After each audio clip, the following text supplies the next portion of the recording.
Mr. Speaker, sir, it is good to see you this afternoon, smiling as you are.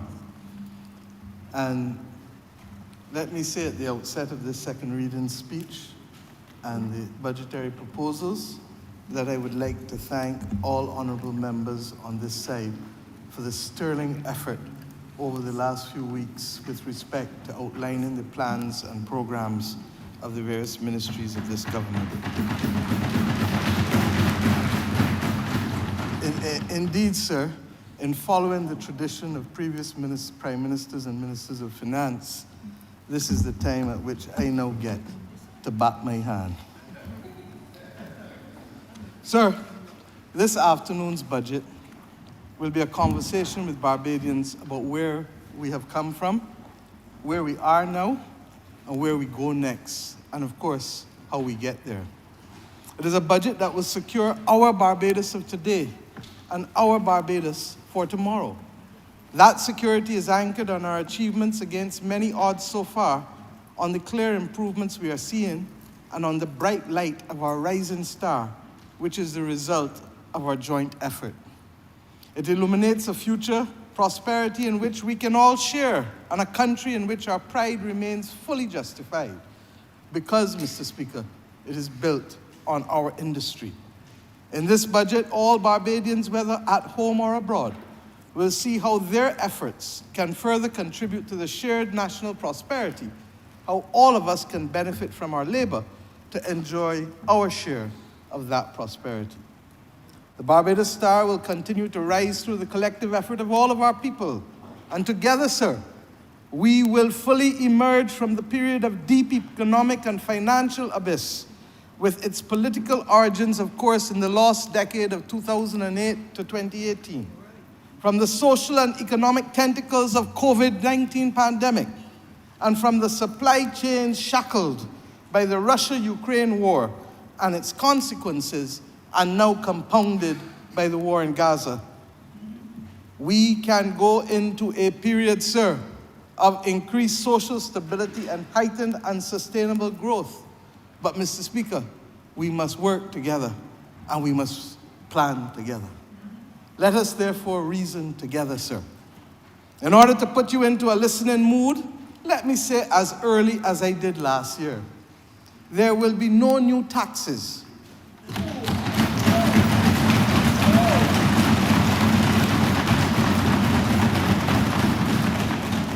But I am telling you up front that I will warn you that there will be some adjustments during the course of this year of a few rates that we will need the public to be able to bear if our services that depend on those rates are to keep up with the kind of service that Barbadians want. Let me also make the point, sir, that I'm well aware that there are some issues which are of further concern to the country. I hear you, and I see you, and I feel you. The allegation of unsustainable national debt, the cost of living, the healthcare system, and more specifically the Queen Elizabeth Hospital, the state of the roads, particularly the pothole repair, the access to jobs, especially for our young people, and of course, the management of the education transformation effort. I will address these as I speak to you today, sir. My second mood-setting point is to give the country first the facts, and second, an assurance about the national debt. I do not take these things lightly. Because so much has been put abroad to convince the country otherwise, I need to make the point, sir. Barbados's debt is not galloping out of control. The debt to GDP ratio is not precarious. And this Barbados Labour Party government has not increased the national debt to unmanageable levels. In fact, sir, the national debt is now lower than it was when we came to office in 2018. Lower, I can spell the word L-O-W-E-R. When we came to the office, sir, the debt was 178.9% of our GDP. At the end of February last month, 2024, it was 114.6%, Mr. Speaker. In 2018, when we came to office, debt cost this country 68 cents out of every dollar of revenue. Today, we are now paying 30 cents out of every dollar to service debt. Sir, the reduction in our national debt has been despite the fact that we went through the worst pandemic in 100 years, despite the extreme weather events, the worst hurricane in 65 years, the worst freak storm in our memory, and Mr. Speaker, an ashfall that was the worst since the 1902 volcanic eruption of Soufriere in St. Vincent. Mr. Speaker, in spite of all of the things that required citizens' support, and occasioned high expenditures against shrinking government revenues in those days, and in spite of war-caused supply chain disruptions and price increases, Mr. Speaker, our debt has been lower. And Mr. Speaker, let me put this in further context too, and there's a beautiful graph, 3 graphs that I hope will be shared with the public of Barbados that shows the story very clearly about the management of this economy since 1976. And who increases debt, and who brings government down, who allows growth in this economy to take place. And I hope it will be shared, sir. In 1994, when the Barbados Labour Party became the government under the then Owen Arthur, debt stood in this country at $2.5 billion. 14 years later, when we left office, sir, at the end of December 2007, we left a few weeks into January, the debt stood at $7.2 billion. Owen Arthur carried it from 2.5 to 7.2 in 14 years. Mr. Speaker, under the Democratic Labour Party government, not only in the 10 years did our debt mushroom, not only did we record 23 downgrades, but we became the 3rd highest indebted country in the world. And therefore, this talk now about debt really amuses me, because we all know and we saw the consequences of the debt that the DLP left us in. Indeed, sir, we all know what the position was with respect to all of the matters from the South Coast to the buses to all of the things that I don't need to repeat. Sir, when the Dems left the office in 2018, the national debt, inclusive of the arrears, stood at a whopping $18.1 billion from $7.2 billion where they inherited it. Mr. Speaker, that is what they did. And Mr. Speaker, they took an economy from us in 2008 that was a $9.6 billion economy in 2008. And you know what they gave us back in 2018, sir? An economy at $10 billion. In other words, when we say that the economy stagnated, these are the facts. And given all the talk about debt, do you know where Barbados' debt stands today, sir, in absolute numbers? Mr. Speaker, our debt at the end of this month, February, that's just gone, $12.859 billion down. Sorry, that's what we carried it down to 12.859 billion when we restructured the debt. You know where the debt is today, sir? 14.9 billion. In almost 6 years,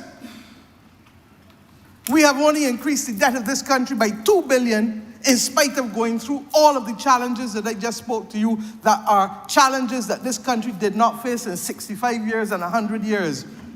Mr. Speaker, these are the facts. And I want to remind you, sir, that this government remains fixed on our determination to reduce our debt down to 60%, and we hope to be able to do so by 2035, or if we negotiate with our international partners, by a soon date thereafter. Sir, this information is critical to understanding what is happening in this economy and what our real growth prospects are. And grow we must if we are to maintain this country's upward trajectory. My third mood-setting point, sir, for listeners, is that after years of downgrades, this economy is now growing. Sir, I told you about consecutive quarters of growth, but let me tell you, despite the challenges, we have had 11 consecutive quarters of growth and will about to see the 12th one by the end of this month. Mr. Speaker, it is amazing. In addition to that, sir, unemployment is back down to about 8%, well below the historical average of this country of 10.3%. And Mr. Speaker, the economy is expected to grow 4% this year. Mr. Speaker, I start with these facts because when you listen to some people in this country, you will believe that we are presiding over a graveyard. But we have come here today to let you know that Barbados is moving upward and onward.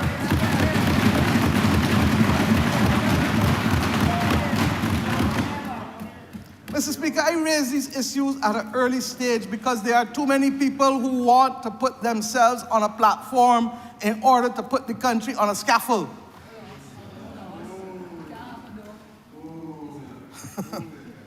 Mr. Speaker, you can settle your own mind for your own opinions, but the facts are the facts. And despite all those who today promote that internationally as a way of creating fake news, we shall stay rooted in the facts, the facts, the facts. I raise these issues, sir, because I am aware that this is of concern to some people. If you keep reading in the newspaper and you keep hearing on call-in programs that the country in trouble, that the debt in trouble, that the this, the that, go back to the facts. And I can give you a pictorial image and graphs too, as I said, that will share with the whole country to tell you the story of debt and growth in this country. Mr. Speaker, this is where we came from. And I've taken a few 5 minutes this afternoon to put this in context. But we have also, sir, managed the country's finances responsibly. And we have made sure that people have shared the burden and shared the bounty as we did it. The reality, sir, is, as I said, even though we are doing well, I believe, sir, in my heart of hearts, that we can do better. And I've come here this afternoon to ask us to be able to do better and to come together as a nation. Sir, as I said, this economy has exhibited significant resilience over the last 2 years, and the outlook for 2024 remains optimistic. The economy successfully managed all of the things that I mentioned about earlier. And in spite of all of that, our debt is lower. Our reserves, sir, are higher than they ever were at $3.2 billion. I don't lose sleep at night anymore about reserves that we are inherited at just over 4 weeks. I lose sleep about skills deficit. I lose sleep about whether we have enough people to do the job that has to be done in this country. That is where we have taken the country, sir. Over 33 weeks of import cover. More than adequate. More than the 12 weeks that people say used to be the standard. Mr. Speaker, in addition to that, we have, over the course of this time, put in our debt natural disaster clauses that the rest of the world are now following. We weren't the first to put it. St. Kitts and Grenada were. But we are by far the largest issuer of commercial paper with natural disaster clauses. And I remind us that if the worst, let me knock some wood all about here, if the worst is to happen to us, that it will immediately unlock 19% of GDP over 2 years, almost $2 billion, because we recognize that so many of our people are uninsured and underinsured. Mr. Speaker, that is what we have been trying to get the world to understand with the Bridgetown Initiative, and to be able to get the international financial institutions to change how they do business. We don't talk to them for the sake of it.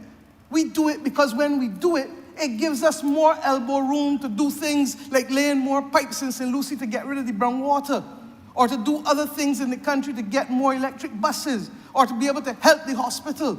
We do it to get the additional fiscal space, sir. I would like, however, at this stage, sir, to stop, pause, and to congratulate and to thank the Social Partnership of Barbados, who from day one in this government has worked with us on the key critical issues. We won't agree on everything, but on the key critical issues we have worked together to reposition this country, labor and the private sector. Achieving our targets and raising living standards and the quality of life of Barbadians is paramount for our future. And that is why, sir, last year, 1st of May, we all committed to Mission Transformation Barbados 2030 and the 6 missions. And throughout this speech today, you will see that almost every initiative is anchored in one of those 6 missions, because it is not idle talk. It is not esoteric writing for people to talk about in newspaper articles and letters. It is meant to be the underpinning of a coherent strategy that will bring this country not simply out of difficulty, but carry us to prosperity and stability and resilience. Mr. Speaker, sir, the public investment since 2018, when we came to office, has totaled in excess in human areas $1.8 billion. We remember that we allowed our students from the very first September that we were in office to be able to enter the University of the West Indies with the comfort of free education again. Over the last 5 years, sir, this government has spent $2.7 billion in education and $1.8 billion in health. Sir, these approaches are critical investments in being able to achieve what we hope can be our long-term growth target of 5%. Mr. Speaker, and what about confidence? Tell us, where is it? I suggest to you, sir, that confidence has been fully restored to this economy. The rating agencies have been upgrading us, thereby demonstrating confidence in our policies and management of the economy. They're not from about here.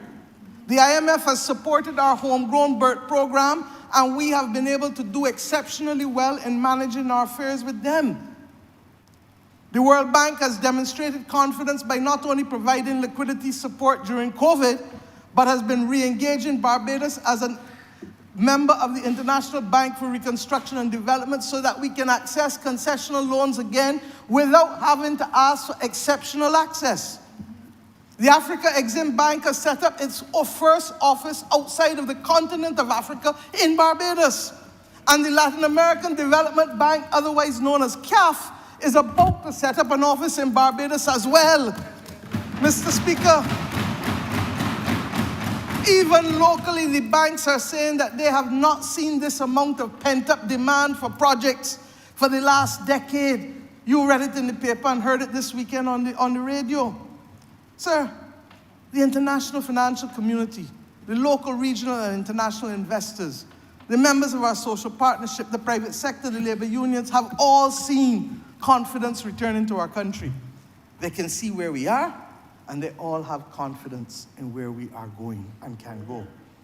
It is time, sir, now for us to deliver and for us to move forward to achieve equitable, inclusive, and stronger growth that would leave no one behind and that would lift everybody up.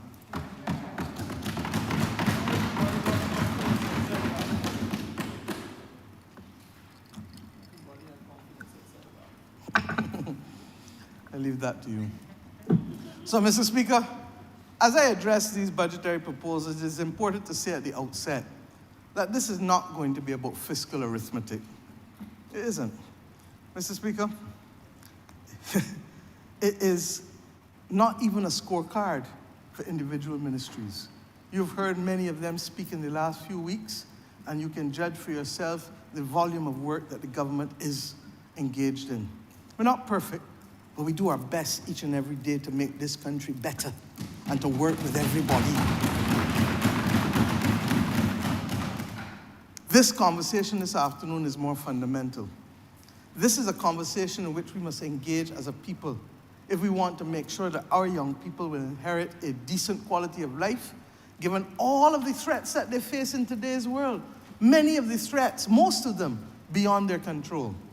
The government and people of Barbados working together, sir, have overcome national difficulties, environmental and exogenous economic shocks, climbed out of the economic pit, as I said, that was and we confronted those worst aspects of climate crisis and the pandemic. But what happened when we confronted these challenges, sir? We stabilized the economy and put it on a clear path of growth. I've told you we've had 11 straight quarters about to go into the 12. And the question is, who is the we that I'm talking about? It's not just the government that is in here that I'm speaking about, sir, that I have the honor to lead, but I'm talking about all sectors and all workers and all households and all pensioners and the private sector and the religious and interfaith organizations, civil society, and including, sir, many on the block. We always do well as a country when we work together. That is my continuous refrain. Now, Mr. Speaker, I want to say that we can remain comfortable at our previous rates of growth, which have been 2.5% to 3% more or less. Before the last decade, of course, of 2008 to 18, when it was zero. Or, Mr. Speaker, we can set our sights to achieve 4 to 5% growth in the medium term.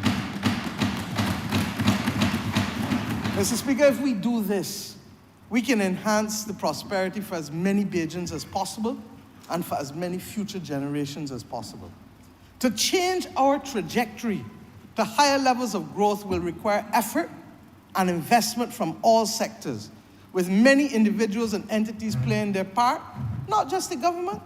We accept that the government must continue the exercises to remove the red tape and to continue to deconstruct and reconstruct. My cabinet must be tired hearing me talk about deconstruct and reconstruct. We're going to do that for as many systems as possible. But we must also have the same efforts being undertaken in the private sector and in all other spheres of activity in our country. Every Bajan must go to work daily to give of their best, knowing that in so doing, sir, they will themselves obtain greater benefits and an improved quality of life. Our personal and our national standard, and we said it from the beginning, should be nothing less than excellence. Do your best. Not everybody is created equal, but everybody must be given equal opportunity. And all we ask you to do is do of your best. Today I concentrate initially on what it will take for Bajans and Barbados to adapt and to become more resilient to the new global and societal realities, and what it will take for us as a nation to have sustainable and inclusive growth. In other words, sir, how do we push this economy to higher heights and prosperity? And secondly, how does a people-centered approach allow for the ultimate objective of sharing the pie fairly among Bajans? Mr. Speaker, there are therefore only 3 themes this afternoon. 1, growing the Barbados economy. How to create a larger pie to grow it quicker and higher heights at 4 to 5%. 2, how do we have a resilient Bajan and a resilient Barbados by extension? How do we sustain ourselves to keep the pie? And 3, how do we do this in a people-centered Barbados always? This is part of our DNA. How do we share the economic pie? And perhaps the one major difference between us and the other side is that we accept that in order to share appropriately, you have to grow it. But if you're not growing it, you can't share. I don't believe that the other side is wicked at all. It is just that since 1976, this economy has only seen growth under Barbados Labour Party governments consistently. Straight talk. Straight talk. You want growth? Look here. You want recession? Look there. Mr. Speaker, that is the conversation I want this entire budget debate to spark nationally. Not just in this parliament, but across the island from St. Lucie to St. Philip, from St. James to St. John. And Mr. Speaker, even within the 2 spheres of the Democratic Labour Party. Mr. Speaker, sir, we must be clear about where we want to take this country. And I hope that we can have national consensus on the things that are necessary for growth. I expect that there will be divisions and different opinions, but there are some fundamental tenets that Barbadians must hold all political parties to if they are not to put our well-being and welfare as a nation and as households at risk. And Mr. Speaker, I therefore ask us to look and see where the missions that we committed to last year, how do we play our role, recognizing the obstacles and the objectives of the journey that we set out for ourselves. So I say to you, sir, the water may be choppy at times, but as the captain, I have a duty to steer the ship safely, even through rough and choppy seas. And I need to do so with a clear understanding as to what is the role and the participation of those on board the ship, including the opposition. We have a compass, but we need, sir, however, all hands on deck. All hands on deck. So let us talk, sir. To improve the standard of living of every single Bajan, to help them achieve their dreams and aspirations, and to continue national development, as I said, we must grow the economy. Growing it is not just about the numbers. It is not about business as usual. It is getting the numbers right and the business investment right in order to ensure that Bajans can live well, as many as possible. Sir, we have already started to pursue this in the last few years since coming to office with respect to attempts at economic diversification. They take time, but if you don't plant, you can't reap. What I want to do, sir, is to concentrate on how we can remove the obstacles and how we can increase the pace and scope of action in certain sectors through transformation, or as I would normally say, through deconstruction and reconstruction, to allow us to get to that 4 to 5% growth rate, sir. I believe that rate is ours to claim. You know, sir, if we did nothing else but to deconstruct and reconstruct in every area of activity in this country, to justify what we're doing, why we're doing it, how we're doing it, when we're doing it, who doing it, and for whom we're doing it. You know, sir, that there would be a significant increase in efficiency across this country if we all committed to nothing else other than national housekeeping. We would be so much better off. And I'm spending time this afternoon on this simple matter because I hope that in speaking to it, I can inspire households and businesses and groups and churches to ask the simple questions, the simple propositions. It ain't nothing more complicated than a primary school child would do. And if you ask these simple questions, you'll be surprised about how much efficiency and productivity we will bring about, sir. What are the questions? What are we doing? Why are we doing it? Who is doing it? For whom is it being done? When is it being done, Mr. Speaker? Where is it being done? How is it being done? And why are we still doing it the way that we used to do it all through the years, like if we are tied to it as chains, as if we are slaves to processes that somebody come and left out here, rather than creating and forging our own future as our national anthem requires us to do. Sir, if we ask these questions regularly and we measure the answers appropriately and we be prepared to make the changes to bring improvements, these actions will form the kinds of good habits that would lead to success. So on the first matter, sir, of growing the economy to higher heights, there are a few strategies that we must pursue with the public and private sector to remove blockages and to propel pace and the scope of growth. And let me outline these up front for us. 1, creating Business Barbados. 2, increasing public and private sector partnerships. 3, reviewing tax structures and new investment funds. 4, further modernizing our tax system. 5, digitization and re-engineering business processes. 6, unlocking the mortgage market. 7, increasing access to financing for the private and public sectors. 8, unblocking renewable energy investment. 9, addressing our demographic challenges by population and skills management.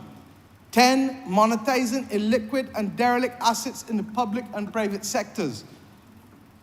11, exporting capital to diversify investments given Barbados' limited size and vulnerability, starting, of course, with the CSME and the wider Caribbean and Central and Latin America basin.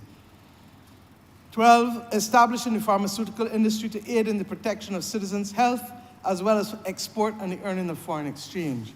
13, developing Barbados as an agro-processing hub. 14, incentivizing a vibrant creative industry and film industry, 15 capital projects. Mr. Speaker, let me go to each of these topics quickly for you. Creating Business Barbados. Sir, globally, small and medium-sized enterprises are the centers of innovation and drivers of economic growth. We know this. It is government's intention to give impetus to the Barbados small business sector and to support entrepreneurs. We are acutely aware that investors and international businesses have options in a world where capital is highly mobile. In conjunction with supporting Barbadian entrepreneurs, in order to remain competitive in our region and globally, we have to ensure that in addition to maintaining the low rate of tax that we have maintained for small businesses, in spite of carrying up the other tax rate for other corporations, that we must ensure that barriers to doing business with ease for all companies, but especially small ones, are considerably reduced. It is with this in mind, sir, that we will launch a new entity called Business Barbados. The work is well underway. This will be a commercial state-owned enterprise directed by a board of directors drawn predominantly from the business community and run by a CEO at the helm. It will have 3 divisions under it, and it will be positioned strategically in the middle of the local trade and investment architecture by ensuring that all services required from pre to post incorporation of companies will be vested in and provided by the operations of that entity. There will be 3 arms. 1, the corporate registry, as we now know it, will be dedicated on its own. 2, intellectual property will be taken out of the corporate registry and have its own agency. And 3, business facilitation to be able to help all businesses in this country. Invest Barbados, sir, will continue to focus on attracting businesses of substance to set up in Barbados. The focus on attracting business here and getting people to establish global or regional headquarters to our jurisdiction will continue. But once Invest Barbados has done its work, the companies have to find their way through a current maze that is establishment, incorporation, and all the legislative requirements for setting up and doing business here. That is where the handover to Business Barbados will now occur. From incorporation to the filing of annual returns and every requirement of companies legislation, Business Barbados will be the responsible entity. As I said, we will also ensure separately, I said this on a previous occasion, not today, that we have a new Companies Act. Our current Companies Act goes back to the 1980s and therefore is not necessarily fit for purpose for operating in a current Barbados. We will also, Mr. Speaker, to give context, have Export Barbados, which is the old BIDC, Barbados Industrial Development Corporation, continue to drive the expansion of exports and to focus on increasing foreign exchange earnings repatriated to local businesses from those exports. Mr. Speaker, we believe that from business development services, access to financing in partnership with agencies, including trust loans and fund access, our small businesses will be encouraged and enabled to grow. Business Barbados, therefore, will provide local businesses with the support to develop the stage where they can be handed off to Export Barbados as well. Mr. Speaker, it will be the new kid on the block, pivotal to anchoring all business facilitation services in a single space. As I said, CIPO and the International Property Intellectual Property Agency, as well as business facilitation, will be at the core of it, sir. I go now to increasing public-private partnerships. Our national strategy will build on offering a more business-friendly environment, sir, to create high-quality and sustainable jobs in our country. To ensure our long-term growth and well-being, we will prioritize, Mr. Speaker, those national development projects. To facilitate the establishment of these public-private partnerships, I propose, with the effect from the 1st of April 2024, to establish a 50% refundable tax credit for investments in projects identified and approved by the government in the context of our national development strategy. The specific areas you will hear throughout this presentation that will benefit from these tax credits that support national development. 3, reviewing our tax structures and new investment funds. Mr. Speaker, we have entered a new phase of our economic development, with the tax reforms having been adopted in October last year. Our policy aligns us with international standards, with a normal rate of 9%, as I said, for all companies, 4.5% for small business companies, 5.5% for small business companies, and a top-up tax at 15% for large multinational companies that are considered, as they call it, in scope. This will secure our reputation as a nation with our international partners. The job tax credit and the research and development tax credit, combined with a 4.5% tax for certain types of intellectual property called the patent box, all allow us to promote a long-term job-rich growth. Indeed, Mr. Speaker, that bill is now, I believe, before the House of Assembly, capturing all of the reforms announced in October, with the additional reform of the intellectual property special tax for the patent box.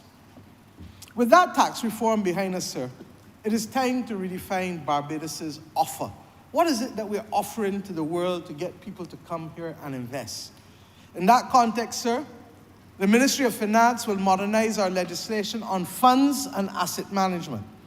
The aim of this modernization and reform package is to create an environment conducive to investments, thereby promoting economic growth and enhancing the country's position as a competitive destination for international players and their investment in the funds industry.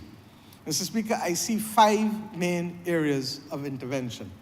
1, the categories of investment funds.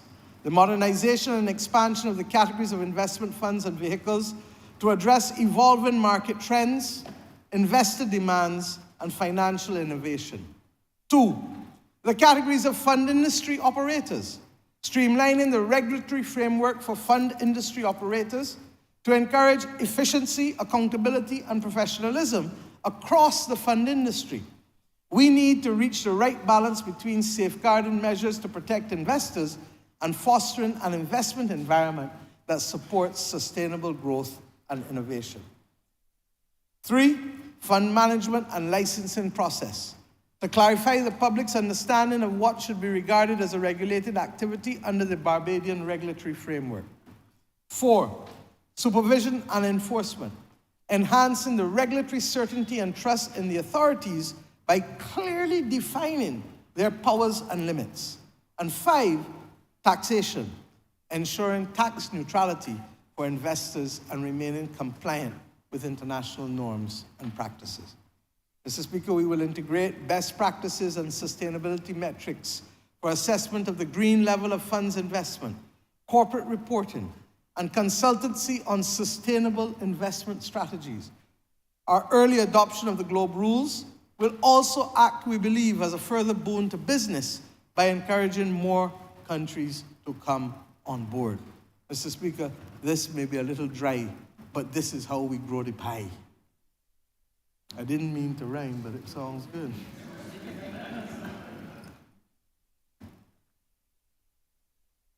Sir, 4, the further modernization of our tax system.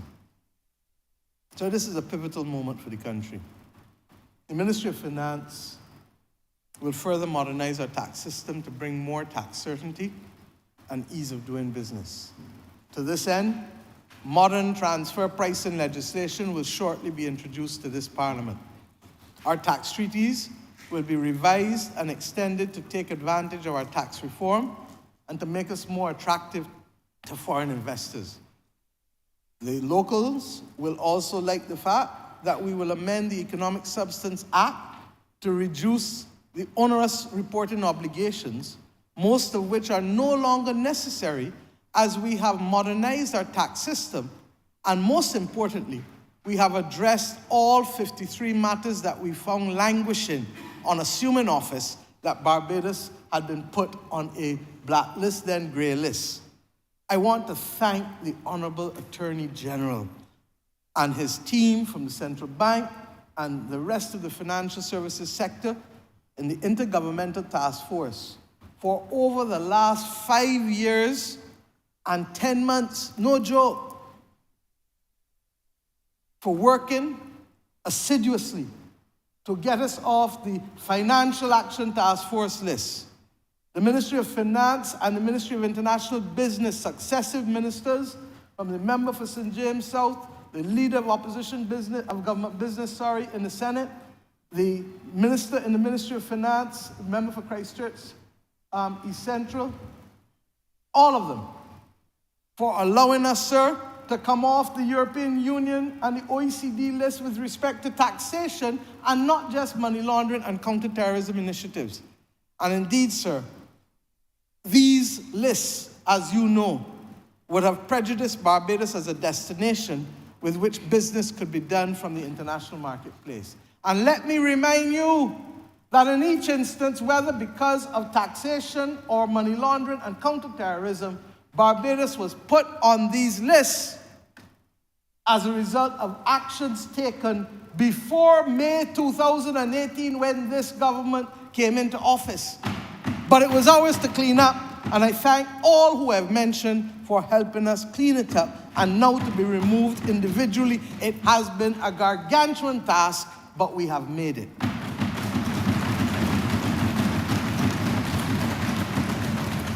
And why does it matter, sir? Because if you're on these lists, there's something called enhanced due diligence. You know what that means? That the banks in Europe gonna put additional obligations on you to do any business with Barbados, which means that some people say, you see that? I could go and do business with another country. I ain't hurting my head with them. Forget about them. So that for us to take us off all of these lists, we can now do business without those hindrances.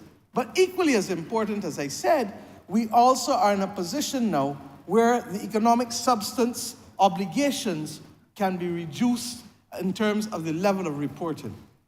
Number 5, sir, digitization and business process re-engineering. This is the deconstruct and reconstruct part. This is the part that gets us to do what every small child is doing now, holding a phone and using digital because they no longer operate in an analog environment. I still remember the days when CBC was black and white. You understand? I still remember the days when it was barely technically color. I still remember the days when it used to have power outages until normal service will resume shortly. Where I come to you today to tell you normal service has resumed with this government with the initiatives that they can bring. Sir, the government is meeting the challenges, and we're prioritizing the widespread adoption of digitization as a key to unlocking greater efficiency. You know that. The member for St. Michael South Central will speak, I'm sure, in this debate about where we are with the digital ID card. The member for Christchurch East Central will continue to speak about the digital payments. Sir, this is fundamental to our long-term development. But you know what, sir? We now need everybody to be moving. We do it individually, but we're not doing it institutionally, and that is the problem. And whether it is the public sector or the private sector, we need to have the introduction of digital skills in our training and educational institutions, in our workplace training, in the labor colleges. Government has invested in skills development and the acquisition of these digital skills, even through the programs that the Student Revolving Loan Fund has been helping people get off the ground with. These are critical. And why? It's at the core of our life, from smartphones to cloud technology.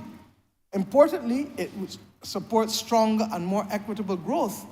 And it will bring about higher productivity. Can you imagine if you had to go and add things without a spreadsheet nowadays, and how long it would take if you didn't have it? The bottom line is, sir, that we want to see it across every area of activity. And therefore, it is a national priority.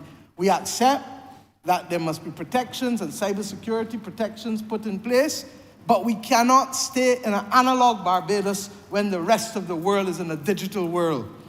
Sir, we must equally deconstruct and reconstruct. It is not as simple as using software to type or software to add. You have to look at the systems and see whether the systems you have are appropriate to a modern Barbados, or whether you've got to change them up, as we did with the certificate of character and the other things that we did. And why? Sir, our smallness demands it. The technology is a leveler and a democratizer, not just for individuals, but for nation states. To achieve the objective of a cutting-edge digital economy, sir, this government will establish a new national data center to provide the necessary computing infrastructure that will drive technology innovation in Barbados and in the region. This will be cutting edge, sir.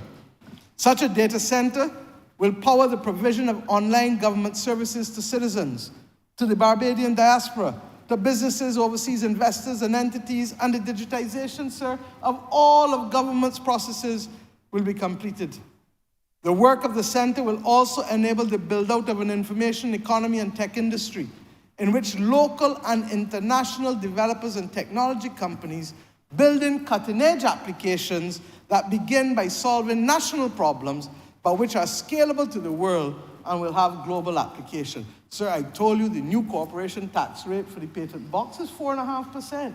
And so long as 2/3 of the intellectual property is generated in Barbados, then, sir, you continue to benefit from that without the fears with respect to international taxation. What does a data center mean for Bajans? What does it make possible? Sir, it will power the already underway health sector transformation that the member for St. Michael North is helping to lead in the Ministry of Health, along with the Minister of Industry, Innovation, Science and Technology, the member for St. Michael South Central. It will, between the two, see a partnership with the Queen Elizabeth Hospital and the introduction of a health information system which will feature electronic health records for each patient, owned by you, the citizen, supported quick access within the hospital or other public and private medical providers. So the file is yours, nobody else's. Mr. Speaker, it will allow for more efficient admission, discharge, and transfer. The notion that people coming at you every 6-7 times in a casualty and asking for the same information needs to be a thing of the past. It will allow, sir, for faster ordering, tracking, and reporting of tests and results. Half the time that you got delays in A&E is because you're waiting on test results to come. And Mr. Speaker, it will allow for pharmacy supply management and inventory control. In other words, sir, full digitalization of the healthcare processes that will improve wait times, diagnostics, and access to medications. Mr. Speaker, this process will happen over the next 2 to 3 years. I want to be realistic about it. But you can't get there if we don't start and if we don't continue focus with the capacity to do it. The center, sir, will also power, led by the new government agency called GovTech Barbados, a modern citizen services online portal, a single online market to access every service and every application across government. And this will be rolled out in phases over the next year, sir. The truth is, we have done things from the beginning, like the corporate, the certificate of character and other things that we have done, the payment of taxes online and things. But we are now trying to bring everything together so that you have this single modern citizen services online portal, sir. It will accelerate public safety management and services provided by the Immigration Department, the Barbados Police Service, and other key social service providers. Mr. Speaker, but in the private sector and in the NGO sector, to further incentivize the country's digitization efforts, we are going to, as of April 1st, 2024, we propose to introduce a 100% tax credit for local companies digitizing and or re-engineering their business processes and upgrading their systems between now and June 30th, 2025 for use within the same income year on completion. Mr. Speaker, this is time-bound, and it is time-bound because the country does not have the luxury of letting people amble their way into a digital world. And therefore, this tax credit is intended to help those who want to do it before that date, and therefore will be able to claim it in whether it is income year 2024 or 2025, depending on their corporate income year. Sir, we strongly encourage the financial institutions to work aggressively with the business support organizations to develop the necessary financing instruments to get the digitalization done by all companies who are interested. Sir, that Barbados can be a leader in the technology space in this region is also entirely possible. I therefore propose that from the 1st of April 2024, the introduction of a 50% tax credit for centers offering artificial intelligence, coding, robotics, and digital training. 6, unlocking the mortgage market. And this one is for all Bajans who want a house or a piece of the rock.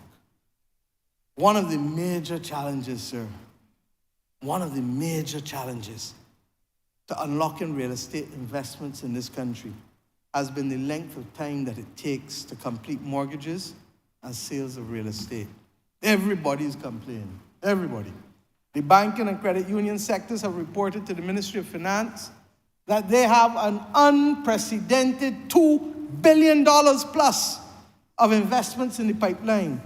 But for some reason, much of it is hampered by the pace at which transactions are being completed. Sir, this cannot be allowed to continue. This administration supports a free market system and the right of all people to earn a living and a return on their investments. But we must do what we can to remove the impediments to speedy and effective investments in our country. Our economic growth depends on this. This cannot be about blaming any particular body or any particular sector, sir, since blame is now to be carried by all sides. The banking sector is too rigid and is rightfully criticized for demanding far more than is reasonably required to protect its interests. They want belt, suspenders, and hoists. And I'm told maybe even bolts and chains. I have a report recently from a very responsible Barbadian who has a mortgage with one of the largest banks. The value of the asset is not insignificant, and the mortgage is in good standing. The gentleman went to the bank and asked for a home equity loan of $50,000. And the bank tell him you can't get it until you do a new valuation on the house. Not in respect of the mortgage that they already have, but to get the home equity loan. Now, sir, how can that be a reasonable request? The commercial banks are insisting on a mortgage over the property, on the assignment of insurance policies, and more. How can you walk into the banks in this country, sir, and get a loan for $75,000 to buy a car, but when you go to borrow $75,000 to buy a piece of land, you can't get it in under 4 to 6 months? You get a car loan in a week and a loan to buy a piece of the rock, you can't get it in under 4 to 6 months, sir. Sir, and you know what makes it even worse? Is that the car can depreciate from day one, and the property can appreciate from day one too. Sir, this is madness. And this is in a country where mortgage defaults are in single digits. Bajans pay their mortgages. We know that. Sir, my own profession. How can the legal profession maintain the right to regulate its own fees, charge a minimum fee on each transaction, while at the same time, we are told that the reason for the delay on closing mortgages and sales lies on the shoulders of the lawyers? Mr. Speaker, the timelines are unacceptable, and it is one of the biggest drags on economic development in this country.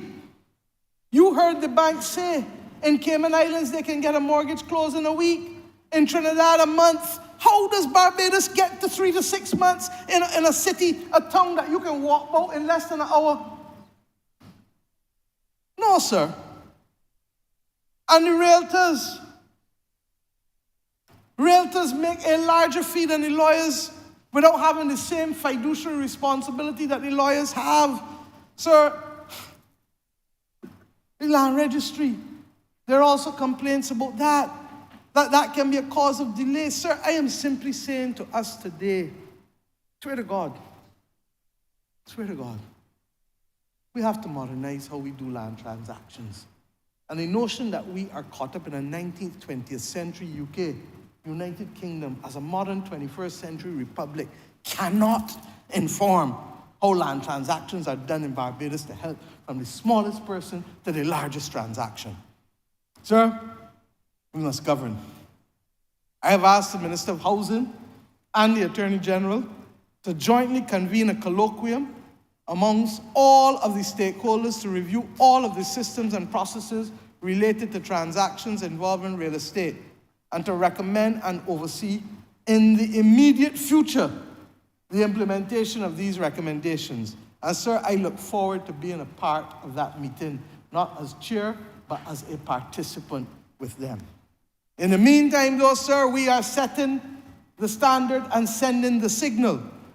And government starts this ball rolling today. One of the main delays in any land transaction is the investigation of title. This is required because, except for lands in registered areas, title to land is not guaranteed. We have set a target of 10,000 housing solutions, sir, over the next few years. And these will be largely done on lands owned by the state. To bring greater certainty to title and to relieve attorneys of long and complex title searches of state lands, we will shortly be amending the Crown Lands Vesting and Disposal Act to provide that all lands transferred from the state shall have an indefeasible title. In other words, sir, a state guarantee of title. Even them big words, I feel, need to go and banish back to the 19th century with the British. This is foolishness. A country that is so small, 166 square miles, and we can't get mortgages and land transactions done in under 3 to 6 months. Sir, at the moment, title is only guaranteed where the state sells the land, but not when the state transfers land without consideration. And this is what happens when we transfer it to the BT Barbados Tourism Investment Inc., or to the Hope Company, or to any of the other entities that we may have to transfer it to. This small measure, sir, in advance of the colloquium, will go a long way in cutting down the transaction time where the transaction involves state-owned lands. I concede too, sir, that there are also other inputs into the transaction which are in the hands of the state, and they too must deconstruct and reconstruct and be at the colloquium.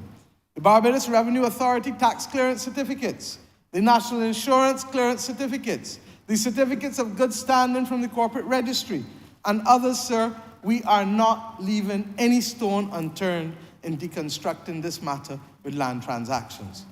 Where these matters require simply the checking of records, as for the most part they will, we will put systems in place so that they can be accessed within 3 working days, and eventually, sir, in real time.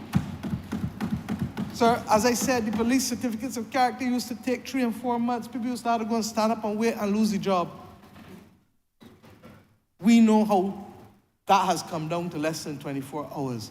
I say to you, the Property Act can be amended and the systems put in place to make land transactions more efficient in this country and to bring us into a 21st century republic as we are. Sir, number 7, increasing access to financing for private and the public sector generally. Sir, as I said, Barbados is benefiting from recent upgrades, not only based on our debt management, but on our overall stronger economic performance. Economic growth has therefore been robust, but more is needed, as I said, from the private sector, the private business sector, and the banking system. The BERT program is premised on us continuing capital investment as close as possible to 5% of GDP, but we need to be able to more than double private investment in the country, and while we've started to see it happen, we can keep pressing the accelerator. Mr. Speaker, achieving that long-term growth target means, sir, that we have to therefore engage the private sector to be able to invest in existing and new economic activities to move forward and to ensure that this decade will be one of progress and the renewal that we desire. The financial sector needs also to become more innovative and to strive to support the business community's investment efforts. Managing risk, sir, is an important pillar of financial intermediation, which is the core responsibility of banks. Our banks must not simply avoid risk-taking and seek profitability from fees and charges. You've heard all of us talk about that being an unacceptable proposition and change of business case. It is their responsibility to seek to develop and to promote lending products to build and expand their lending portfolios and to support the growth of businesses and households. Sir, I've been meeting with them as recent as last Friday, and I'm satisfied that we can work on the same page together, and I have committed to them to be able to do so and to work to remove the obstacles that they may see in going forward. In that way, sir, if we can do that, the banking sector will liberate capital from sedentary and non-productive savings to higher profit margins and a lever for national growth, while providing people and businesses with the financial resources that will enable their dreams to become a reality. By and large, Mr. Speaker, as I said, Bajans pay the bills, so that the risk to the financial institutions in this country has generally been minimal, and it is well within our capacity to do this. So let's get to the job and get this done, sir.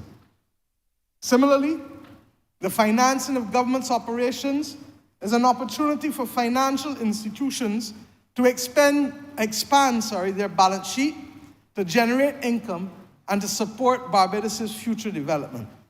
The banking sector is currently characterized by very high levels of excess liquidity that can be invested in private investment and in government debt instruments with limited risk.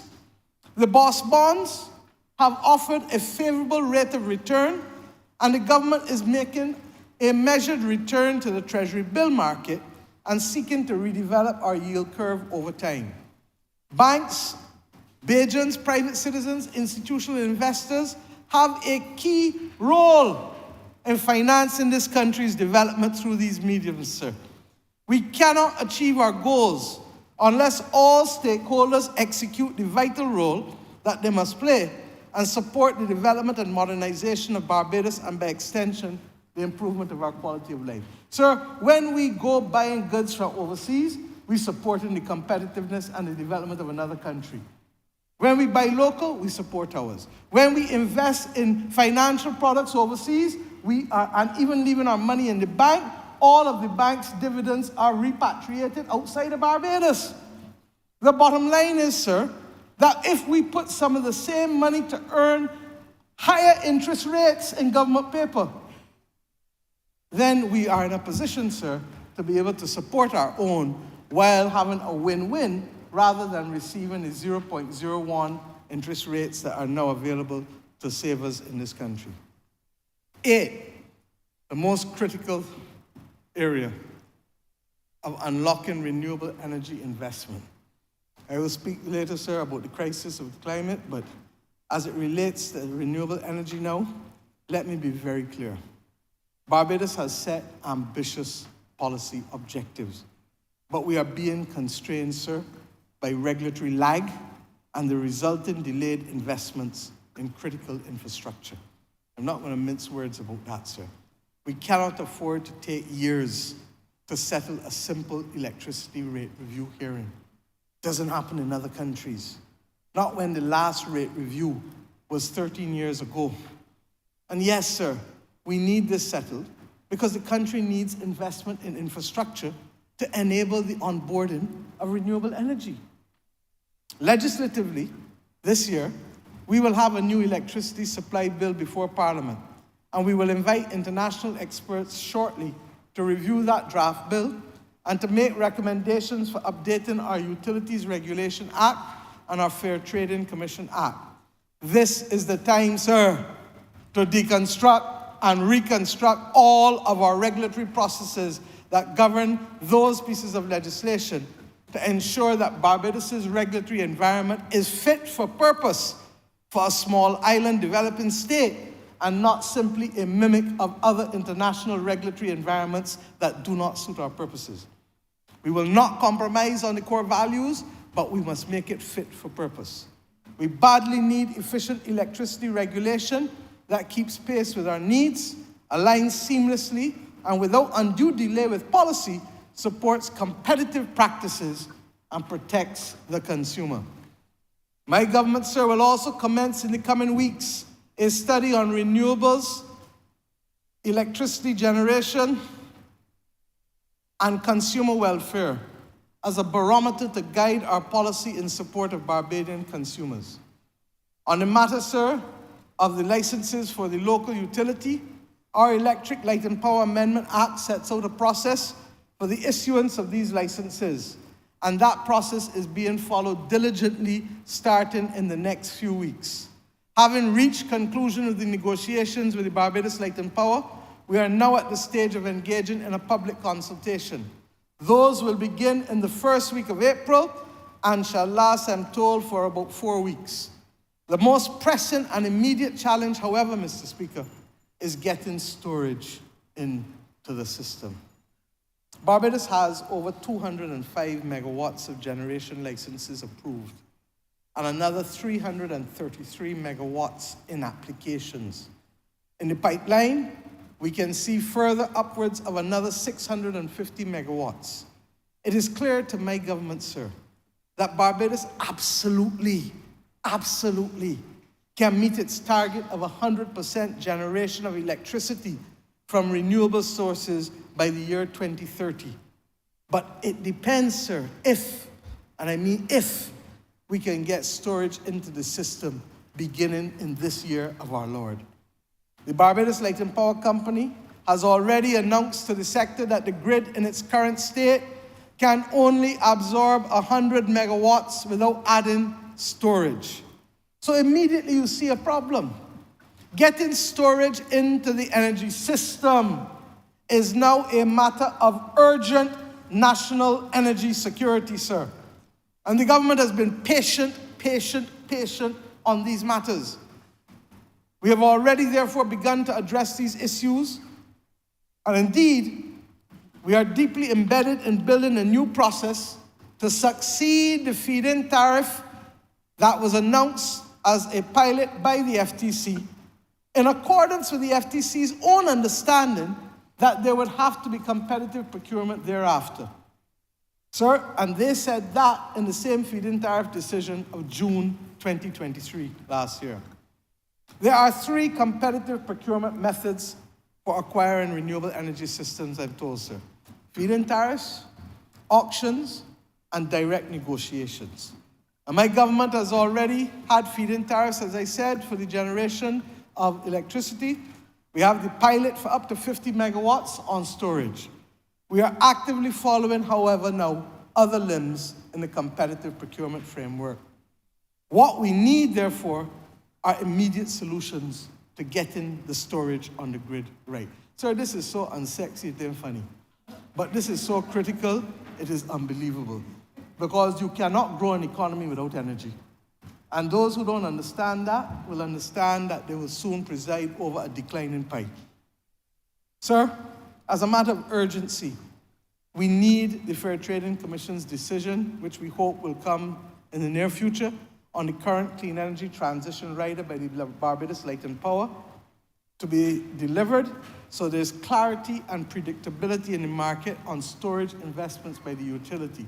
This clean energy rider is to be able to allow the Light and Power to have 90 megawatts of storage. It is clear, sir, that for all to see that the country can't hold no more strain, unless Beijing say to me, and they have not, that they want to see load shedding, or they want to see more power outages, or they want to see all the negative outcomes that go along with grid instability. We must take immediate steps, sir, to introduce Barbados' first battery energy storage system for the utility. The number of power outages, and I go back, I talked to you about how it was as a child. We didn't have no big set of power outages in this country like other countries. We had regular, stable electricity. But in the last decade, I remember the one with the monkey. I remember the 2-day shutdown. I can remember all of them. All of a sudden now, periodically, you got power outages as a part of our landscape. Sir, we know only too well that if you don't maintain a car, what's happened to it? You don't maintain a house or a piece of equipment, what happens to it? They will break down. And we know that if we want new equipment or cars or phones, we have to pay for it too. And we have to pay for the maintenance of it too. Let's talk straight. The choices are clear, sir. And we've taken far too long to make decisions that can be made in a fraction of the time that it is taken to make in our jurisdiction in this country. And this is not the first time I've spoken to it, but I've been sensitive to the fact that we've given everybody a long reign, but we are not cutting it in terms of our timelines. It makes us utterly unattractive for investment, and the loser will be the small man. Not when I talk about the companies, the loser will be the small man, the small business that cannot afford a generator because the large ones got generators. The loser will be the small man who will lose all their stock when they least expect to do so. That is why the old people would tell us, take care of being penny wise and pound foolish. You can imagine a small shop in the middle of a 10-hour or 1 day loss of electricity, and all the meat in the freezer gone. I'm talking about a shop, but it's in most Barbadian households now too. People keep a lot of meat in the freezer, everything gone through. Mr. Speaker, we need storage now. And it's not just the government that's saying it. It's not just the utility applying for it. All of Barbados heard the Bankers Association today in the paper telling you about removing regulatory red tape. Now we have to regulate, but we have to do it quickly and efficiently. And Mr. Speaker, by introducing storage into the system, what are the banks telling us? That they have over $500 million in investment for renewable energy that is being tied up. $500 million. Not million. B for billion, B for Barbados. Tied up in the banking system. Mr. Speaker, by introducing storage, we get more Bajans connected to the grid and they can get a return on their investments.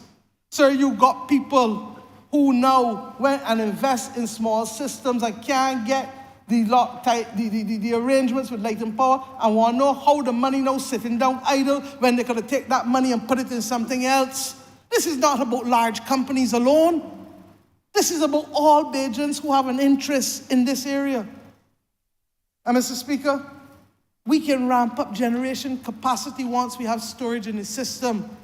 And we can account for the periods when the large volumes of photovoltaic panels, sir, are not producing energy, like during the night time.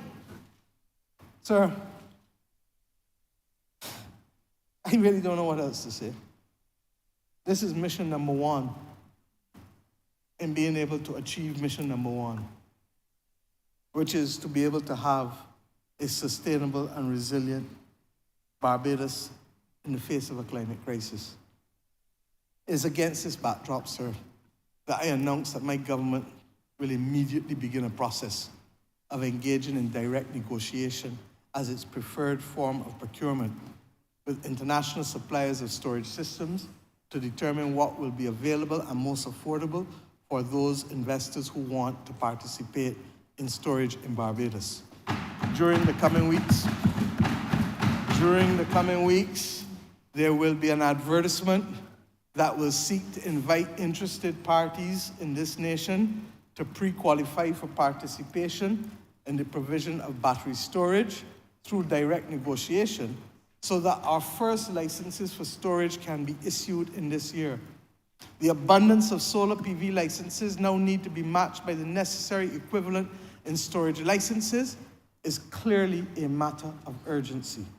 We have been advised by the International Financial Corporation of the World Bank that the process of direct negotiation enables the government to move more quickly to get the projects off the ground. And that the truth is, Barbados' volumes for what we need for storage are so small that we can't even compete or command or attract attention because of how small what we are asking for is in the context of what the companies who are manufacturing these systems are dealing with from other countries and companies. My government, sir, under the Ministry of Energy, is already in a well-advanced position of developing a price cap mechanism for internal use, which will guide the competitive price discovery process, as has been advised by the International Financial Corporation, the IFC, as I said. But I want to make the point here, sir, that we are in many ways writing the playbook for small island developing states as we go forward. There are very few countries in the world that have had to face all these issues with the same frameworks in place. There are many others who are watching us, sir, and watching Barbados as an exemplar and watching to learn from what we are doing. Yet while we are proud of what we are doing, we know we have to plan our next steps forward.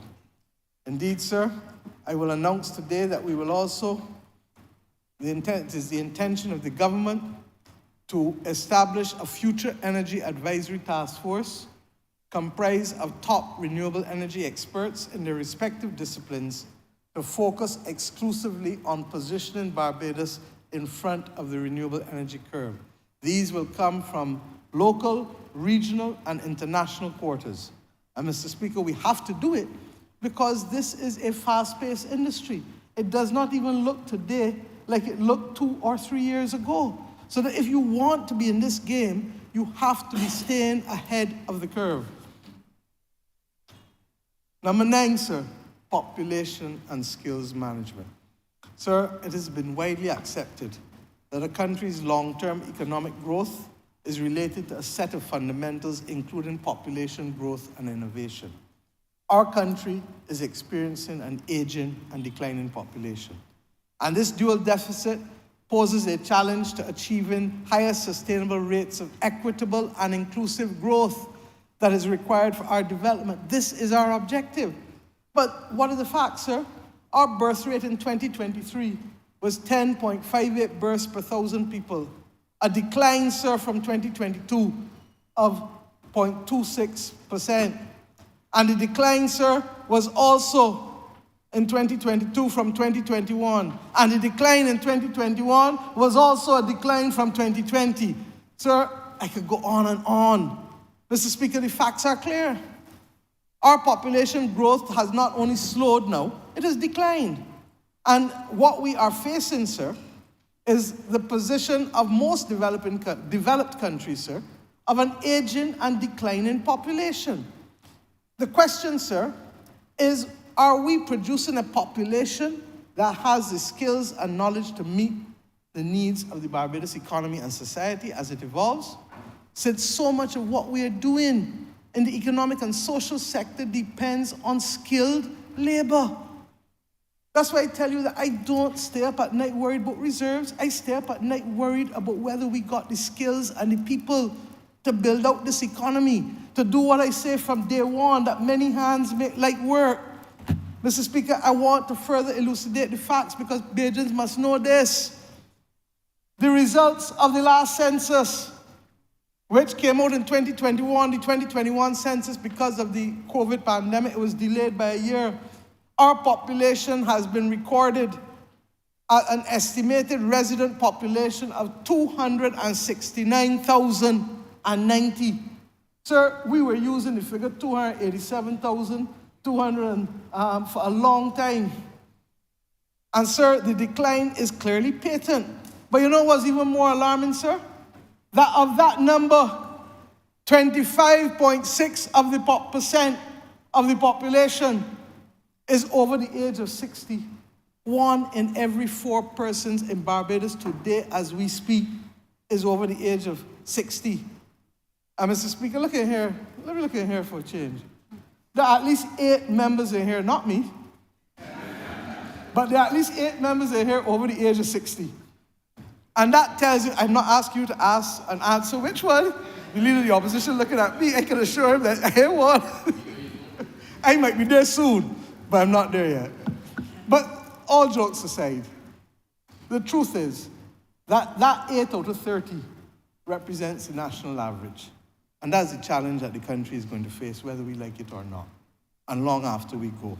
We know that the predictions are that by 2050, 1 in every 2 Bajans will be over the age of 65. 1 in every 2.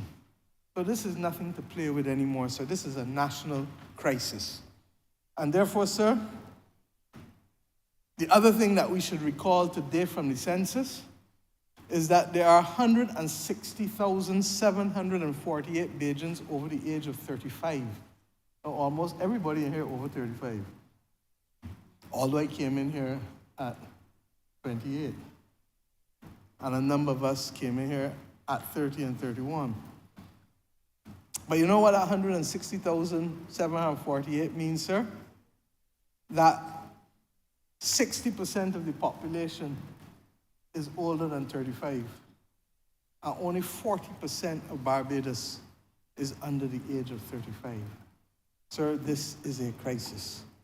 As I said earlier, with this demographic profile, sir, it will have an impact on the economy and on the society. And as we saw last year with the reform of the pension scheme and the NIS, we have to redouble our collective efforts, particularly through skills development that is aligned to the evolving needs of the economy, to drive growth even faster in this country and to deal with other social and other impacts of aging. Sir, consistent with an aging society as well, the incidence of dementia and Alzheimer's is increasing in our country. The majority of the households cannot cope easily nor care easily for their elderly loved ones, and sometimes it leads to abuse, poor treatment, and regrettably, even abandonment. Recognizing, sir, that the family is still the main unit of care for older persons, the National Assistance Board, working more closely with the Barbados Alzheimer's Association, will raise awareness within families and communities and teach the skills necessary to diffuse moments of crisis, including helping caregivers to understand how to treat their elderly relatives with patience and care. This is on the heels of the recently introduced Community Elder Care Program that we introduced during the pandemic. Sir, this is by no means an easy experience, but it is our hope that together as one Bajan family, we can support each other when it comes to taking care of our seniors. We will have a new immigration bill before this Parliament before the end of this year. The draft has been prepared and is now the subject of commentary within government, and when it comes here, it will go to the Governance Committee for them to be able to reach out to the wider Barbados. Under the National Assistance Board, sir, Governance or Economic, I'm not sure which one. Under the National Assistance Board, sir, we have also made provision in these estimates for the development of 2 respite and daycare facilities along the guidelines of the Sir Optimus Village in Eden Lodge. And we expect those 2 facilities to be started during the course of the next year with the help of the Minister for People Empowerment, the Honourable Member for St. Michael South. But in addition, sir, to further the cause, with effect from the 1st of April 2024, I propose to introduce a 50% tax credit for the provision of elderly care facilities and hospices. This will allow, sir, for private investments to assist with building out the capacity in this space, which is clearly now a matter of urgency. Number 10, sir, the monetization of illiquid and derelict assets in the public and private sector of Barbados. Mr. Speaker, look around Barbados. Look and see how many buildings shut down because of derelict, or how many buildings popped down. Too many.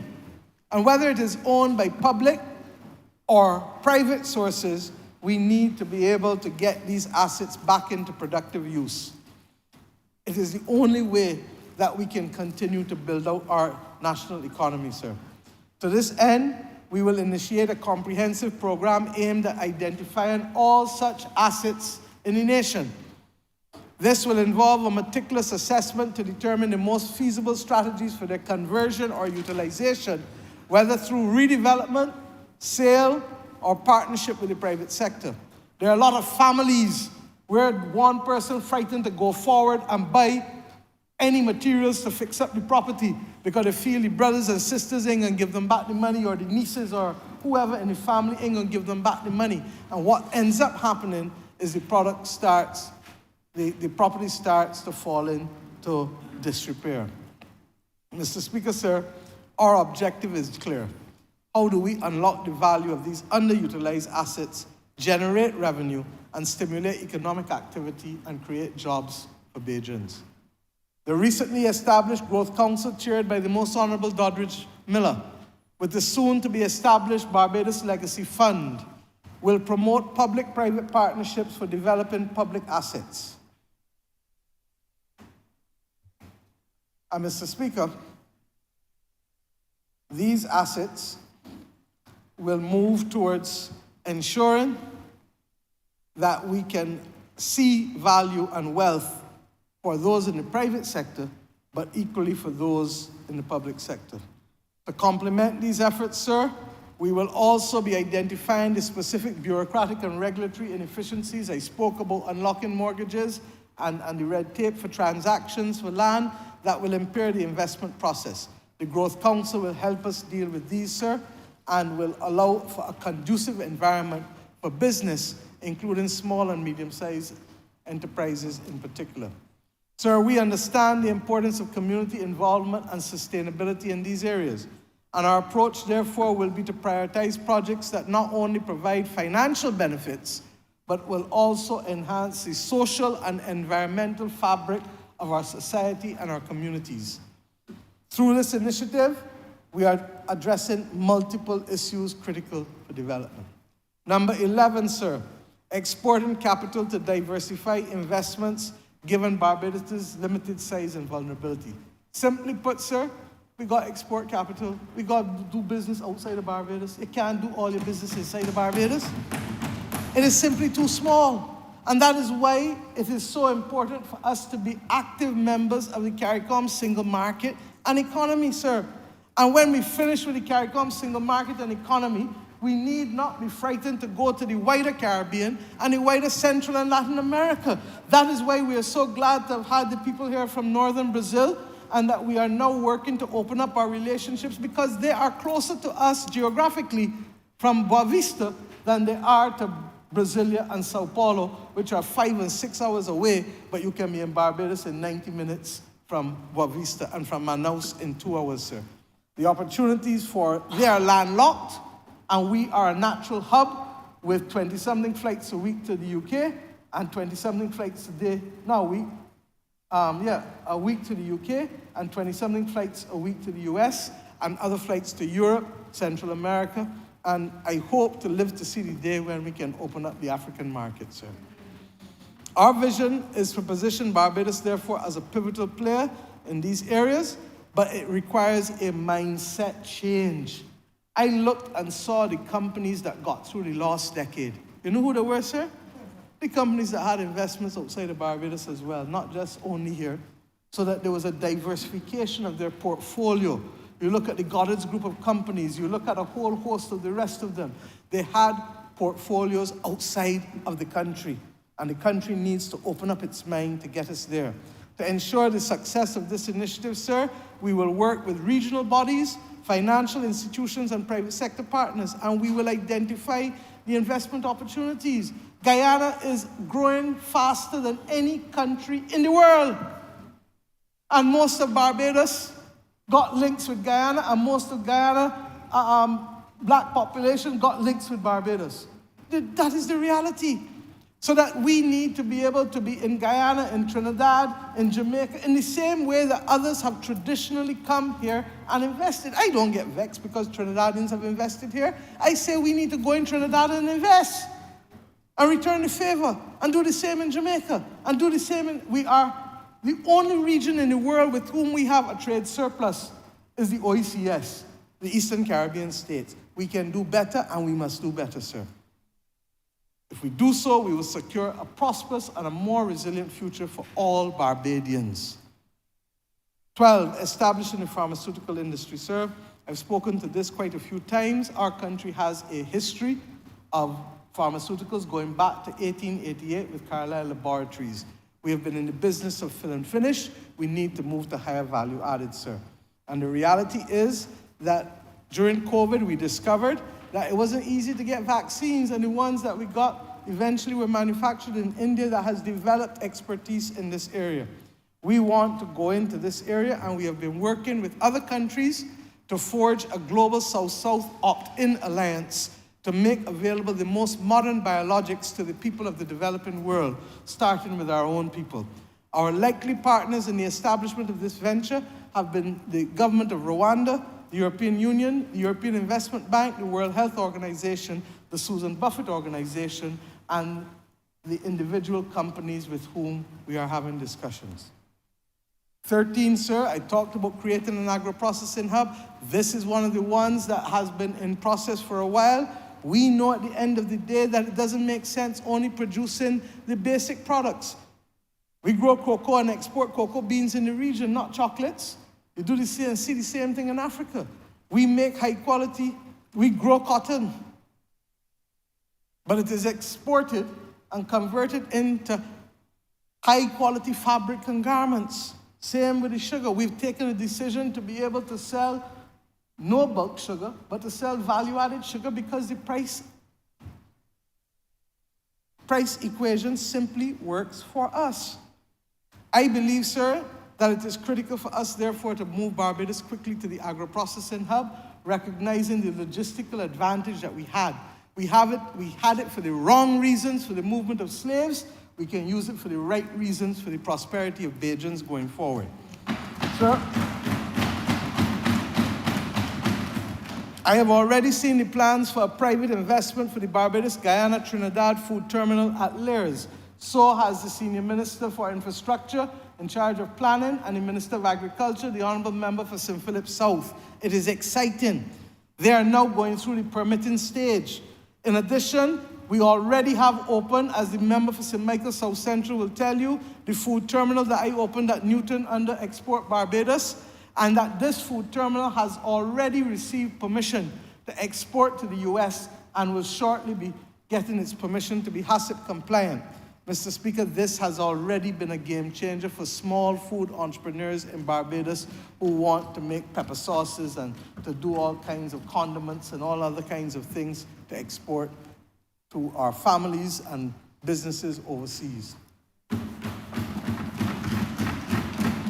And make no mistake about it, Caribbean food is highly, highly regarded in the international market, and we need to take advantage of it.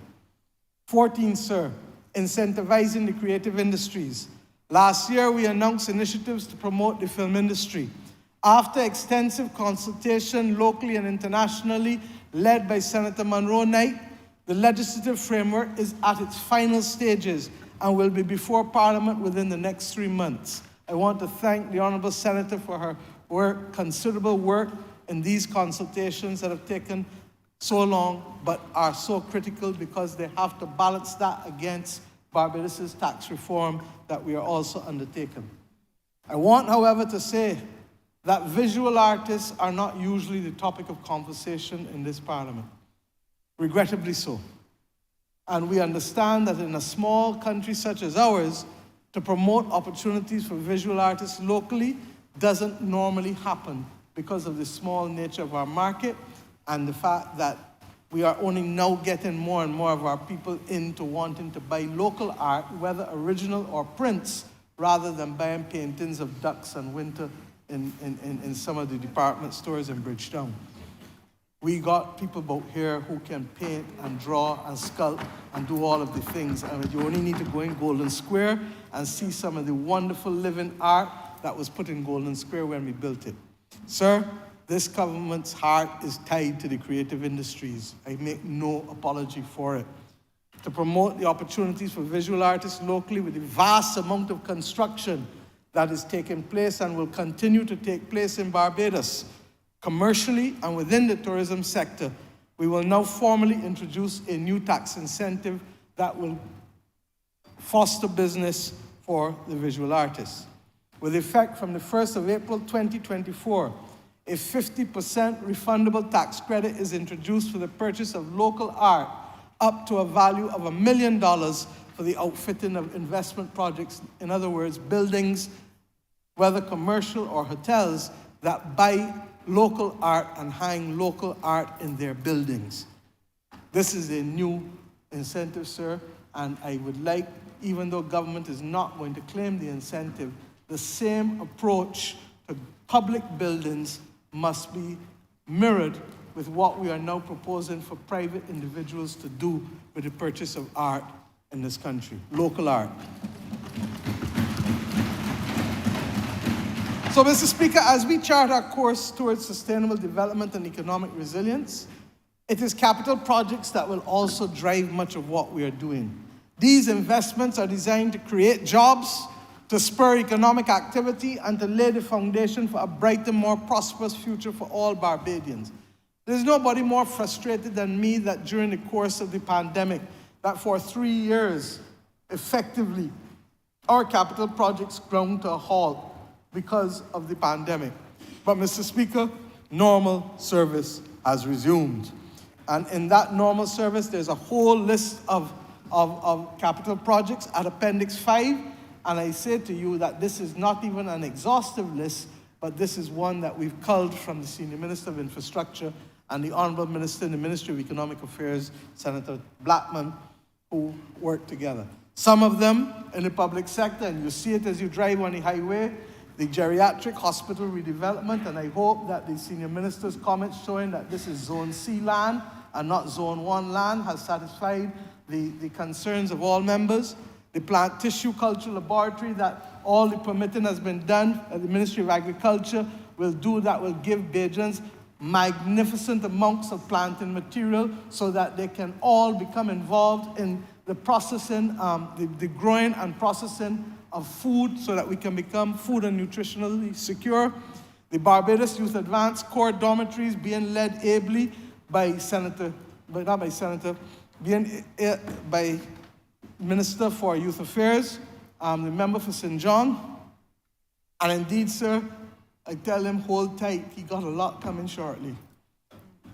And the Richard Stout Amphitheatre, which we've started building in the National Botanical Gardens, but we will continue the work, and this is being ably led by the Minister of Environment, the Honourable Member for Christchurch West Central, and we thank him for that.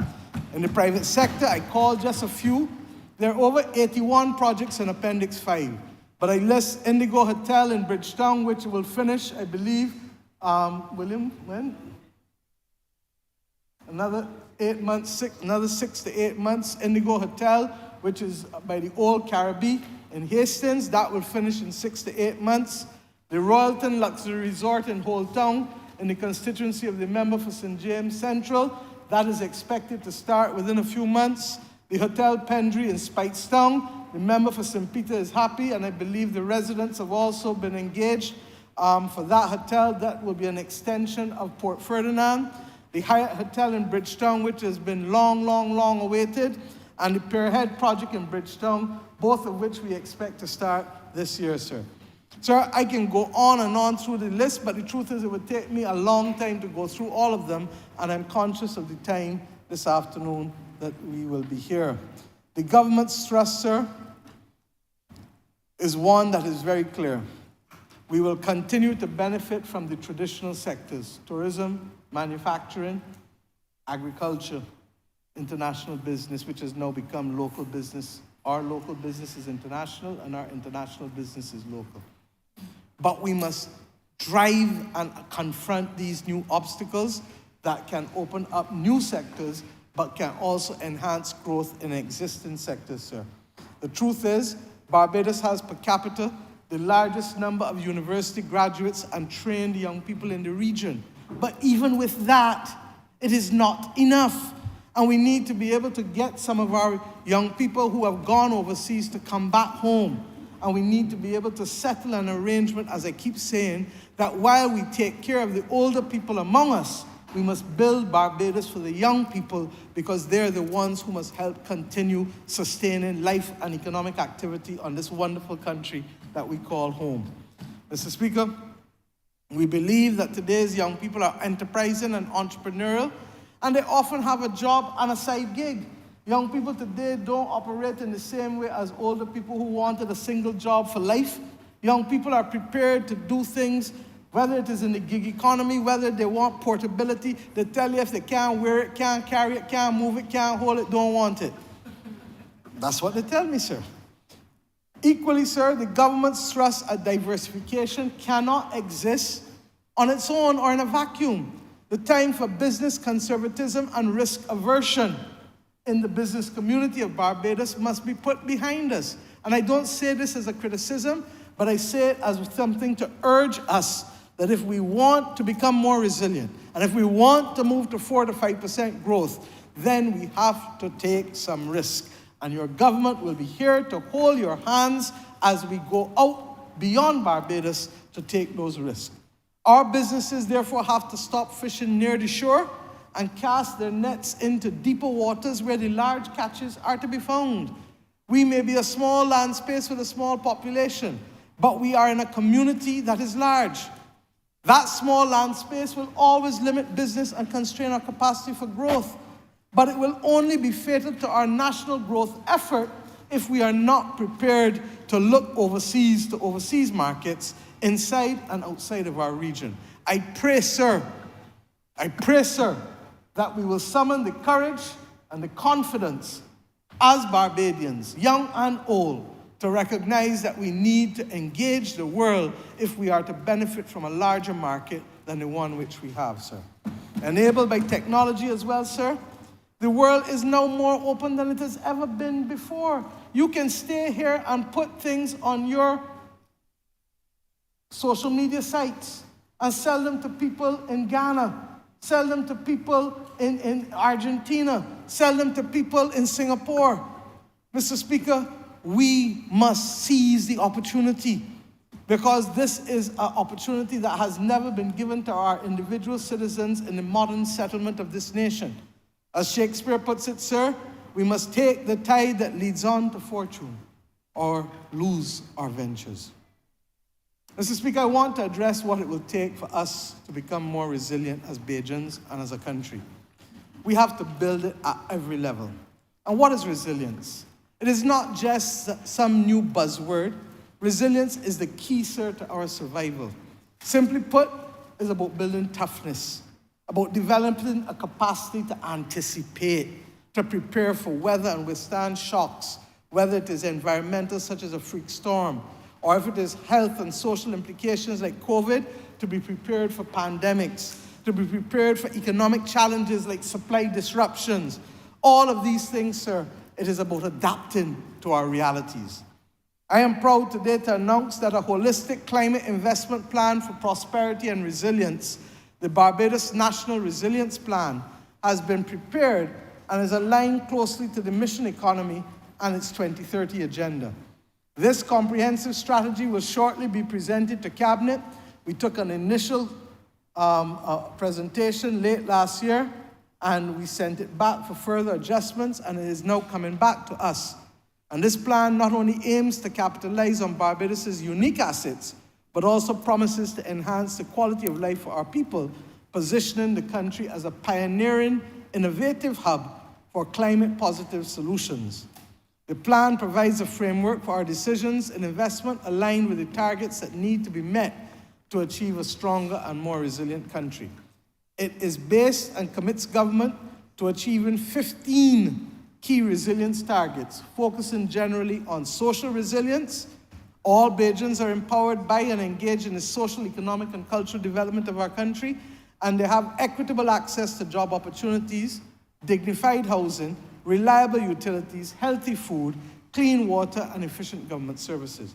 Economic resilience, that we will have a diverse, robust economy which attracts the right capital to drive strong, inclusive growth and allows us to recover quickly from a climate disaster or any other global, regional, or local shock. And climate resilience. Of course, Mr. Speaker, we have become a leader in the green and blue economy globally, and we will make sure that our economy benefits from this leadership and advocacy.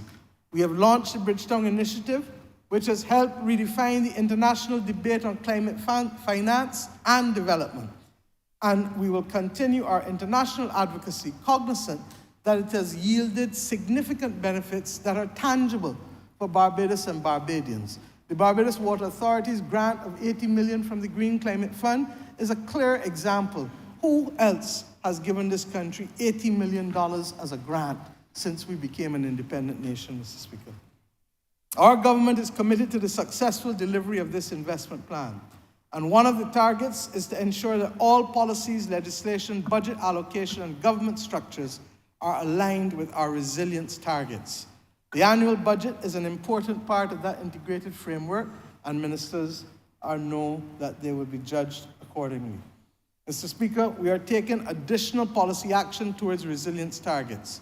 In full compliance with international rules, I therefore propose the following measures to complement our tax reform. With effect from the 1st of April 2024, an additional 25% non-refundable tax credit to boost the 50% research and development tax credit that we announced in October for projects related to the ocean and to the greening of the economy. And secondly, equally from effect from the 1st of April 2024, a refundable tax credit for projects a 50% refundable tax credit for projects resulting in net zero emissions in Barbados. Mr. Speaker, we can see from tourism entities to all other kinds of entities benefiting from these areas, and I hope that there will be the creativity in our domestic private sector, but also that this will attract foreign capital to our country to be able to see us as a perfect hub, not just as a small island developing state, but as a large ocean state with nothing between us and Africa. The improvements in our Met services, sir, I think everybody knows the enthusiasm of the leader of the Met Office, and all of us enjoy his enthusiasm and the extent to which he has brought early warning capacity to this country. We now hear more about flood warnings and all other kinds of warnings in a way that we've never heard consistently before. The office, sir, is very concerned about the weather and the climate, and they are telling us that the intense heat this year and likely extreme weather will continue. The truth is that the measurements and the systems that we have developed are even helping countries like Cuba in using some of our models, and they are in regular consultation at the Met Office with all of the major institutions in the Americas. This office is providing observational data with unmanned sea surface drones that go 400 kilometers east of Barbados in the last hurricane season. And in this hurricane season, the director has indicated that the drones will penetrate any storms or hurricanes that pose a threat to this nation and for those nations positioned west of Barbados. Why is this important, sir? To be resilient, we need to have a better understanding of the threats that we face and the capacity to prepare for them. This might be a little dry for people again, but this can make the difference between whether you save your life or you lose your life. Because if you know something is coming and you know your house is not up to scratch, or where you are is prone to flooding or whatever, you take the appropriate decisions in order to be able to save life and wherever possible to save property. Sir, we in the government have been supporting the investments at the Met Office to make Barbados' Met Office globally recognizable and to be able to be put among a class of very few. The government's total investment in the Met Office this year is in the region of $4 million to buy some of these drones and unmanned equipment in order to be able to enhance their capacity to give us early warning signals.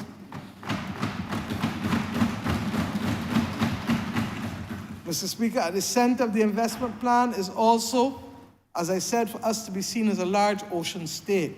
This plan looks at Barbados between now and 2035. But in the next few years, it will prioritize the expansion of the deepwater port, strategically located, as we know, as the shortest trade route connecting Africa to the Americas, positioning our country as a logistics and transshipment hub. The plan also lays out investment in initiatives like the X-Prize Coral Restoration Competition. We are losing too much of our coral reefs, and we need to build them back and pay forward. And Mr. Speaker, this is critical for us. While constructing these new assets, the government acknowledges the importance of strengthening its existing critical infrastructure concurrently. We will future-proof essential systems, notably water and wastewater infrastructure. Our roads, the Minister for Public Works is telling you that there are some roads that simply have now to be done in concrete because it will stand up longer and better in a way that asphalt will not. Similarly, Mr. Speaker, we will ensure that our housing, our education facilities, our healthcare infrastructure, all of these things have now to be future-proofed because of the world in which we are living, and we are already seeing. When I went to St. Lucie 2 years ago, the member for St. Lucie would tell you that St. Lucie had floods in areas that people said that for decades they had never seen those parts of St. Lucie experience a flood. Last year, for the first 6 months of the year, Barbados had rainfall that was 50% less than the 30-year average. Mr. Speaker, it is real. And in February last month, the entire world had global temperatures rising 1.77 degrees above pre-industrial climate. Mr. Speaker, you snooze, you lose. And regrettably, some people may lose lives and not just property. A word to the wise is sufficient. In terms of our coastal management, sir, the Coastal Zone Management Unit will start a 7-year climate resilience and integrated coastal management program with the Inter-American Development Bank. I signed a loan in the Dominican Republic just over a week ago. A series of coastal infrastructure projects will be implemented from beaches at Clinkets in St. Lucie, Mullins to Retreat in St. Peter, Sand Street in St. Peter, Oystons in Christchurch. Not sure if the member for Christchurch South is aware, or the government is still doing for the people of Christchurch South. With or without you. But all jokes aside, look, if we don't protect our beaches, can you imagine what will happen to those people who depend on a job in a hotel or a job in a restaurant on a beach? All them jobs gone. Not to mention that the government will not be collecting the taxes that will allow us to take care of the other people who ain't working on the beach or who ain't working near the beach. This is vital to Barbados' stability and development. And therefore, we look forward to urgent shoreline stabilization and enhancement. Additionally, aspects of climate change adaptation, coastal hazard mitigation, and institutional strengthening of the coastal zone management will be implemented as part of this program. In addition, sir, we continue apace with getting the work off the ground with the Marine Spatial Plan over the next few years, as this is needed to build true resilience and to drive sustainable development. To augment these matters, sir, I want us to work collaboratively with the private sector and households who can afford it. I therefore propose now that with effect from the 1st of April 2024, that a 50% tax credit be introduced for beach rehabilitation, coral reef restoration, and other marine conservation works that are approved by the Coastal Zone Management Unit. Comprehensive investment, sir, across 12 areas, priority areas, is what the plan also speaks to. We aim, sir, between now and 2035, as a result of this plan alone, to be able to generate 10,000 new quality jobs and to achieve a 50% reduction in the poverty rate in this country, ensuring that 100% of the population also has access to primary and secondary health care, and that we can, as I said earlier, attain 100% renewable energy generation. To do this, to execute all of this, will require a total investment of $14.5 billion by 2035, or to put it more clearly, just short of 30 billion Barbados dollars between now and 2035. Significantly, over half of this sum, amounting to 8.7 billion US, or indeed, Mr. Speaker, just over 17 billion Barbados, is to be sourced from the private sector, creating domestic investment opportunities both at the institutional and retail levels, and attracting international financiers as well, given the scale. These funds will be channeled into low-carbon, nature-positive, and circular solutions, offering attractive financial returns and critically leading to the creation of new jobs and new sectors. The remaining estimated 6 billion US or 12 billion Barbados will need to come from public sources, given that this relates to investment in social goods. Over the time, government intends to contribute about 950 million US, or indeed, Mr. Speaker, 1.9 billion US, comprising of 1.9 billion Barbados, comprising of 100 million US, 200 million Barbados, from government revenue resulting from business as usual GDP growth, and another 850 million US or 1.7 billion Barbados generated through additional GDP growth spurred by the successful implementation of the implementation plan. We have already started with one debt swap. We broke new ground globally with the debt swap for nature, what we call the blue bonds, and we are now looking at a debt swap for climate in order to allow us to secure more, cheaper, and longer-term public financing from domestic and international lenders, which we are championing through the Bridgetown Initiative and which will be a critical part of the portion of this financing. Mr. Speaker, I want to take this opportunity to thank the International Finance Corporation, IFC, the European Investment Bank, the Caribbean Development Bank, the Development Bank for Latin America and the Caribbean, CAF, and the Rocky Mountain Institute for facilitating through secondment and other means the necessary human resources and subject matter experts to put this country and this government and the people of Barbados with the development and implementation of a climate investment and resilience plan that will become one that will be a model globally. Water resilience, sir. Water for all. We know, sir, that our country is among the 15 most water-scarce countries. In addition, the advancing rate of climate change is exacerbating our water crisis in several challenging ways. The truth is that we have had estimated around 20, that our rainfall will continue to decline, and that by the end of the century, it will be about 20% of what it is now. That is so frightening, sir, that when we think that some people will have children and grandchildren living at a time when this country's rainfall will be 1/5 of what it is now. Adding to this complexity, sir, is the aged pipes that we all know about. And Mr. Speaker, I have learned that there are an average 80 burst mains a month in the Barbados Water Authority, for which the Barbados Water Authority must seek to repair. In addition to that, those bursts lead to loss of money, what they call non-revenue water. If you pump in a gallon and you're losing it, you can't pay for it. You can't get it charged. Can't get anybody to pay for it, sorry. But there's also the issue of discolored water because of the age of the pipes. And then there is, in addition to the mains, and most Bajans don't know this, another 1,100 to 1,500 service lines that are burst on a monthly basis.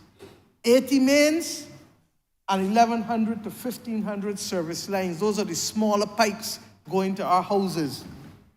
Mr. Speaker, the revenue losses from non-revenue water is too high. And when you add that to the already depressed revenues from the arrears and other inefficiencies, we have a serious and daunting task, but it is not impossible. Mr. Speaker, we have to generate the efficiency of the Water Authority's operations, including its arrears collection. Last year, we announced an amnesty. Regrettably, only a couple hundred people chose to benefit from it. But the truth is that we have to come to the reality that water will soon attract a premium across the entire world. And that whether we like it or not, Bajans still enjoy some of the cheapest water rates in the entire Caribbean. There are only about 3 or 4 countries in the region that got cheaper water rates than us. Given the challenge of supplying discolored water in parts of the island, BWA is aggressively pursuing filtration systems for both Allendale and Bowmanston pumping stations. In the case of Bowmanston, the construction of redundancy water holding tanks to ensure interim supply whilst the source wells settle is being undertaken. Additionally, the Water Authority has acquired 104 district metered areas, flow meters. These are special meters that will improve distribution and will expand coverage of the SCADA system, the SCADA software system, which will improve the monitoring and the remote control of pumping and distribution systems to facilitate real-time decision-making by the BWA. They have started the implementation of these district meters, thankfully, now. The reservoir rehabilitation started with the emergency replacement of 3 welded steel tanks that were on the verge of collapse at Fort George, Lodge Hill, and Boscobel. You can see the wonderful big black steel tanks if you drive around these areas. But you know what was amazing, sir? That when they reported it to me as Minister of Finance, a member for Christchurch East at the time, those tanks could not even withstand a Category 1 hurricane. The Deputy Prime Minister, when she had control, would have assisted in helping us, and the member for St. Michael West Central would both have assisted in getting us to get the 5 new concrete tanks up and going, and we're 75% finished in terms of the construction of those. Castle Grant, which has already had its opening, one of the 2 tanks that have gone at Apes Hill is already completed and in operation. The 3 tanks that remain to be completed now, Shop Hill, a 2nd tank at Apes Hill, and 1 in Rising Sun, which is critical for the people of Christchurch because of the outages that Christchurch is having. I'm taking the time to go through these things, sir, because the country must know the details of what we are doing as a government to ensure that we can get water for all, no matter how daunting the task is. There's another tank that has been planned for St. Andrew that has not yet started yet. Mr. Speaker, in addition to that, the Lodge Hill to St. Stephen's upgrade project was finished with the installation of 2 tanks at St. Stephen's Hill and at Lodge Hill. Mr. Speaker, in addition to all of this, the Water Authority is continuing to train and upskill staff and to introduce private contractors through delivery-driven arrangements to assist the Ministry of Public Works in particular to improve the timeliness of road reinstatements. Mr. Speaker, when I go and fix a pipe, we need the road fixed back. That's all I tell you. You can't dig up the new nylon roads that you're putting down and then don't fix it back. So we have worked and said that there has to be an arrangement that is not only putting pressure on MTW, but also will reach out to smaller contractors and other road contractors to help us in this area. Mr. Speaker, at the moment, MTW can only do about 4 a month with all of the other stuff that it is doing, but we have about 44 a month that are done and that need fixing. Mr. Speaker, the people of the Bell, members of St. Michael East need to look up. The people of Bellevue, Mr. Speaker, you need to look up. And the people of Bailey's Alley, member for St. George North, need to look up. I think this country owes a lot of them, especially the people in Bailey's Alley who live next to the reservoir at Golden Ridge, and who, in spite of living next door to them, got to go and carry buckets to get water.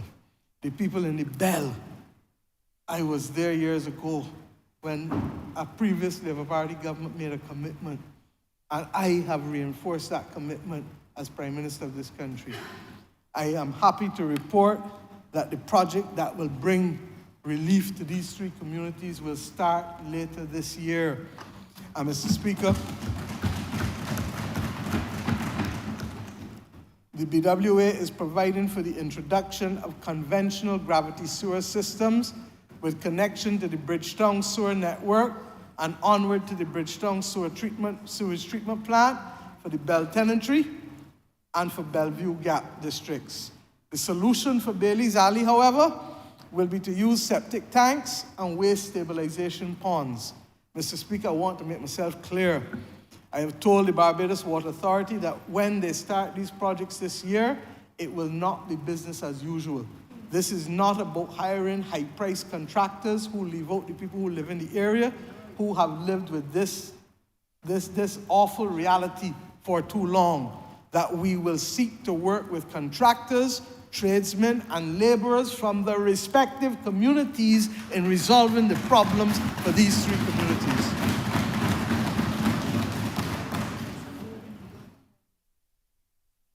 We see you, we hear you, and we feel you.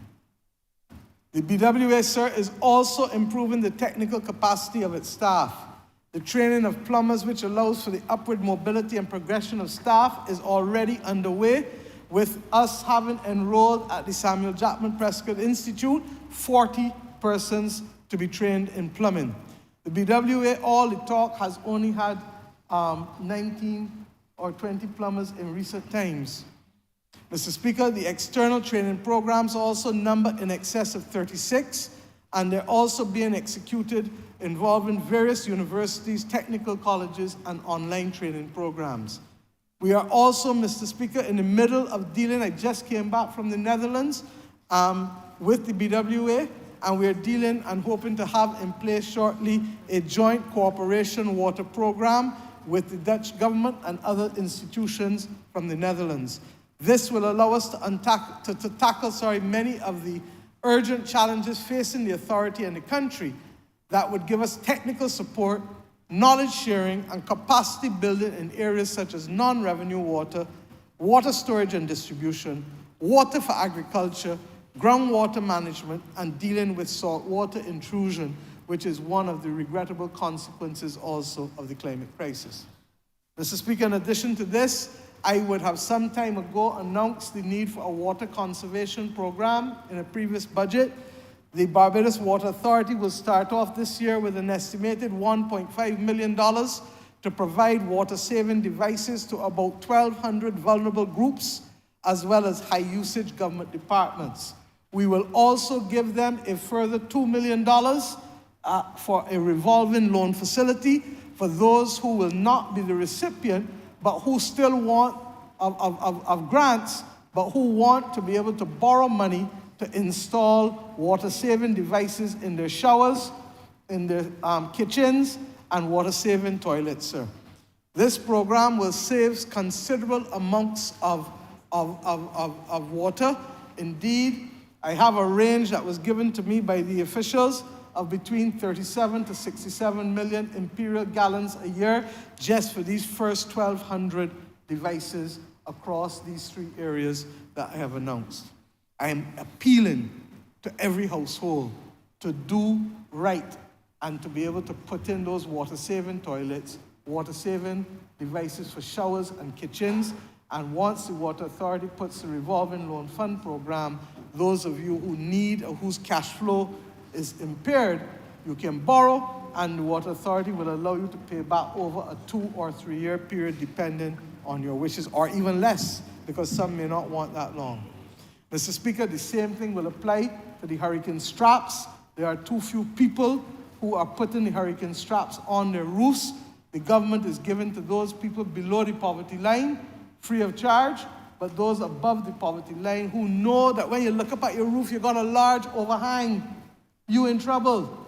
If you can make the changes and make sure that you build with, and I've asked the Ministry of Housing to have public service announcements to show people how to build for a resilient Barbados. So when people are building their own new houses, they don't go and build it according to the houses that built in the 70s and the 80s, but they build according to what Barbados need in this decade of the 21st century to survive.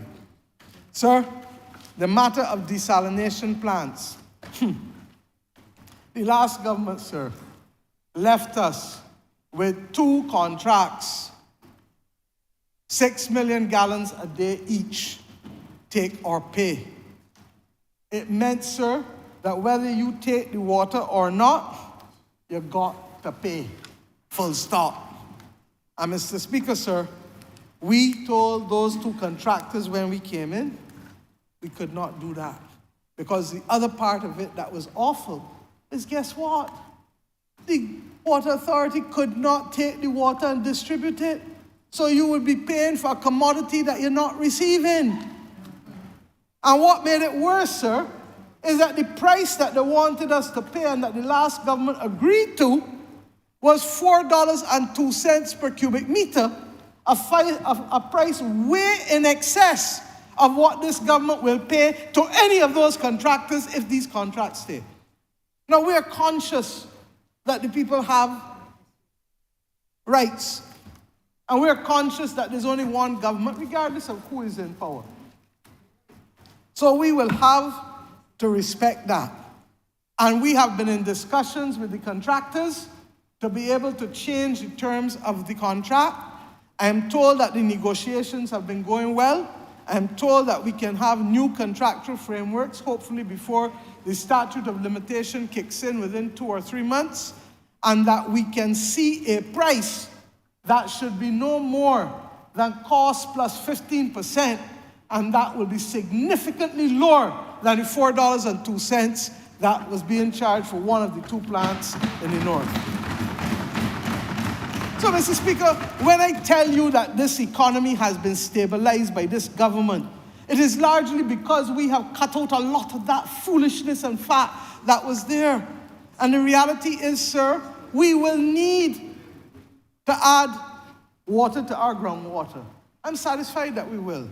But, Mr. Speaker, as we add it, it cannot be at prices and in manners that don't make sense and that will see us reducing the money of the Water Authority. Mr. Speaker, I just send and give me this document here.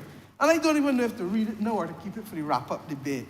Because the leader of the opposition will soon find out that the party which he has now taken the responsibility of leading, when he was over here, he knew it, was responsible for a berriffle of foolishness. I hope that Hansard could get that. A berriffle of foolishness. And Mr. Speaker, I am now being forced to lead a government to have to clear up all of this madness while the people of St. Lucie and the people of St. John and St. George dealing with brown water and the people of St. Peter can't get water. And Mr. Speaker, I got now to go and look at starting a new account system from the 1st of April. I've told them go ahead and do it, and we're going to have to go back and do the audits on a separate track because you can't continue carrying badness into the future. And what you're doing then is putting all the burden on the Barbados central government instead of the Water Authority being able to stand on its own 2 feet and meet what is the largest public sector investment that this country has to face going forward, because all the mains we know get put down 80 and 100 and 120 years ago, and we have replaced less than 5%. 5% of the mains. And you want to know why people can't get water in this country? Mr. Speaker, look at it. I don't want to keep people in here all night, so I can deal with this later on. This one is for y'all later on. I ain't ready for it yet.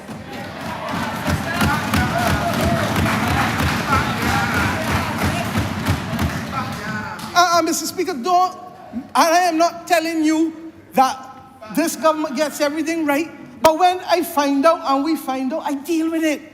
But what we have now had to deal with is the fact that our investment of $100 million, let me keep quiet. Let me keep quiet. Let me keep quiet. Household and community resilience, sir. As I said, we introduced in 2022 a household community resilience program.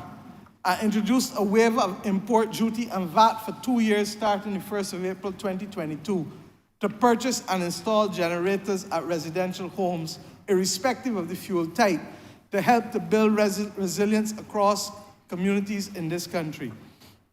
We recognize that much has taken place in the last 2 years with global supply chain issues. Pedro. I therefore now propose that from the 1st of April 2024, sir, the waiver of import duty and VAT on the purchase and installation of generators and transfer switches at residential homes, irrespective of the fuel type, shall be available to persons for another 2 years.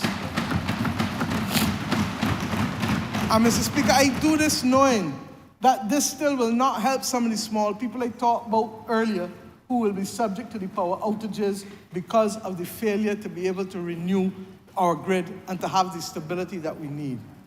Mr. Speaker, last year, Barbados experienced more than 4 months of water restrictions, and the Deputy Prime Minister had to talk the country through these water restrictions between the months of May and August. I told us about the scarcity of rain. In order to mitigate the impact for households, I now propose, sir, that from the 1st of April 2024, that there be a waiver of VAT on the sale and installation of water tanks, septic tanks, and electrical pumps for all residential properties for the next 2 years.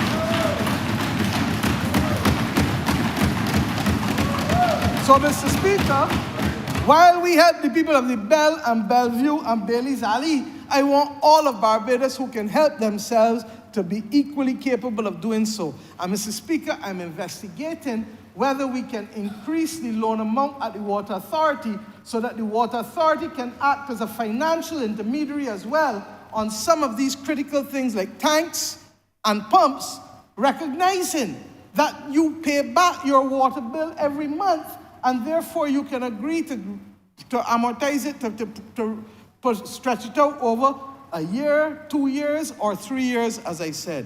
But it is not a nice thing for people to wake up in the morning and don't got no water. Not to mention the public health implications.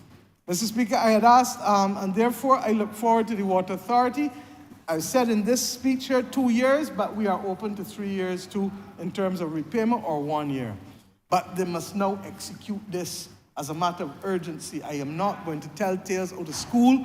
I was very disappointed that the Water Authority has taken so long to execute this program, and it is now imperative that they do it. I want to urge citizens strongly, sir, to ensure that they use these initiatives for themselves, first of all, as a means of protecting themselves and becoming more resilient. This will allow us to make serious progress in our goal for water for all. Equally, Mr. Speaker, there are residential communities in Barbados that suffer every year from perennial flooding. We know them. The sky set up, and you almost feel that the flooding coming in your house already. We are therefore, Mr. Speaker, apart from the work of the Ministry of Transport and Works that they're doing, and they've been doing more work than probably ever to be able to redesign our drainage infrastructure fit for the climate crisis. I want to thank Mr. Daniel Best for being seconded from the Caribbean Development Bank, the former Senior Vice President of Projects there, to come to work with his country and government for the next 2 years so that we can redesign all of the standards. You cannot use old standards to build out in a modern Barbados. If not, this climate crisis will eat you alive. Mr. Speaker, we received a submission from the General Insurance Association of Barbados. And I'm not going to get in today to the biggest fear that I have of the Caribbean region becoming uninsurable, and therefore, by extension, uninvestable. Because already in the Northern Caribbean, insurance companies are retreating from certain types of cover in the same way that they're retreating in California from underwriting fire risk, and in the same way they're also retreating in Florida and Virginia Beach from underwriting certain types of risk because of the climate crisis. But the General Insurance Association of Barbados wrote us and requested tax exemptions for home insurance premiums.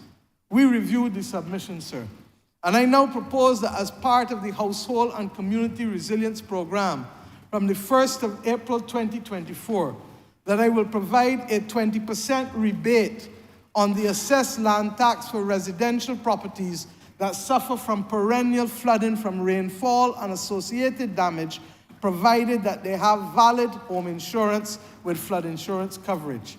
This will help those households in those districts, and those districts can be settled by the Ministry of Public Works in association with the General Association of Barbados, Insurance Association of Barbados. Homeowners would be required to provide documentation verifying payment of home insurance premiums, and insurance companies would need to exchange with the Barbados Revenue Authority the necessary documentation for compliance purposes. For the avoidance of doubt, MTW and the Met Office will have to verify that there has been at least one flood event during the year that triggers a claim in order for homeowners to benefit from the rebate. Mr. Speaker, this is a very targeted intervention. If you suffer, you get it. If you don't suffer, you don't get it. This is intended to help people who are in need. The cost of this Household and Community Resilience Program, we believe, will roughly be $1.5 million per year. But as I've said, I will also find additional money for the BWA to continue to be that financial intermediary. Now, Mr. Speaker, you will recall that I said at the beginning of my speech that there is one area for which an adjustment must be made in terms of rates. And I turn to that now. The board of the National Petroleum Corporation has strongly signaled to the government of Barbados that given that 90% of natural gas is now imported, that there must be a redesign of the pricing mechanism to ensure cost recovery for our natural gas. Thank you. Barbadians can appreciate that this is likely to be a new system that will be akin to the fuel clause adjustment on your light bill, because effectively you are subject to the rates at which people will charge you for the imported natural gas. I am signaling, therefore, Mr. Speaker, that once the work is completed, there will be a tariff adjustment in the near future. Mr. Speaker, I don't believe in googlies, even though I love cricket. And therefore, I tell the public up front what is likely to happen. Fortunately for us, natural gas is perhaps one of the cheapest commodities in this country, and Bajans have benefited from it. It will still be cheap, but it will be a little more expensive than you are paying now. Food and nutritional security, sir. Without doubt, this climate crisis continues to impact Barbados in myriad ways. Last year, we talked about the severe dry season and the water restrictions. Last year, we also heard that we lost about 30,000 chickens.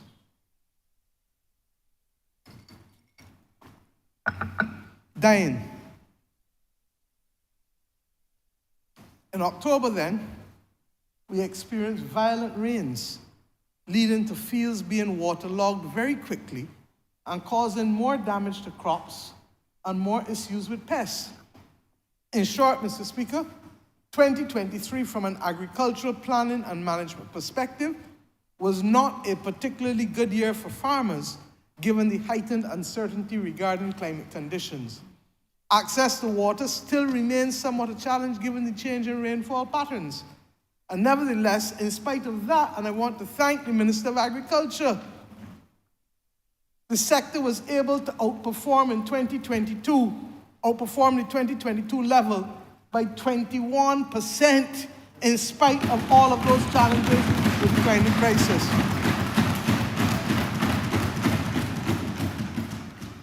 That was crops, crop production. Regrettably, the extreme heat in August and September 2023 led to an overall reduction in livestock production of 2% for 2023. Yes, it could have been much worse, but we would like to see growth and we would like to see things improve there. And we are working with the sector on that with livestock. Having said that, to enhance water solutions for the Farmers Empowerment and Enfranchisement Drive, otherwise known as the FEED program, the BADMC, the Barbados Agricultural Development and Marketing Corporation, will be expanding the irrigation networks in conjunction with the Barbados Water Authority to include pump houses and distribution piping. At Wakefield, I met with the farmers there, promise made, promise being delivered to you. Spencer's, Bath, and Mount Poyer in St. Lucie, where the member for St. Lucie knows that I've taken a particular interest in making sure that that also comes up in addition to the Spring Hall areas where farming takes place. The cost of this waterworks will be $4.6 million, and the money will be provided to the BADMC, who will contract with the Barbados Water Authority for the benefit of those farmers. Mr. Speaker, you will be pleased to know that as part of the Debt for Climate swap currently being negotiated with the Inter-American Development Bank, the Green Climate Fund, and the European Investment Bank, the water infrastructure for food security at River in St. Philip will be one of the key climate adaptation measures. Mr. Speaker, this again speaks to the policy coherence being exercised by this government. I turn to milk. Mr. Speaker, over the past decade, milk production has suffered badly, such that it now requires a fourfold climate-smart agricultural intervention to turn the dairy industry around, to increase milk output and exports with the following targets. 1, to achieve a 50% increase in milk output and to restart exports by the end of this year, 320 climate-resilient cows need to be imported. 2, increase feeding to optimal levels will, in the short term, improve productivity per cow, that is the milk yield, and raise milk output. A combination of feed concentrate and highly nutritious forages and hay is needed. Feeding highly nutritious forages also reduces livestock emissions, which are a significant contributor to methane levels globally. And Barbados has been leading the charge internationally, calling for a global methane agreement, because more than even CO2 emissions, global methane emissions stand to impact the temperature and, by extension, all of the things we are facing. 3, implementation of a stock replacement to assure 20% replenishment of climate-resilient heifers. I'm reading this thing, sir, but I really ain't sure what climate-resilient heifer is, but I hope somebody will tell me. Huh?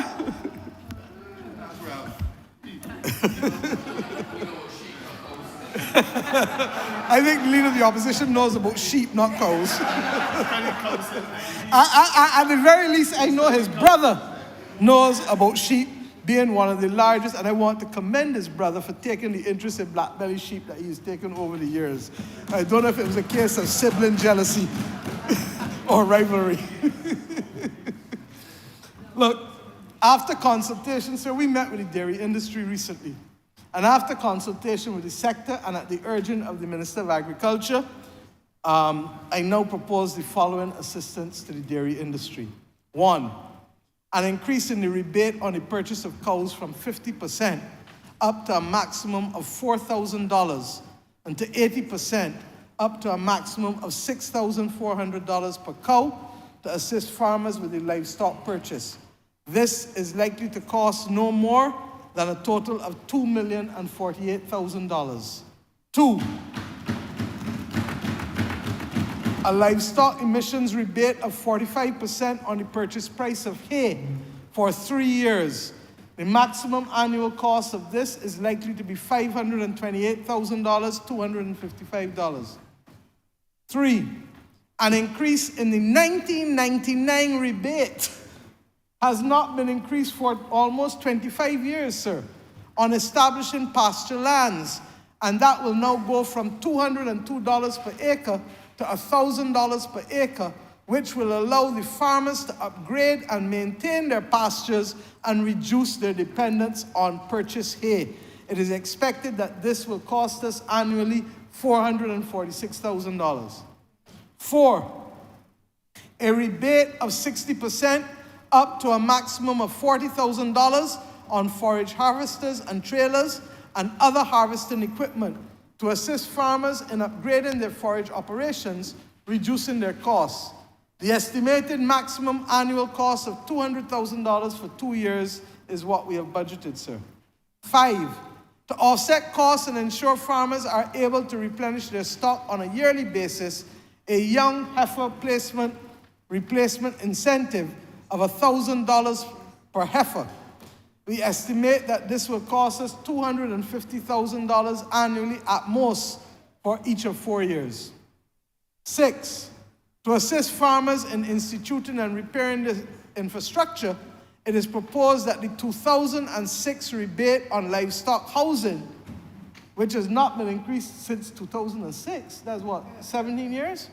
Be increased from 25% up to a maximum of $60,000 to 40% up to a maximum of $60,000. The estimated annual cost for each of 2 years is $240,000 per year. 7, to stimulate dairy farmers to invest in upgrading their operations to innovative and digital technologies, a rebate of 60% up to a maximum of $60,000 will be offered. The estimated maximum annual cost of $240,000 per year for each of 3 years.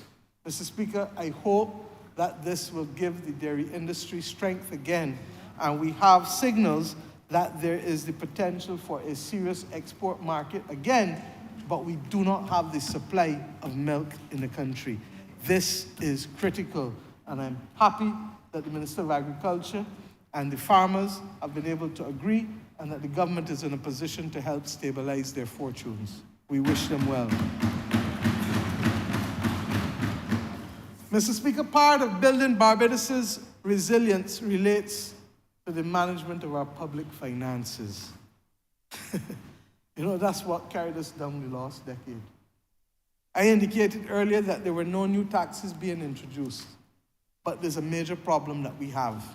And I want all of us to listen and understand, because it is going to represent a turning point in this country's development practices as it relates to tax concessions.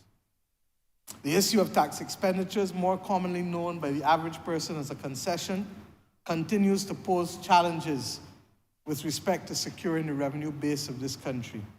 Over the past 4 years since the introduction in September 2019, when we introduced Asekuda World by Customs and Excise. Remember, we were one of the last countries to introduce this model of Asekuda, and it was long overdue when it was done. There was a lot of hullabaloo. The member for Christchurch East Central was cursed, but it has worked to our advantage to put it in place. It has allowed us the ability to track the level of revenue that is being foregone in this country through the granting of concessions, and it has improved significantly our ability, therefore, to monitor and put policies in place. I want to let you know what we have foregone given the concessions that we have inherited and the ones that we've added to it. In 2020, $585 million was foregone. Remember, this was in the middle of the pandemic, so the numbers there are going to be much less because there was no economic activity taking place in most of our tourism sector for more than 2/3 of the year. Similarly, in 2021, $613 million. The country was shut down from December 31st well into April, and therefore this reflects the reduced demand.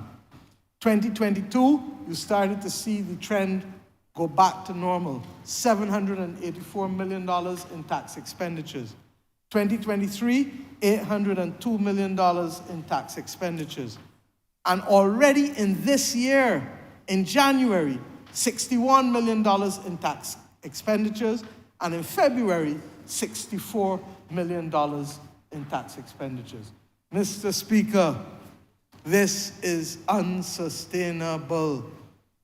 During this exercise, people have literally produced typeset memos issued by the Ministry of Finance as far back as 1989, 1991, and 1993 as justification for why they should continue to access concessions. It is as if their economic circumstances have not changed since that time. Sir, the Ministry of Finance has therefore come to the conclusion that we must, as a matter of course, regularize the time frame within which these concessions are granted, and to hold beneficiaries of these concessions to objective standards of outcomes as part of the strengthening, monitoring, and evaluation mechanism which ensures that the underlying policy is relevant to the times in which we live. In consequence, Mr. Speaker, from January 1st, 2025, all beneficiaries of tax concessions, rebates, or other exemptions that have been issued prior to the year the 1st of January 2025 will have to reapply for the grant of those concessions through the Ministry of Finance. The basis upon which those concessions will be given favorable consideration will be limited to the provisions under the various sectoral legislative provisions and on set conditions specifically that these businesses are earning foreign exchange, depositing foreign currency into the banking system to support the country's balance of payment, creating quality local jobs and training opportunities, greening their infrastructure, as far as possible, digitizing business operations, systems, and processes in the furtherance of public policy initiatives to build resilience, the introduction of new technology or new business ecosystems may all trigger the issuance of these concessions, sir. Mr. Speaker, I will ask, and I said, I believe, because there was a typo just now, and that's why I picked for the other document, to look at the appendix. Let me repeat it.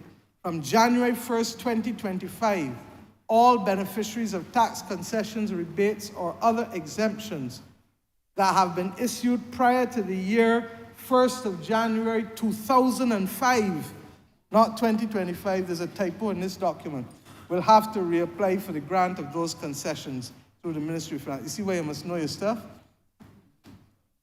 Further, sir, businesses with concessions issued between the 1st of January 2005 and the 31st of December 2010 will be required to reapply from the 1st of January 2027, whilst those issued with concessions from January 1st, 2011 onwards will be required to reapply as the current concessions expire.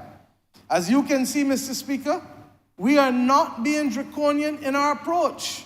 This is a very gradual approach, and we are merely nudging the business sector into conformity with new policy approaches and market realities while ensuring that those who enjoy the benefit of concessions are making their fair contributions to the economy.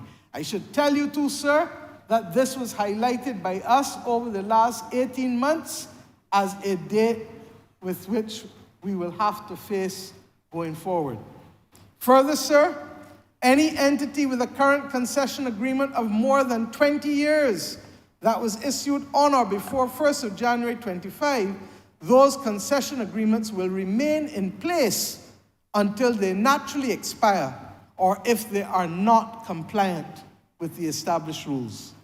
From the 1st of April 2024, new investments exceeding capital expenditures of $200 million will be provided with a time frame of 20 years to utilize the concession granted and will be capped at an annual aggregate concession level of up to $1 million, which can be used by the applicant to apply against any impost on goods or maintenance of equipment and systems required for the operation of the specific project they choose. Equally, from the 1st of April 2024, new investments with capital expenditures of between $100 million up to $200 million will be provided with a concession time frame for 15 years and will be capped at an annual aggregate concession level of up to $750,000, which can be used by the applicant to apply against any impost on goods, maintenance of equipment, and systems required for the operation of the specific project they choose. And 3, from April 1st, 2024, new investments with capital expenditures between $50 million up to $100 million will be provided with concessions for a time frame of 10 years and will be capped at an annual aggregate concession level of up to $500,000, which can be used by the applicant to apply against any impost on goods, maintenance of equipment, and systems required for the operation of the specific project they choose. From the 1st of April 2024, sir, new investments with minimum capital expenditures of $25 million up to $50 million will be provided for a time frame of 5 years and will be capped at an annual aggregate concession level of up to $250,000, which can be used by the applicant to apply against any impost on goods, maintenance of equipment, and systems required for the operation of the specific project they choose. Mr. Speaker, all must satisfy the conditions referred to above and will be required to signal to the Barbados Revenue Authority and the Customs and Excise Department at the beginning of every financial year their plans for the utilization of the agreed concession. The Ministry of Finance, sir, will also, for the first time in its history, establish a monitoring and enforcement unit to work with the other relevant ministries and agencies to ensure that the public purpose for which tax concessions are being granted is adhered to. So if you say you're going to earn foreign exchange and bring it into the country, earn it and bring it. If you say you're going to create jobs, show us the jobs. If you say you have a new business ecosystem, show us the ecosystem. Clear guidelines will be established for each sector such that there is equity and fairness with the administration of the tax expenditures, rebates, and concessions process across the board. Sir, the Monitoring and Enforcement Unit, working together with the Barbados Revenue Authority and the Customs and Excise Department, will be conducting Show Me and other audits as required in order to ensure compliance. In every instance, and listen carefully, where there's an infraction that is clearly the fault of the beneficiary, they will be given 90 days within which to remedy the defect. If the defect has not been remedied after the prescribed period, then I propose that from the following date, January 1st, 2025, the following penalties will be introduced. 1, for the first infraction, the beneficiary of the concession will be allowed to claim a waiver of up to 75% of the assigned duties and pay 25% of the prescribed duties within a period of 3 months. 2, for a second infraction, the beneficiary of the concession will be allowed to claim a waiver of up to 50% of the assigned duties and pay 50% of the assigned prescribed duties, for a period of 6 months.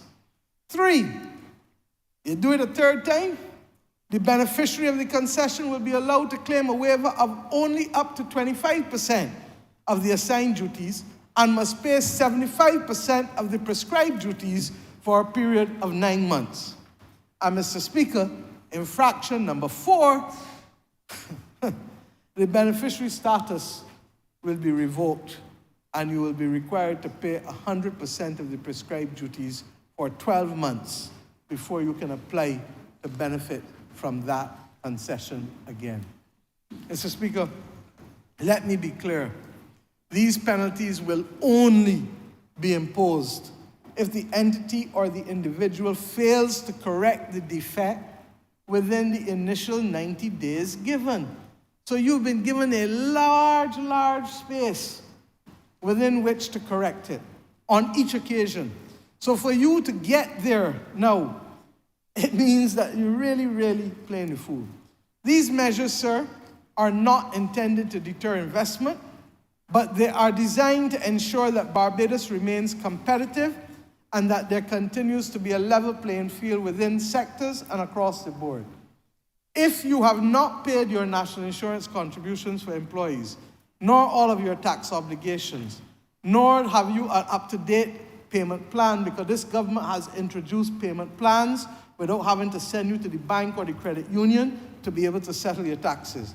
Or you have not actively participated in the various surveys by government, because if we're not collecting data, we can't accurately record GDP. If we can't accurately record GDP, it limits what we can spend on behalf of the citizens of this country. I'll tell you about that another day. And if you have violated any other relevant piece of legislation without seeking to remedy these problems within 90 days, then you are, my friends, tempting fate. The truth is, sir, based on the timelines that I've shown you, it would take at least 30 months, 2.5 years, before a concession would be revoked.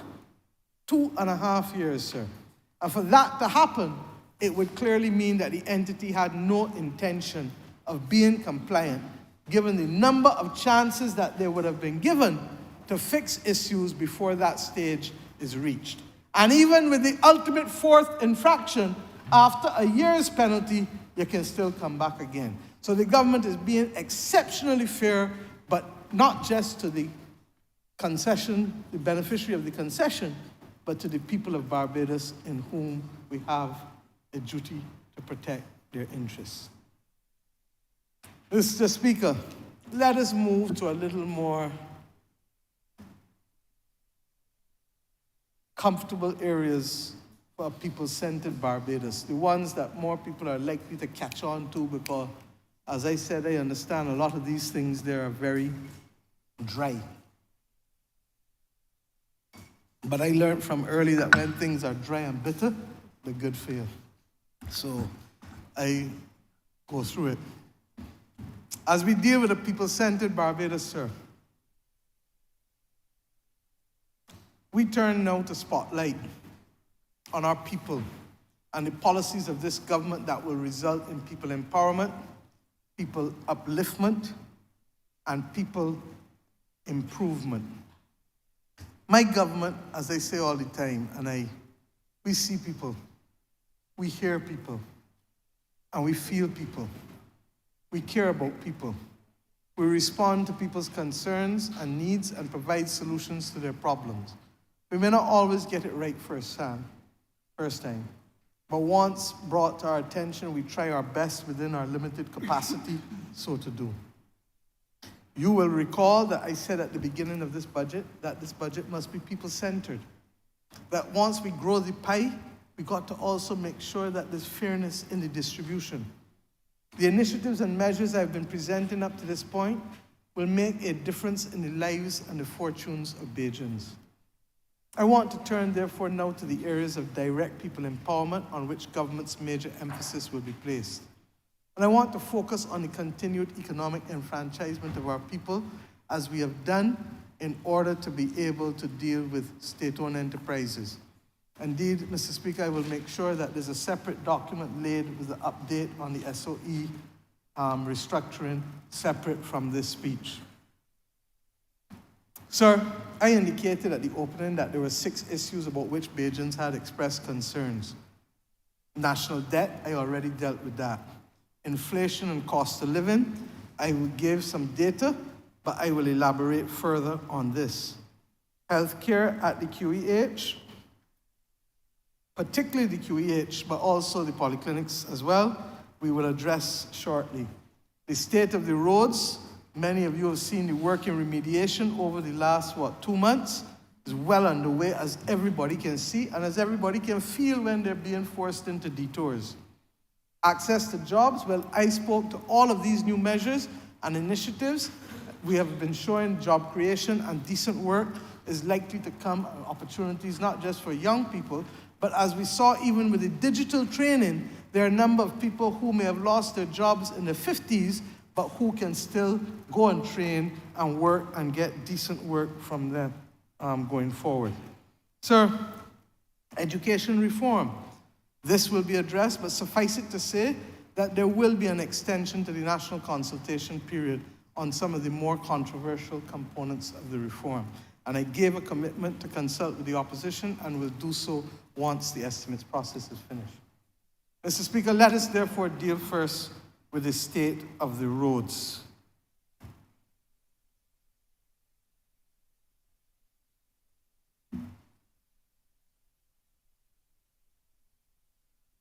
I made a detailed statement at the beginning of January, and I gave a commitment about expenditure, and suffice it to say, promises made, promises kept. People can see that the work has actually started, and as I said, we have been running double shifts now that the rains have abated for the most part, so as to help us press ahead with as much road work as possible. And as I said, we're using concrete, we're using asphalt, and we're also looking at different other types of materials and technologies, particularly for the tenantry and smaller roads that don't have the same traffic count. Mr. Speaker, we will continue to find the right and most cost-effective mechanisms in order to be able to fix our roads. And Mr. Speaker, this also includes the bridges.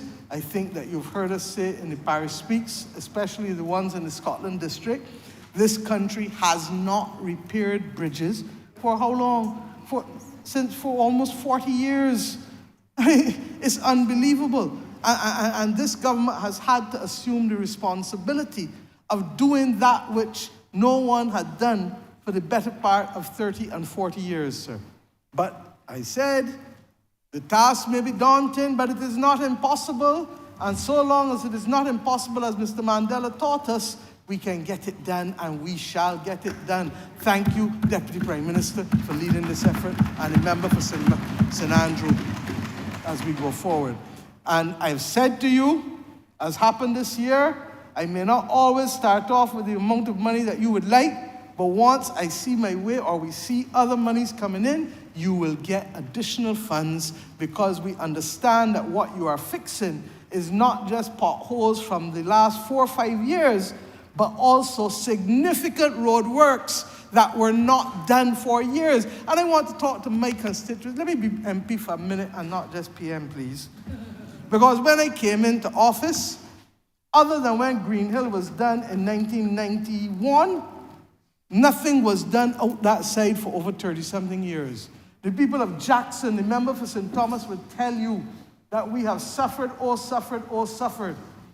And even when the road was started on her side by the Rural Development Commission and on my side in Kenwood Hill, it took this government to come in and finish both roads after they had been stalled for more than 5 or 6 years. Mr. Speaker, the people who live behind BIM, Friendship Terrace and Lowlands, etc., under the Owen Arthur administration, we put that in a program to be done by Rayside in August of 2007. When the Democratic Labour Party government came into office in January 2008, it went the way of all flesh. Nothing done. And Mr. Speaker, while I have had a few roads done, the truth is that as leader, I had to turn and help everybody else. You know, they got old time saying, my mother teach me FSB, family stand back. But I am here to serve notice to everybody know that the people of St. Michael Northeast ain't standing back no more. Nor St. Thomas, nor St. Peter, nor St. George. The truth is that there were certain constituencies that never benefited under the last administration. I want to thank the ministers of public works who have served under this administration for making sure that there has been an equitable distribution of roads all across, and the people of Christchurch South will continue to benefit as they are doing now with Thornbury Hill and Oistins, as we went and walked up to 2 weeks ago. Let us come to the issue, sir, of reducing inflation and the cost of living. Sir, this is a sensitive issue. And I am sensitive to people, but I want also to go through what this government has done and what the facts are too. Apart from direct financial support to the most vulnerable families, giving salary increases to public servants, there will be 3 in 6 years when they got 1 in 10 from the last government. Direct cash grants or hampers, ensuring a minimum wage across the economy, ensuring workers in the hospitality sector are treated fairly where the employers benefit from government concessions, freezing the freight costs, the taxes on freight costs of December 2019, capping the VAT on the first 150 kilowatts of electricity, creating the basket of goods for the price compact of July 2022. Mr. Speaker, there has been no greater evidence of us shown for the plight of Bajans and all these measures that we have taken to fight inflation and to ensure the lowest possible prices for most Bajans under hostile global conditions.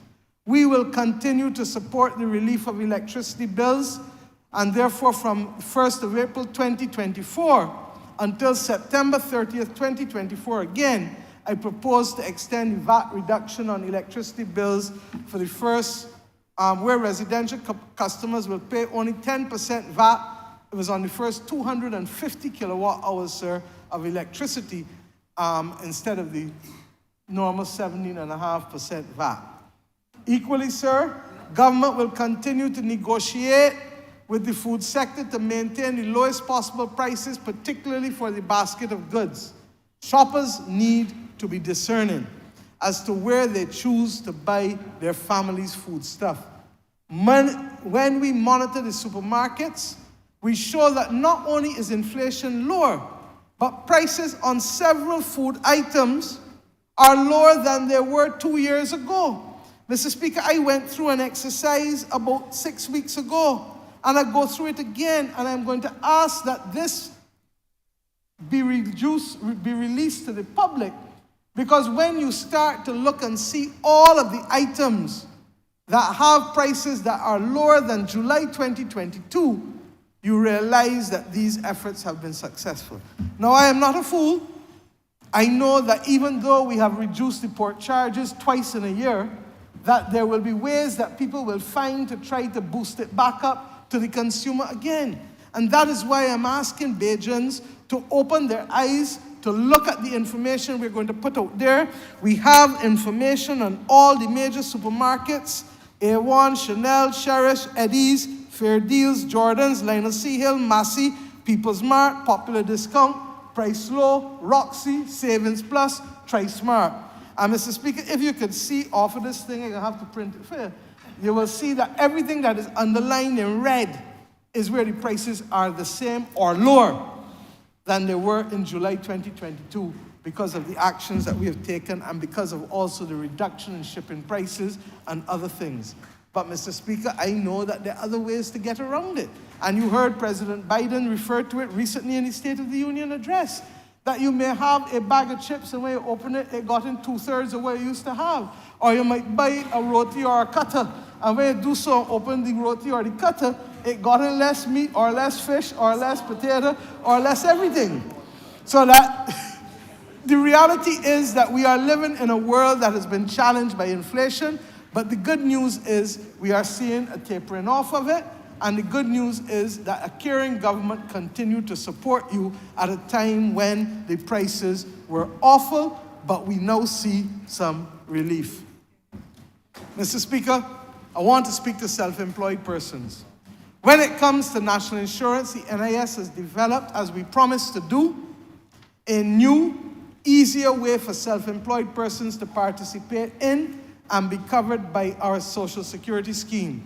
This is intended to cover all properly classified self-employed persons in Barbados. Contributing to the scheme, therefore, will now be easy. You just have to make your payments, and twice per year, the National Insurance and Social Security Service, as it is now called, will send out the information so that each one of you knows what you are covered for and what you are entitled to based on the payments that you made. So if you make $1,000 in payments, they will tell you this is what this entitles you to twice a year. If you make $500, they will tell you this is what this entitles to. I've asked them to also show that if you were to make additional payments, these are the additional benefits you can get. But the days of those complicated forms that will hurt your head, put that one side, and we make this as easy as you going to top up your phone. And why, sir?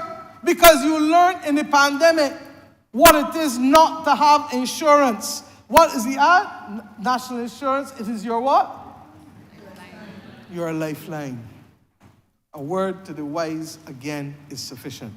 Mr. Speaker, this will allow self-employed persons to know their status and increase the contributions as cash flow allows them to do so that they can get the increased benefits that they want. We are intent on seeing all Bajan vendors, and when I say all, I mean from the coconut, all Bajans, I mean from the coconut vendors to the people in Swan Street, to the mechanics, to the merchandisers, to the attorneys, to the artists. Everybody will now have an appropriate, easy way of guaranteeing their lifeline. Let me address now the matter of the minimum wage, sir. In relation to the minimum wage, in 2021, government for the first time implemented it, yes, in the middle of a pandemic. And many people told us we couldn't do it and shouldn't do it, and we said, no, they are people who we see, feel, and hear who need this protection. Mr. Speaker, I have never been prouder of my colleagues for allowing us to have the confidence to do this. But this year, sir, marks 3 years after its introduction. And the Minimum Wage Board, therefore, it will be required to review the rate, which currently stands at $8.50 per hour, and then, of course, $9.25 per hour for security officers. Given the rise in inflation, there is no doubt that there will be some adjustment. However, in order to protect those persons at the bottom of the pay scale, I am proposing that going forward, we will index the minimum wage, thereby making provision for an annual increase in accordance with inflation, but with a full review every 5 years to be done to ensure whether the adjustment needs to be more than inflation. Mr. Speaker, I want to thank the Honourable Member for St. George North for continuing to press the government on these matters.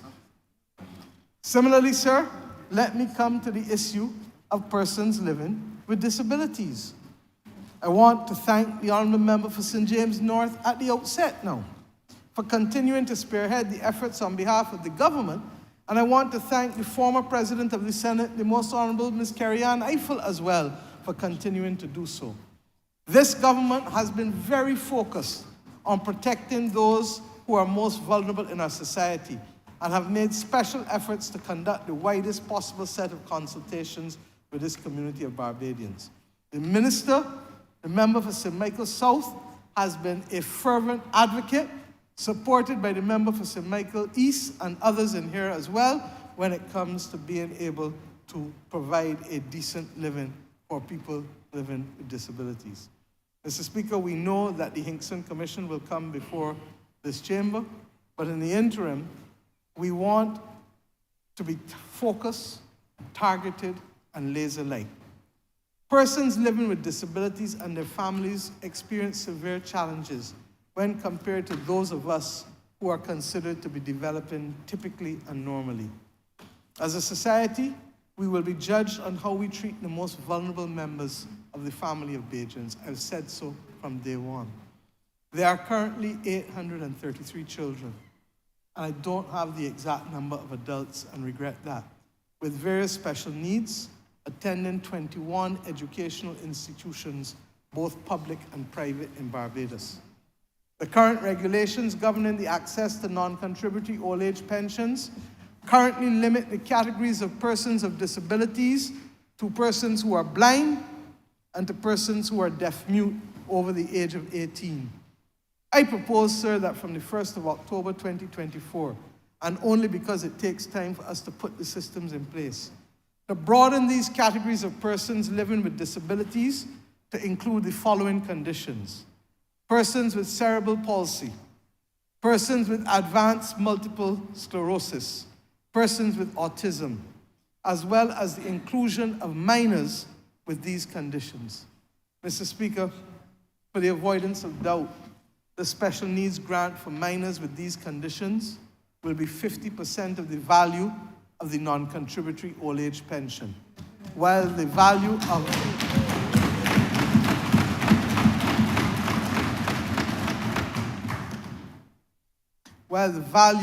will be 100% for adults.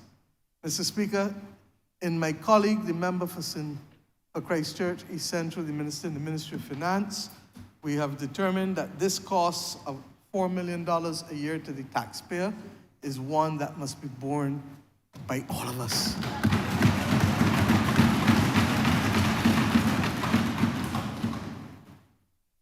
In addition, sir, transportation and mobility for persons living with disabilities still pose a challenge.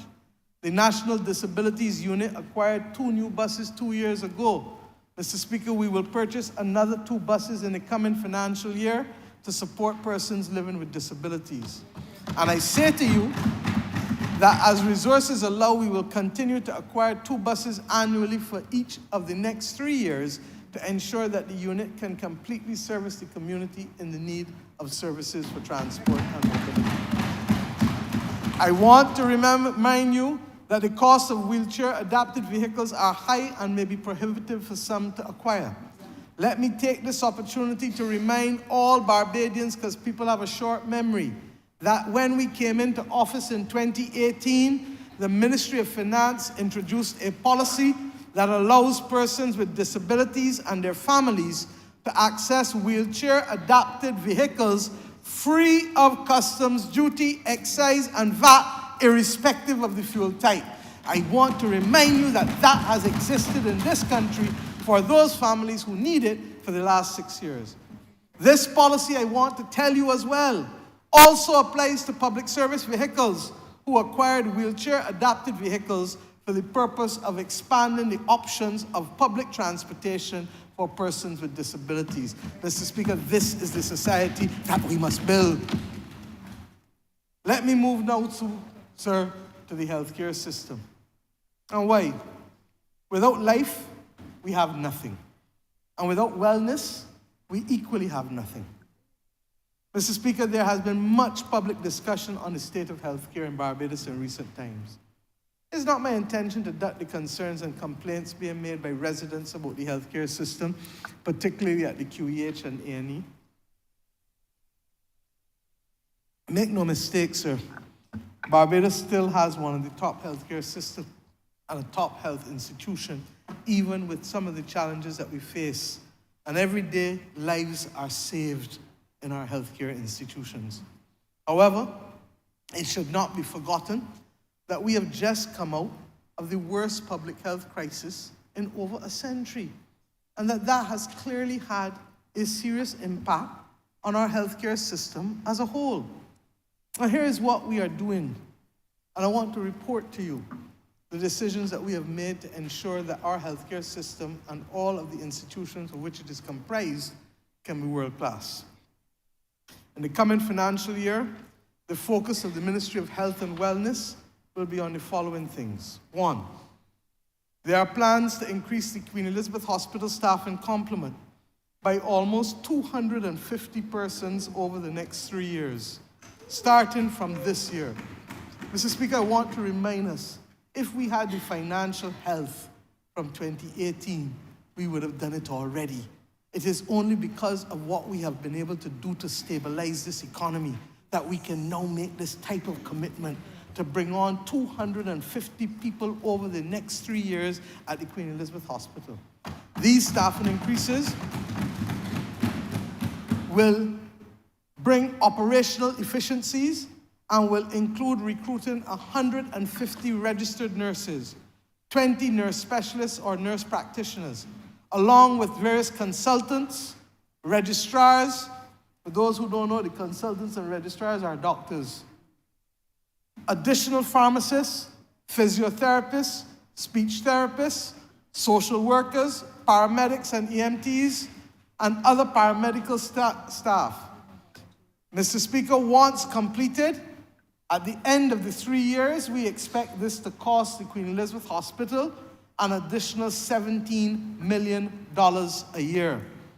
Some of these new hires will add to those already working in accident and emergency, allowing the wait time for services there to decrease and improving coverage during the 3 shifts in operation.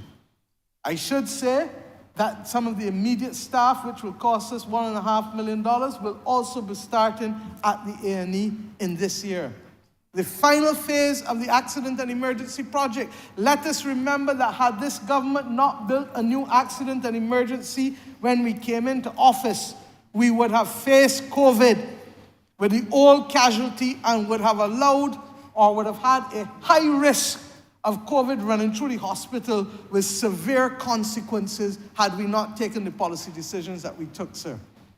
But the final phase of the project is almost complete, and the remedial work to phase 2, I am told, will be completed by May, within 2 months.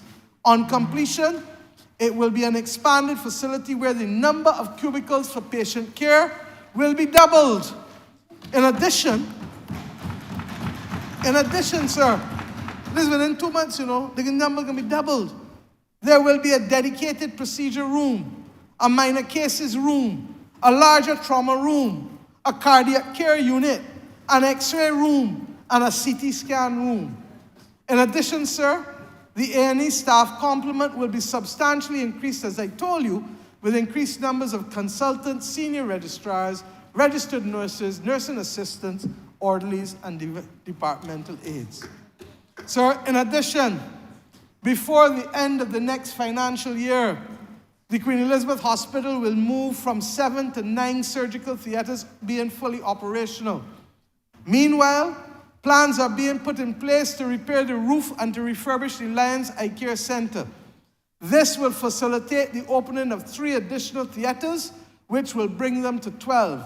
And it is no secret, sir, that I've said over and over, and I believe the Minister of Health is in agreement, that we also need to open some of these theaters to private doctors, because Barbados is best when we treat the provision of healthcare as a national public good rather than dissecting it into public and private only. With these theaters, sir, and the concomitant recruitment of additional surgeons, anesthetists, and their aides, it will allow for more operating time, thus reducing the waiting time for eye surgery, gynecological surgery, and joint replacement surgeries, which have started back, I believe, within the last year at the QEH. Mr. Speaker, we take a lot for granted.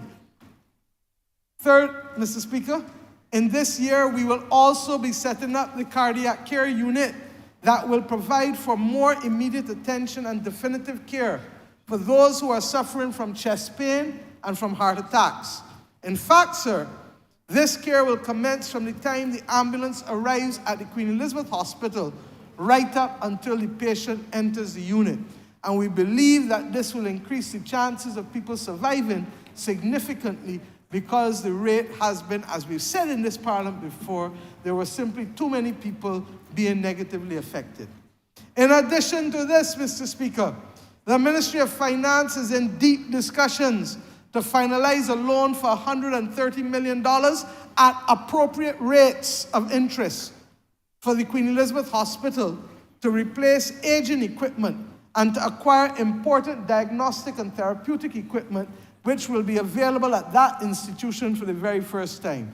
Specifically, an MRI machine and a linear accelerator will be purchased, and I'm happy that we received, separate from what we are looking to borrow for the CapEx, we also received last month a donation of 4 million Barbados dollars towards the linear accelerator from a donor, one of the expatriates who visits this country and who felt that they wanted to make a contribution back to the country. The aforementioned capital expenditure loan will be repaid with the proceeds of the National Insurance Health Levy so that we keep it off budget, sir, and it will help to expand and modernize the diagnostic and therapeutic capacity of that institution. And Mr. Speaker, I've been meeting with the Queen Elizabeth Hospital over the last 6 weeks regularly to ensure that the modernization that we want to see comes, including its conversion into a 24/7 facility fully. And I've asked that those discussions with the union start as early as April and finish within the shortest possible time, because we must deliver services 24/7. There were initial discussions that went into abeyance. We are now resuming them. Mr. Speaker, there is equally renewed focus on primary health care at our polyclinics as we continue to fight against NCDs. This will be done by paying greater attention to prevention, earlier detection and screening, and treatment of diseases with resultant better patient outcomes. Additionally, the Ministry of Health and Wellness will be shortly implementing screening protocols for colorectal cancer, while advancing work on screening protocols for breast cancers in women and prostate cancers in men. Mr. Speaker, I want to pause. And I want to ask Bajans to do the right thing and go for the checkups. If you catch these things early, you can survive and you can have a good life. Mr. Speaker, that is why the expansion of the colorectal screening is so important too, because we know we can reach a much larger population and then be able to see those who need to go forward for colonoscopies. There are just too many people that I can think of who I know died unnecessarily early because of an absence of paying attention to these things. Mr. Speaker, I said it last year with the diabetes too, and the machines. I keep forgetting the name of the machine. You all know which one I mean. That does the monitoring. But in addition, sir, the refurbishment or expansion of polyclinics will be pursued with vigor, including the construction of 2 new replacement polyclinics at Randall Phillips Polyclinic and at the Eunice Gibson Polyclinic in Warrens over the next 3 years, sir. Neither of those 2 facilities are in a position to service a modern Barbados and the communities that they currently service.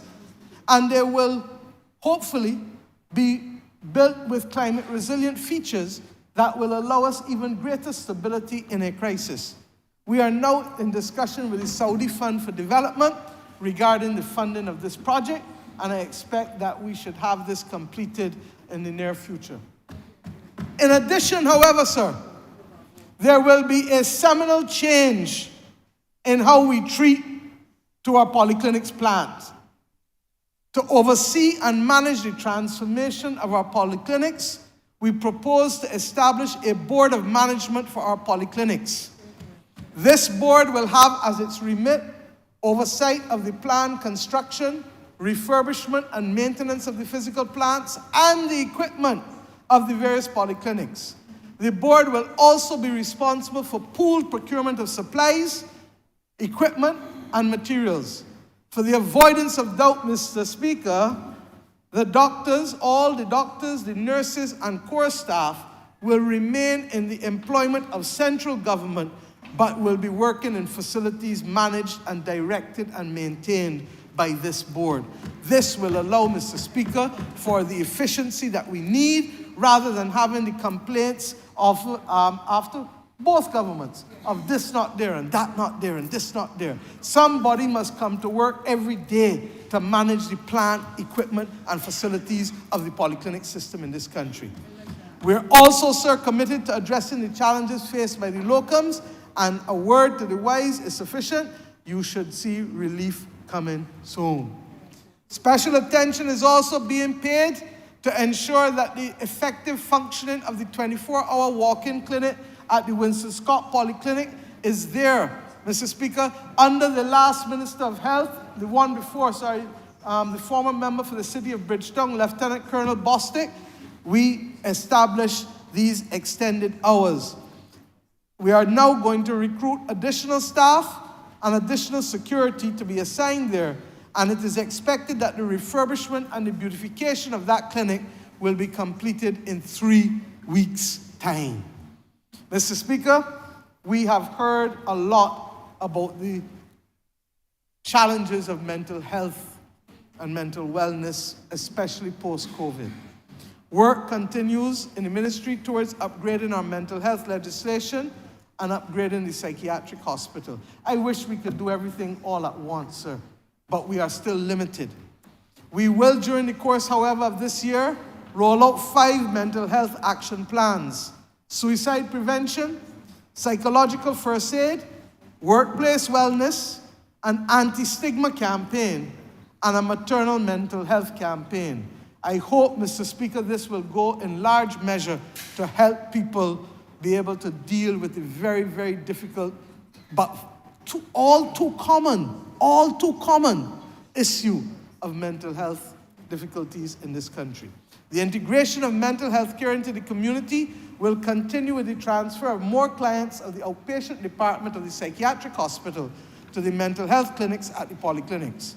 The plan is also to transition the outpatient department to a day hospital with the capacity to treat acute care situations and address various mental health crises while reducing the need for admissions where possible. Mr. Speaker, to further continue and support the continued investment in public health and broader infrastructure in laboratory services with effect from the 1st of April 2024, I propose to introduce a 50% tax credit for the construction of laboratories in Barbados. Without laboratories, our diagnostic capacity is severely limited. Mr. Speaker, I want to turn now to 3 groups of professionals. There are more, but you gotta do and start one foot at a time.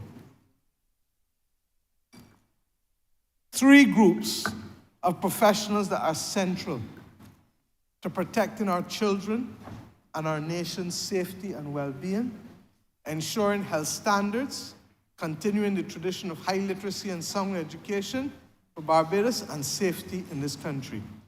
It could justifiably be argued that these 3 categories of professionals have not sufficiently received the recognition, and in some cases, the remuneration commensurate with the nature of their responsibility, their national service, and contribution to our country's development.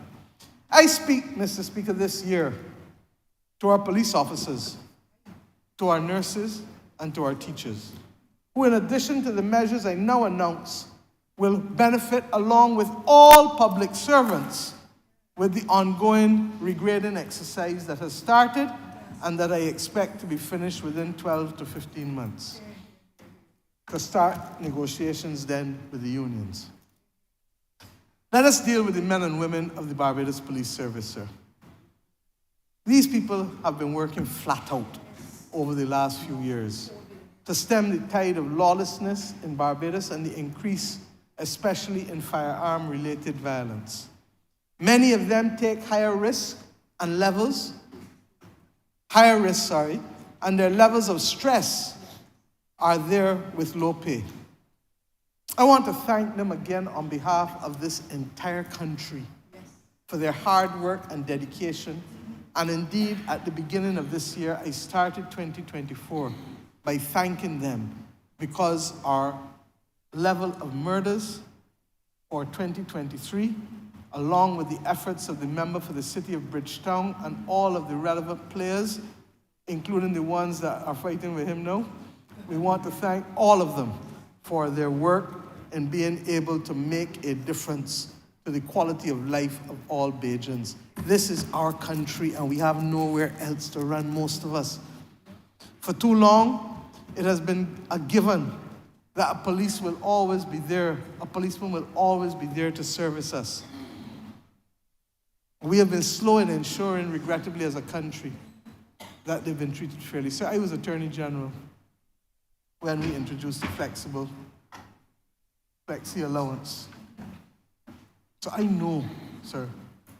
And when we introduced also the compensation for those officers who died in the course of duty.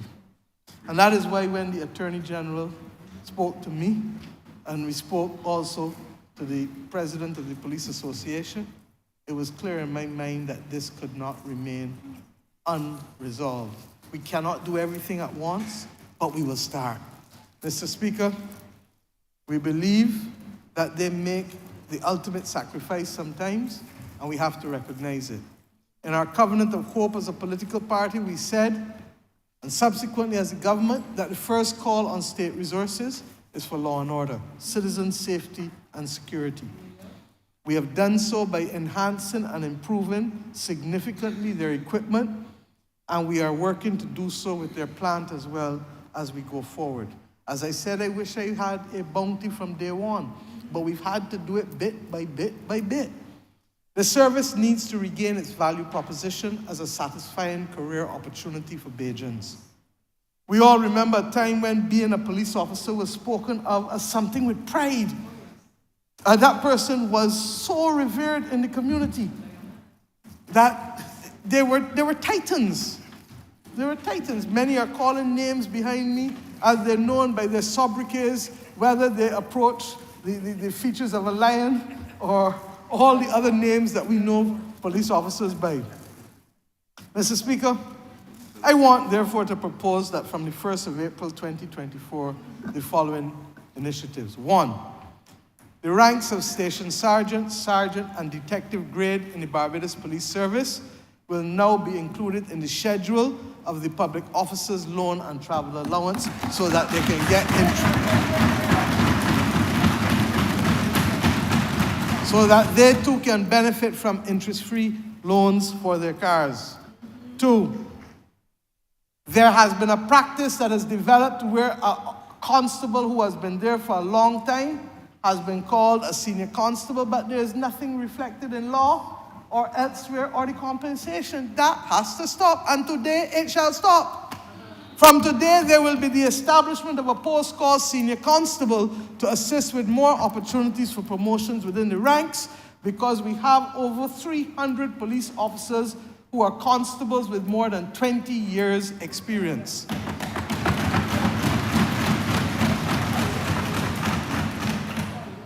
And Mr. Speaker, at the front line are those who do the criminal investigations. There are 164 detectives in the Barbados Police Service. We believe that they are not seen and not appropriately rewarded. Their allowances are less than even some in uniform. This must come to an end. And I therefore instructed at the Ministry of Public Service that there will be the establishment of a criminal investigation allowance to be paid to every detective, irrespective of rank, every month to reflect the serious nature of the work done within the police service. And this allowance must be negotiated as a matter of urgency within the next few months between the Barbados Police Association and the Ministry of Public Service. I hope, Mr. Speaker, we begin to redress some of these wrongs that should have been redressed long time ago. I go further though. We will also ensure that our officers work and train in the best environment possible.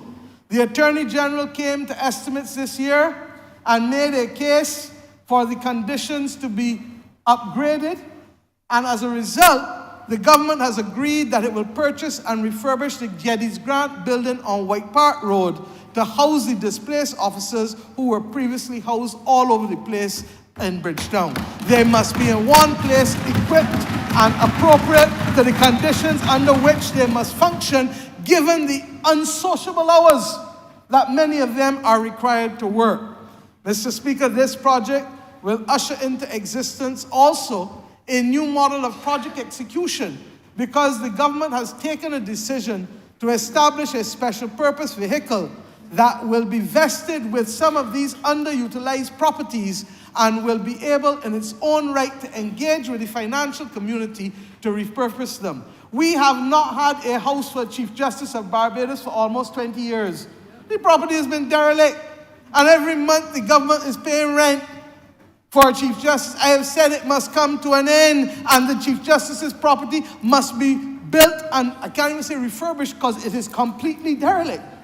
A new property must be built, and while I'm at it, there will be appropriate renovations to State House, because our president is living in a building that was not built in a few centuries ago, not built in the last few centuries, and now requires that we may have to ask Her Excellency to move out for a period of 9 to 12 months so that we can bring that building into proper repair. This is what we inherited as a government, Mr. Speaker, but little by little by little, we're going to do it and we're going to get it done.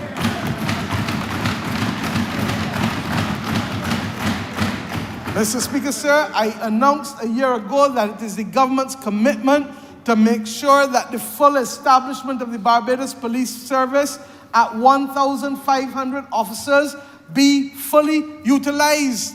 And over the course of the next 3 years, we must do so. We have had officers retiring, and we understand that we will need to significantly increase the rate at which we recruit officers to overcome the numbers who are retiring, particularly since the Attorney General has been a strong advocate, and a committee will be set up to look at how we deal with either early retirement or modified use of police officers who are below certain ranks, but whose physical body may not allow them the same flexibility and activity as a younger officer. Mr. Speaker, with respect to the expanded numbers for training, we have included in the estimates this year money to construct 2 modern dormitories to accommodate an additional 60 individuals. These modern facilities also will be specifically gender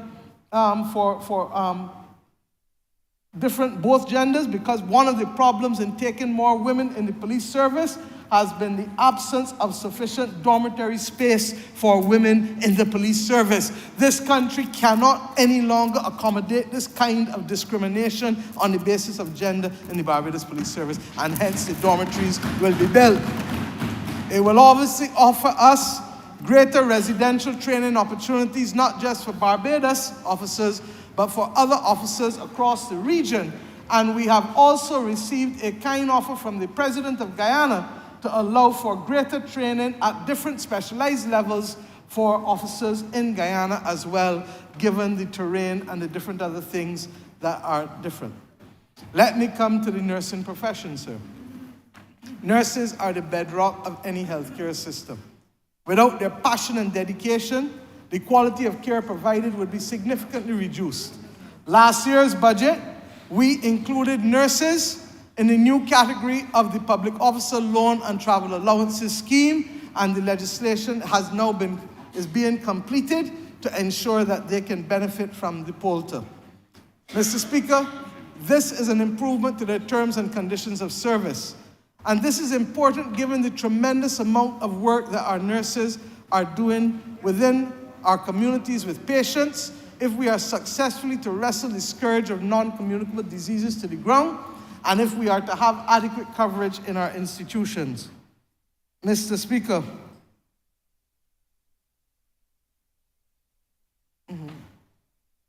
yeah, that's why I said that the AG has asked for lower mandatory retirement age, but that will come with a committee that's being established.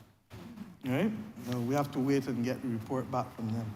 With respect to the nurses, we have been meeting with the Barbados Nurses Association and the Nursing Directorate of the Public Sector and the Queen Elizabeth Hospital. We have listened to you, and we have agreed to establish a national compact between the government and the Barbados Nurses Association to recruit and retain nurses. This compact will be a formal agreement outlining the roles, responsibilities, and commitments of both parties in addressing the issues and needs of the nursing profession in Barbados. We anticipate that the compact, through various incentives, financial, non-financial, professional, educational, personal development, will result in more nurses wanting to remain in the health sector at home and to continue to provide quality care for their families and their people. Like those in the teaching profession, however, as an act of good faith before the compact, we agree now today that members of the nursing profession will also benefit from an additional 6 weeks vacation after 15 years of continuous service in the year in which they reach that or any other year thereafter that they choose. So instead of that 1 year getting 6 weeks, they'll get 12 weeks in that year for that year, as happens with the teaching profession. Mr. Speaker, we've also heard you with respect to the uniform allowance and the fact that there have been complications in getting uniforms from some suppliers on the part of government, and therefore, after our discussions, we have agreed with you that we will give nurses a uniform allowance instead of having you wait unreasonable periods of time to be able to get your uniform. And the uniform can be the traditional ceremonial one or the scrubs that most people like to wear now.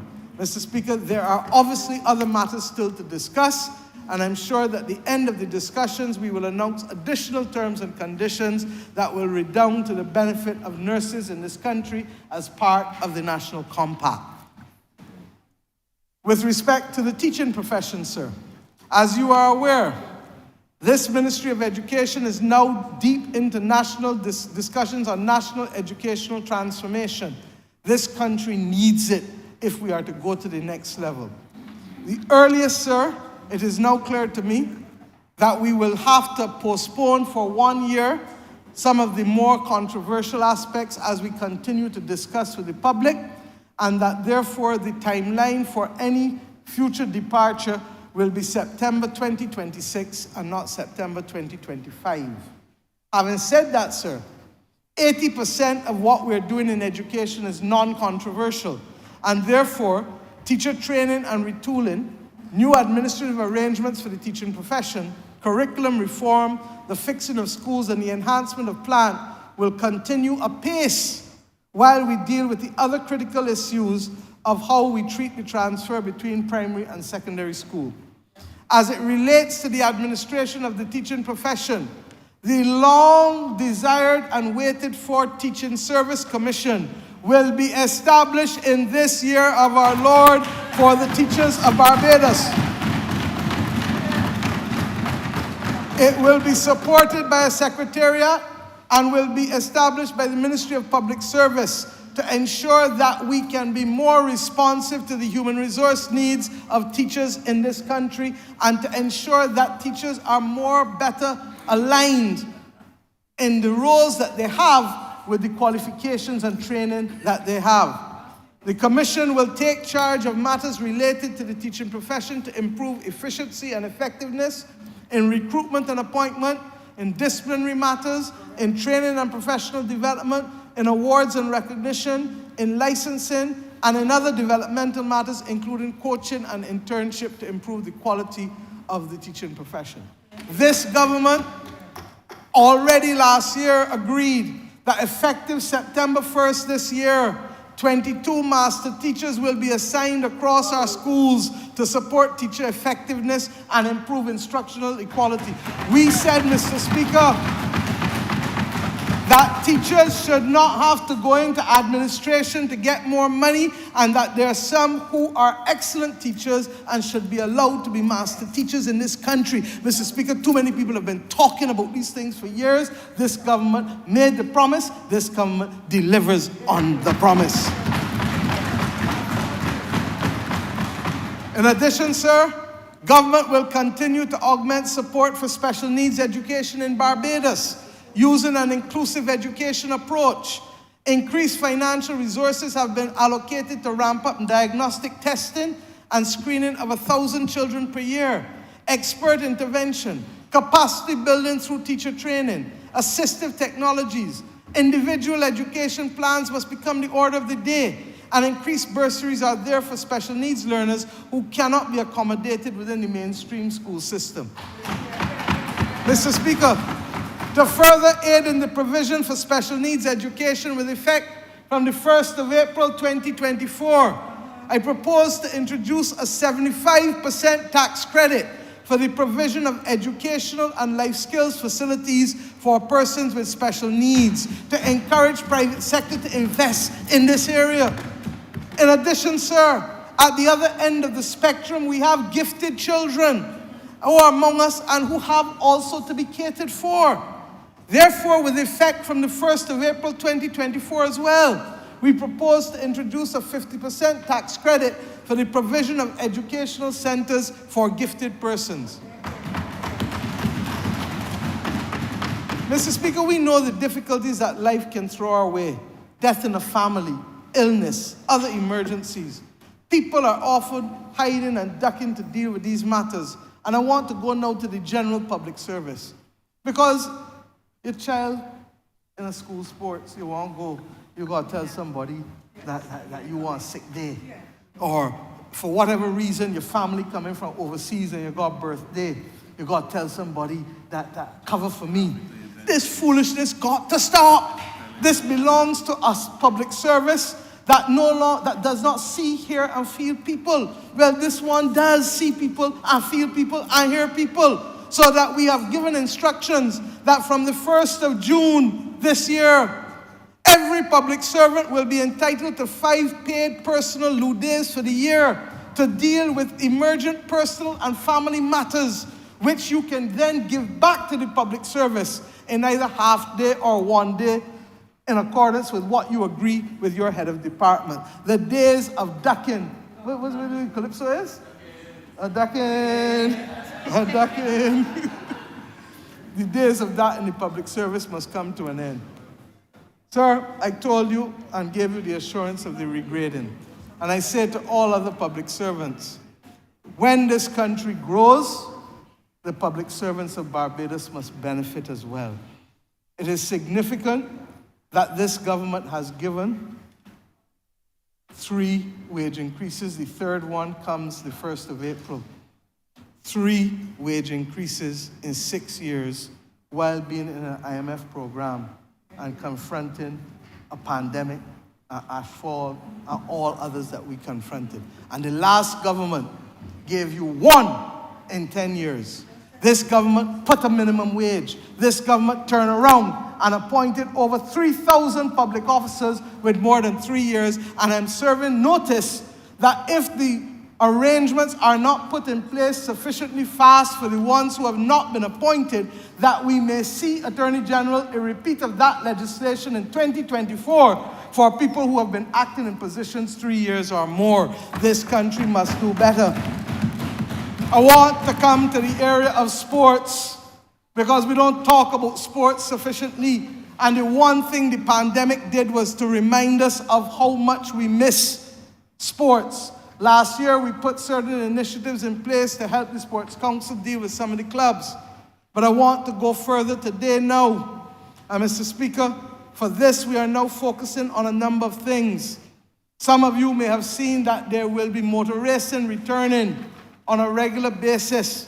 And indeed, sir, it is because the government of Barbados, through the National Sports Council, has entered a partnership with the Barbados Motoring Federation and Bushy Park to provide $180,000 a year to make available days, a significant number of days, almost every weekend, to all of the motoring clubs and motorcycle clubs in this country in order to have Barbados as a major bustling hub for motoring events in this country and to allow us to attract people here from the region for various rallies.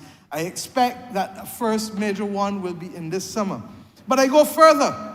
We signal the intention to work with all interested parties to make Barbados a hub for hosting Formula E racing, consistent with our commitment to the blue and green economy. That is the electric cars.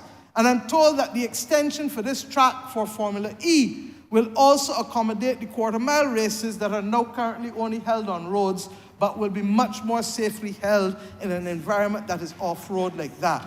Mr. Speaker, these initiatives are designed to make Barbados a powerhouse again in motorsports in the Caribbean.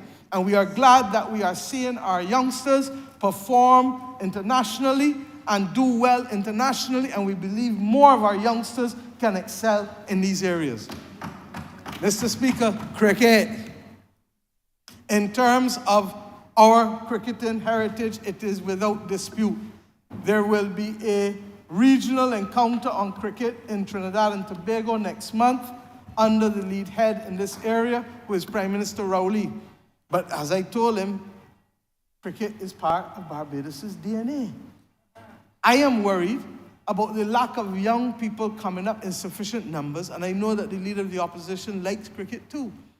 That coming up in sufficient numbers. And a lot of our young people have been, their attention has been diverted to other things, basketball, football, all of those things, which is great. But we have a better chance of having a Bajan participate at a global level in cricket than in almost any other sport. As a result, the Minister of Sports, the Honourable Member for St. John, came to me with a plan that will see us introducing a T20 block cricket initiative, which is essentially to excite interest by people who would traditionally not be playing and to see where new talent may be.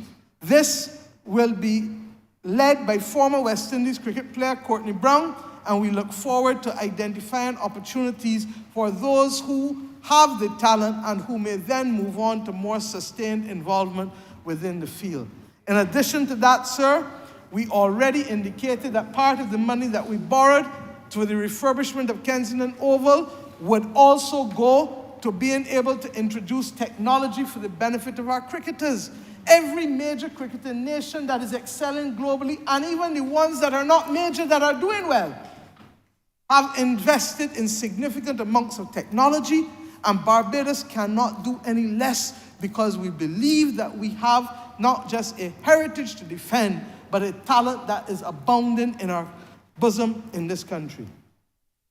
The construction of the refurbished netball stadium into a multipurpose facility to support netball, volleyball, and basketball nationwide will be started this year, later this year, with all of the planning processes having been completed. And we made this commitment when I addressed the Barbados Netball Association, ironically, the opening of the season last year. And all of the planning has been done. Football, Mr. Speaker, we will formally discuss, but we've started the discussions with the Barbados Football Association for the introduction of a semi-professional football tournament featuring 20 teams island-wide from across the parishes to play for a grand prize of $100,000 and other prizes below that, offering thrilling competition and financial support for our players. Mr. Speaker, you must forgive me. This will be known as the Prime Minister's Challenge, because the last two major football tournaments in this country, one was called the Lion Pelican Tournament, held by somebody who I think I know well, and the other one was called the David Thompson Tournament. And therefore, rather than choose between one and the other, I just decided to call it the Prime Minister's Challenge. It is intended that it will culminate in November, around Independence. But the important point is that every player will be paid from match one, as was done in the Lion Pelican Tournament, so that when a fella finishes playing, he still has, and the lowest pay for the introductory games will be $100 per player. And it goes up in the different... Mr. Speaker, To address our need for athletic training and competition, the season is on now. We will be laying 2 more athletic tracks in Barbados, one in the north of the island and one in St. Philip in the south. Mr. Speaker, while these do not replace the most desirable place, the National Stadium, they expand opportunities for our athletes. And indeed, sir, I can report that the bleachers for the grounds across the islands will arrive soon, so that these tracks, once put down, will be able to accommodate significant numbers of persons in the grounds, because we have agreed to a series of mini stadia across the country. And Mr. Speaker, I am told as well by the member for Christchurch West that the permitting, and the member for St. John, that the permitting processes for the National Stadium have now been completed, and we will expect that process that will bring a new National Stadium for the first time in, the last one was built by I think with the help of the JCs in 1970 or 71, somewhere around there. So that this is the first major investment that we will make, and we thank the government of China for working with us on this major investment that will help us. We should say that the very track that our youngsters are running on now, the Minister of Sport would have insisted that we help, both he and the previous minister, the member for St. George South, that we help the University of the West Indies to be able to relay the track at the Usain Bolt Stadium. So while others are saying that the government is doing nothing, we have in fact invested there and will be investing in these 2 more tracks to the north and the south of the island. Mr. Speaker, I want to also announce, however, a new tax credit of 50% from the 1st of April 2024 that will be designed to boost investments in sports venues, ensuring that world-class facilities for our athletes, and affirming Barbados as a premier sports tourism destination and as a destination for the development of sports for our people. With effect also from the 1st of April 2024, I propose to introduce a 50% tax credit for the provision and development of entertainment and sports venues. Let us come home to our thing, road tennis. We are truly a creative people, no doubt about it, sir.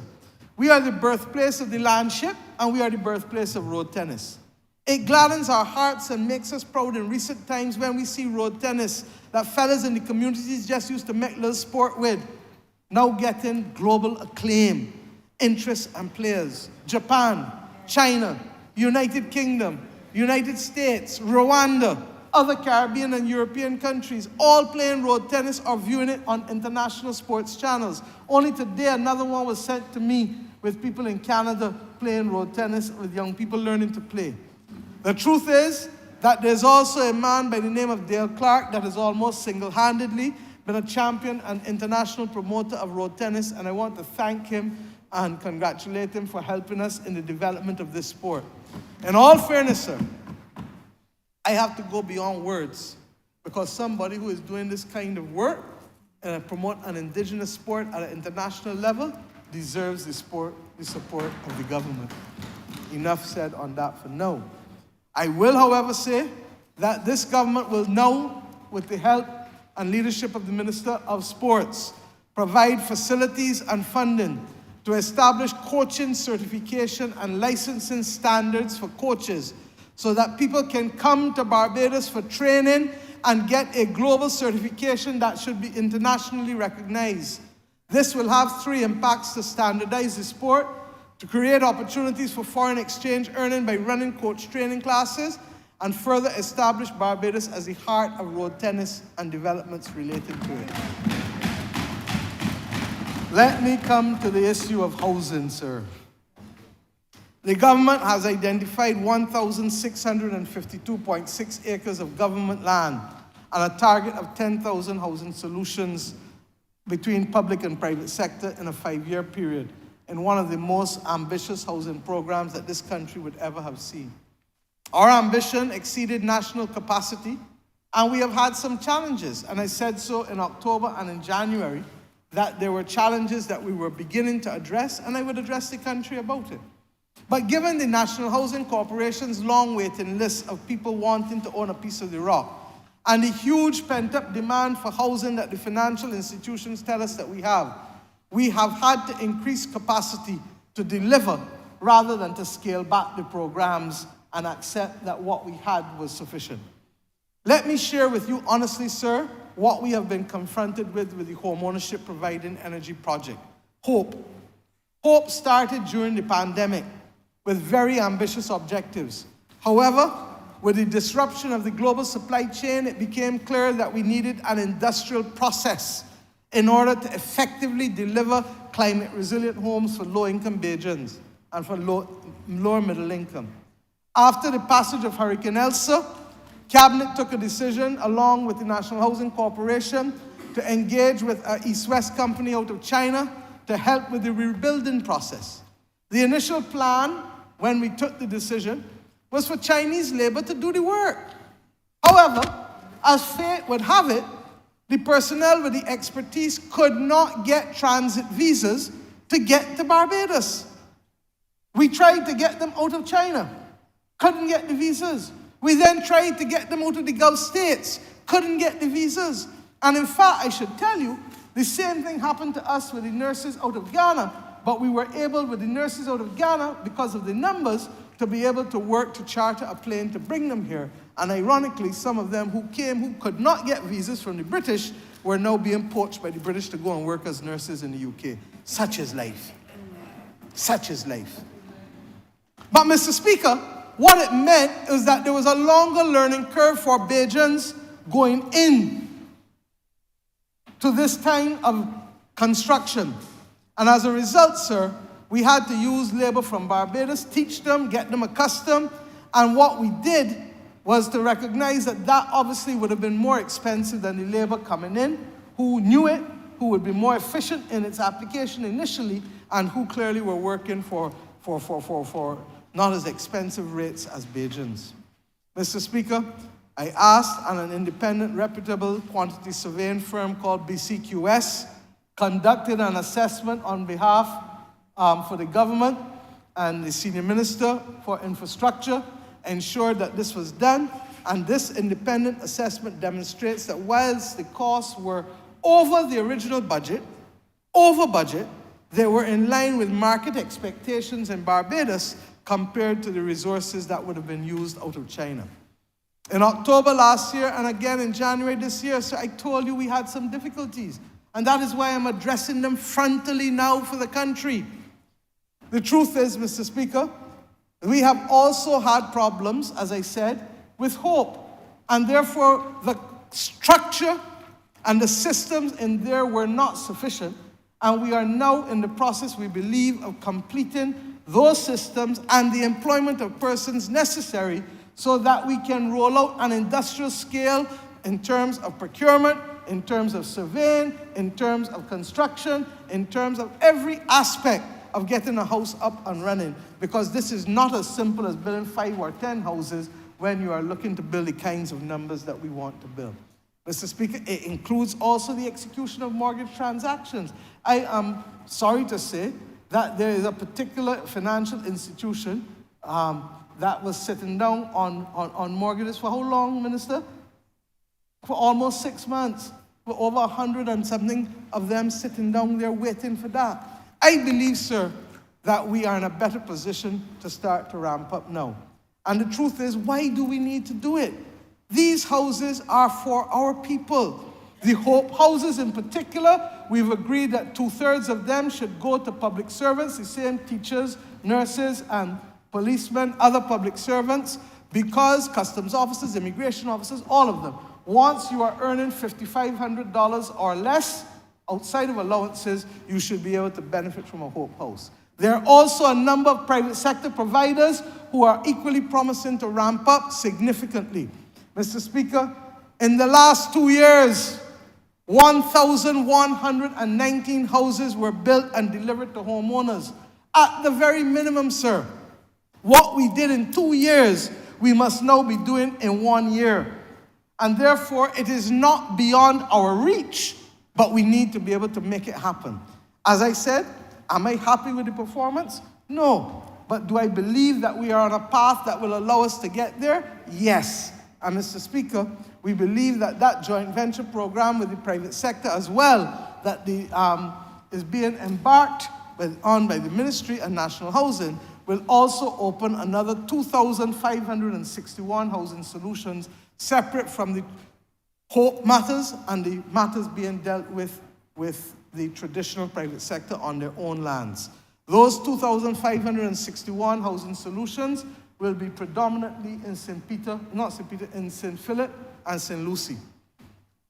And Mr. Speaker, St. George, I believe, also is not doing badly with respect to those housing. The Honourable Member for St. George South is the Minister of Housing.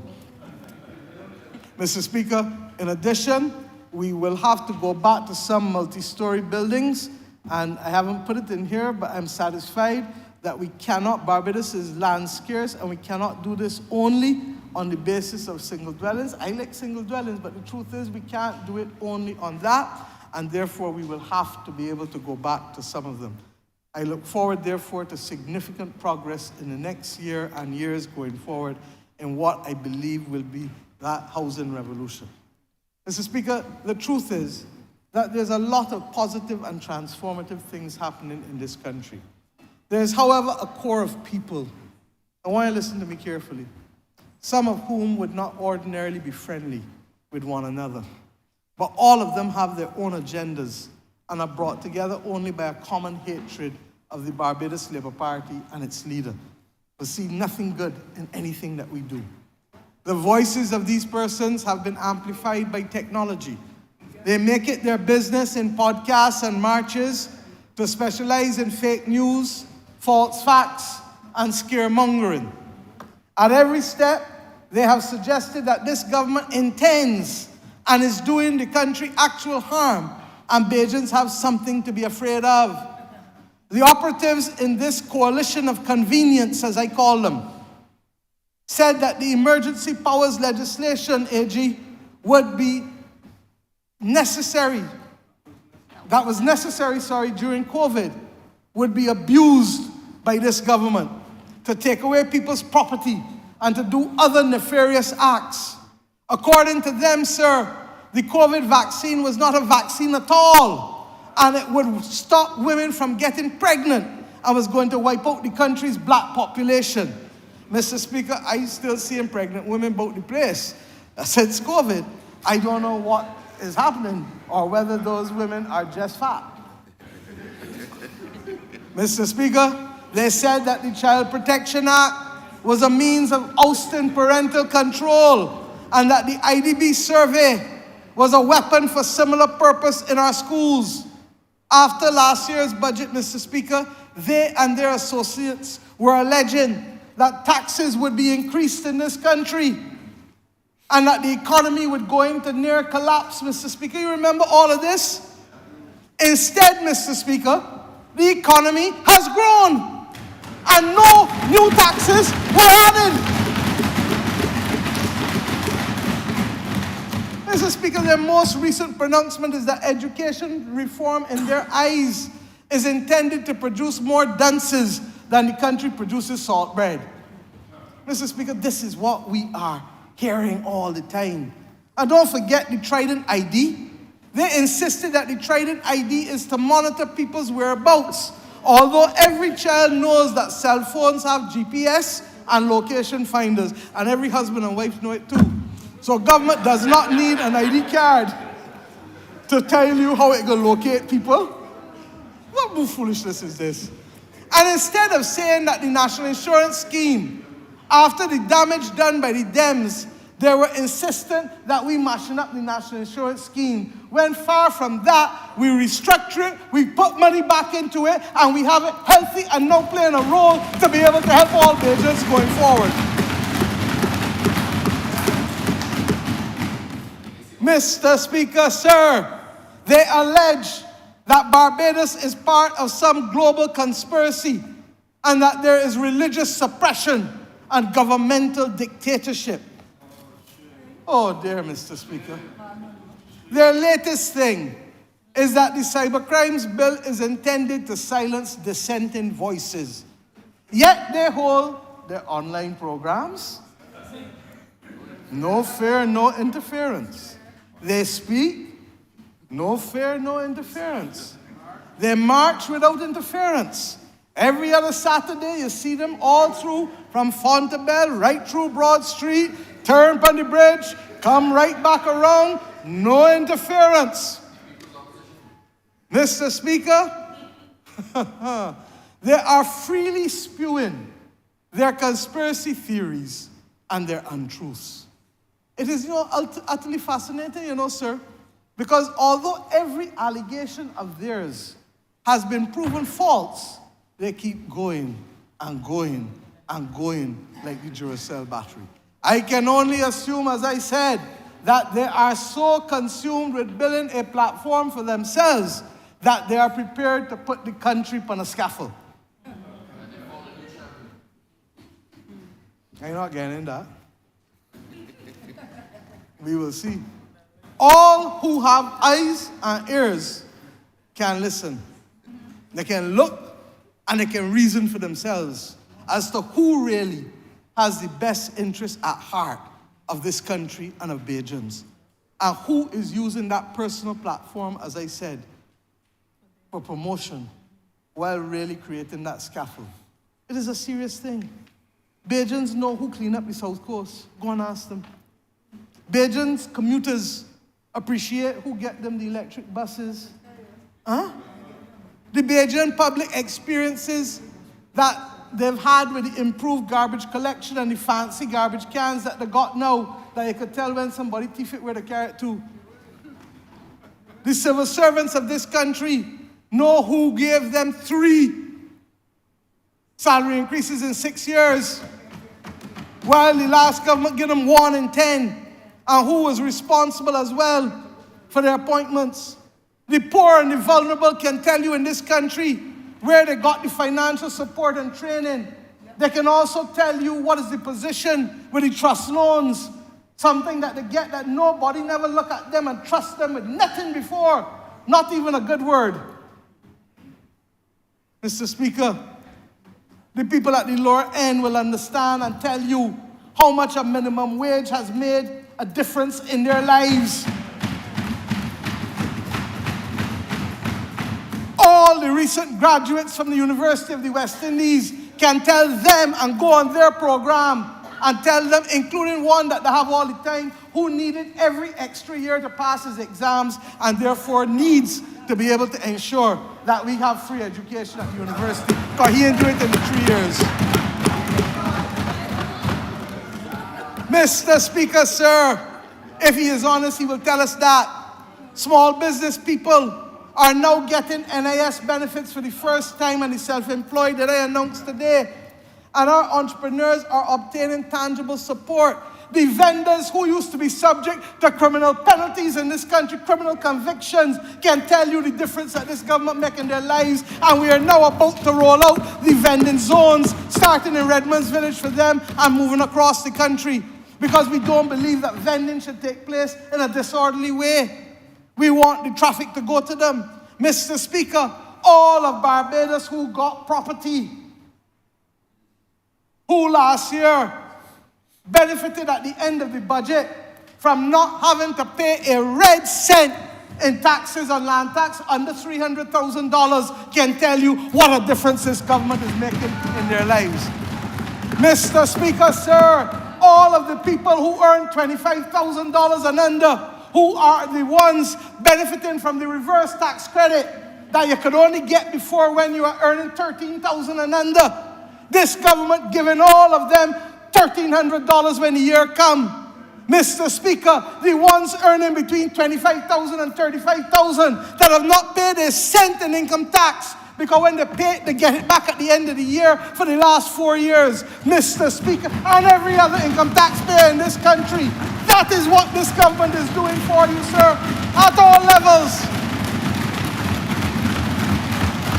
Mr. Speaker, sir, all who benefit from the cost of living shielding. Mr. Speaker, sir, all who benefit, I can go on, but I ain't gonna spend all night in here. Suffice it to say that the list is so long that we will be here for another few hours. No, Mr. Speaker, no. They remind me of people who want to see something beautiful and want to insist that this is a desert and a wasteland. And because they say it and repeat it enough, they're like Trump, over and over and over and over, that some people will eventually say, oh yeah, that looked like a wasteland in truth. Don't mind that the pocket's getting full, and don't mind that they're benefiting in every possible way. Mr. Speaker, suffice it to say that the public will judge some people's foolish talk against this government's promises made. But promises have been kept by this government for the most part. We have not been perfect. The cabinet will tell you, and the members of parliament will tell you, that very often I can sometimes be very difficult, and they know it. Not because I want to be, but because I believe that we have an obligation to the people of this country. And there are some people who will not be happy about everything, but if you start to find out the full story, there's usually more in the mortar than the pestle. Enough of that for now. Sir, we are committed to the successful delivery of all that we do, from our climate investment plan and our broad policies and capital projects. We recognize that there is investment in the sustainable areas of this country, and that we can do for the future of this nation many things.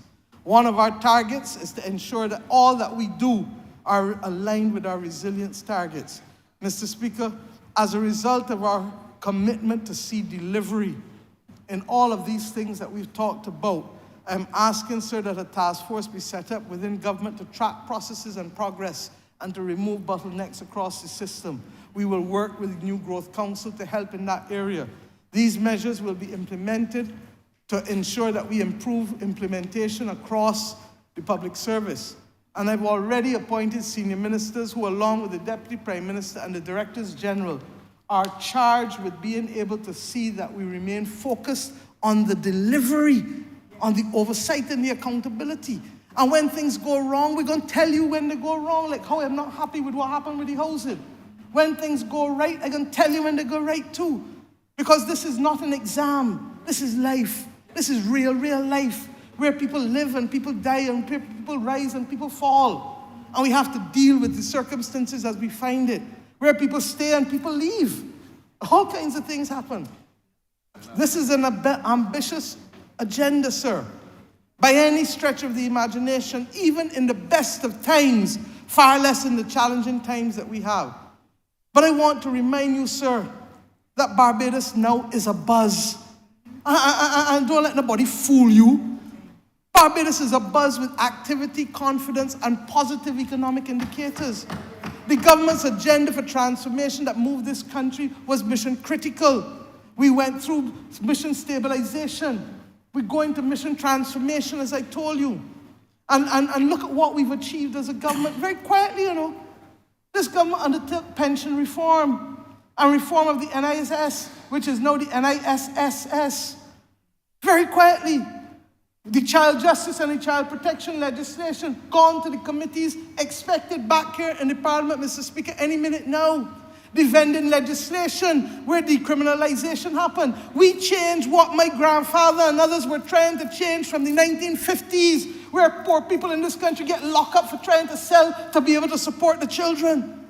Mr. Speaker, the member for St. Michael South is bringing right now to closure the conversion of the Welfare Department and the Child Care Board into a Department of Family Services, a Family Services Authority that will allow us to be far more nimble and flexible to meet the needs of the vulnerable population. And we are waiting for the Poverty Assessment Survey so that we can even be more nimble and laser-like in our support. And I say already that in the One Family Initiative, the education, the health, and all of those major housing needs will be prioritized in all agencies in Barbados for the most vulnerable families, not for the most partisan alone.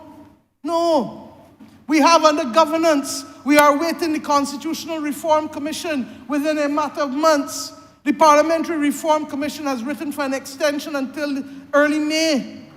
The Thorne Commission on Local Governance is there now for the member for St. Michael South to bring without prejudice. the reform, and Mr. Speaker, all this talk about dictatorship. I am the first Prime Minister to ever reduce the powers of a Prime Minister in this country. I came to office and I had the power to appoint judges and Chief Justice without talking to a fellow other than to consult and let the leader of the opposition know what he was doing. I came to office in this country and had the right to appoint a head of state, a Governor General. That right now abides in the House of Parliament with a 2/3 majority in both houses. The right to appoint judges now belong to a Judicial Advisory and Appointments Committee. But you hear people say, this government is full of dictators, that the Prime Minister is a dictator. But the Prime Minister is a foolish dictator reducing powers. They got to go and learn from Donald Trump. What foolishness are you hearing? Mr. Speaker, the Honorable Attorney General has shepherded in the largest suite of anti-corruption and integrity legislation in the history of this country, of any government. And Mr. Speaker, because we can't do like Elizabeth on Bewitched and twiggle a nose and make something happen overnight, people making noise. It takes time to create institutions. Just because you pass legislation does not mean the institution is there overnight. You have to look at the structure. You have to look at the staffing. You have to look at the salary. You have to look at who can serve. You have to put all of that in place. You have to look at where you're going to accommodate them. That invariably, the Civil Aviation Authority, the member for St. Michael West Central, who has been doing a wonderful job, so much I didn't even have to talk about it today, with all the airlift that he brings into Barbados now. He will tell you that the Civil Aviation Authority legislation passed in here in August 2022. And the institution, the Civil Aviation Authority, is not fully up and running yet.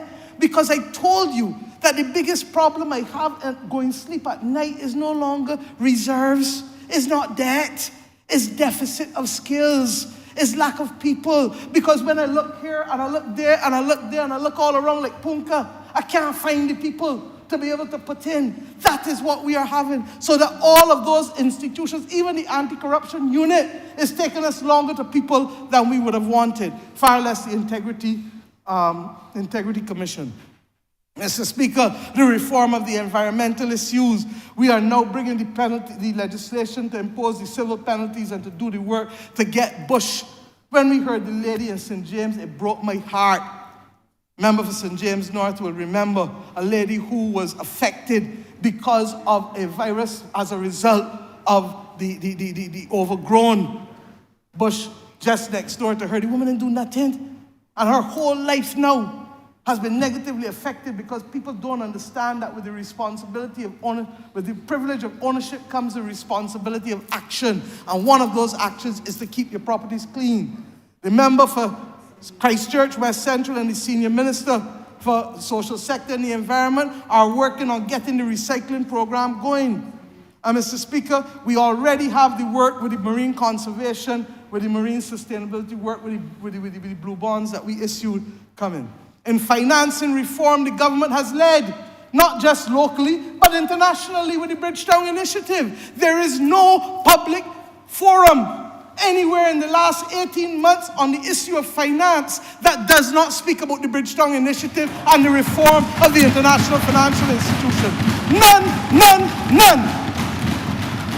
And Mr. Speaker, it's not just advocacy. They are now ensuring that the World Bank will be able to give us the natural disaster clauses, the debt pause clauses, so you don't have to go and look for money to pay when you get hit by a hurricane, but you can reschedule and have those payments at the back end of the debt so you can focus on poor people and middle class people and rich people who have been uninsured and underinsured. Because at the end of the day, there is not insurance being made available to many countries and sectors anymore.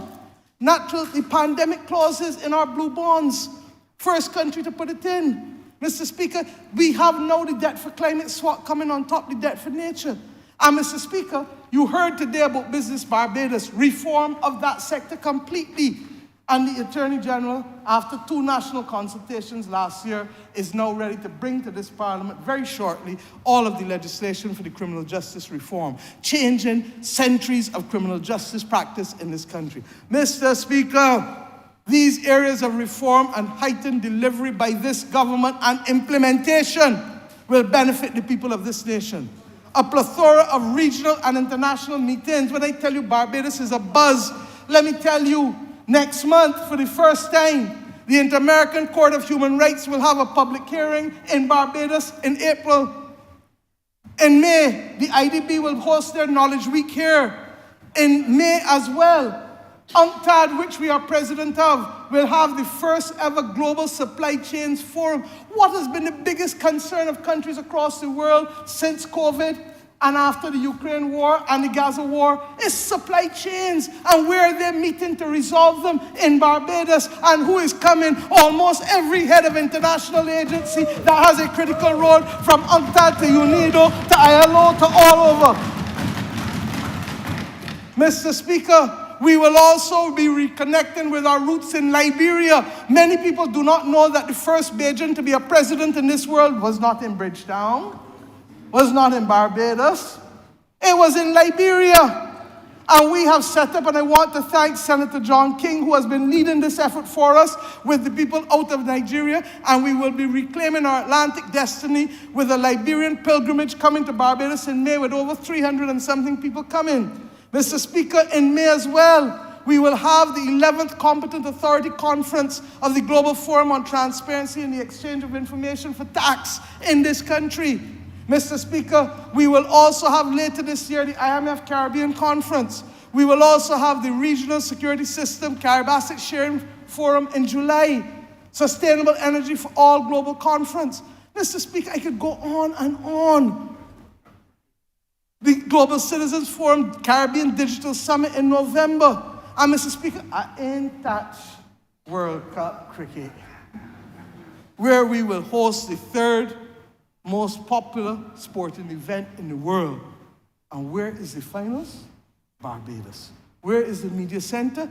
Barbados. Where are the English, the Australians, the Scottish, and all of them hosted? Barbados. And before you get to them, we now have the World Bodybuilding Federation event under the distinguished leadership of Mr. Roger Boyce, who has been hosting these amateur competitions every year in this country for the bodybuilders. People forget that Barbados was a global leader in bodybuilding with Darcy Boyce and all the other people. And Mr. Speaker, you could imagine coming out of this year, and from January 1st, we will chair CARICOM again, and next year, August, we will have CARIFESTA. And next year, for the entire year, sir, we will be gathering. But Mr. Speaker, I say to you that what does all of this mean? Supermarkets full, restaurants full, places of entertainment full, rum shops and cook shops full, business places full, hair and nail salons full, barber shops full, shows and fetes full, sporting events full, airplanes and airlift full, cruises full. Mr. Speaker, the only events in Barbados that will be scanty in the next 18 months and poorly attended will be the Democratic Labour Party meetings and the coalition marches.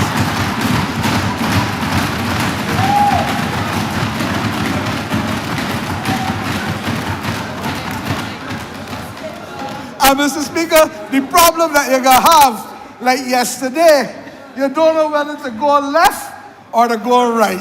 You don't know which R to go with, R-A or R-O. You don't know how roll, la la la la, ra ro ra ro ro ra ro ra. You don't know where to go.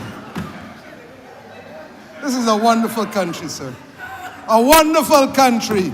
We allow everybody to display, even if the ambition that they have carries them right down to the bottom of a grave. Mr. Speaker, I say to you that we are a country abuzz, and we are a country ready to keep moving. Barbados is moving upward and onward. I close tonight as I began this afternoon. This budget is about securing our nation today and for the future. This budget is about every Bajan's dreams, making a better life for the children and the family, sir, of increasing the income and improving the quality of life. I want to offer this budget to this country, sir. It is wide-ranging, it is long, but it is necessary because we want to grow this pie at a faster rate than we have been doing. And we want to share the pie better.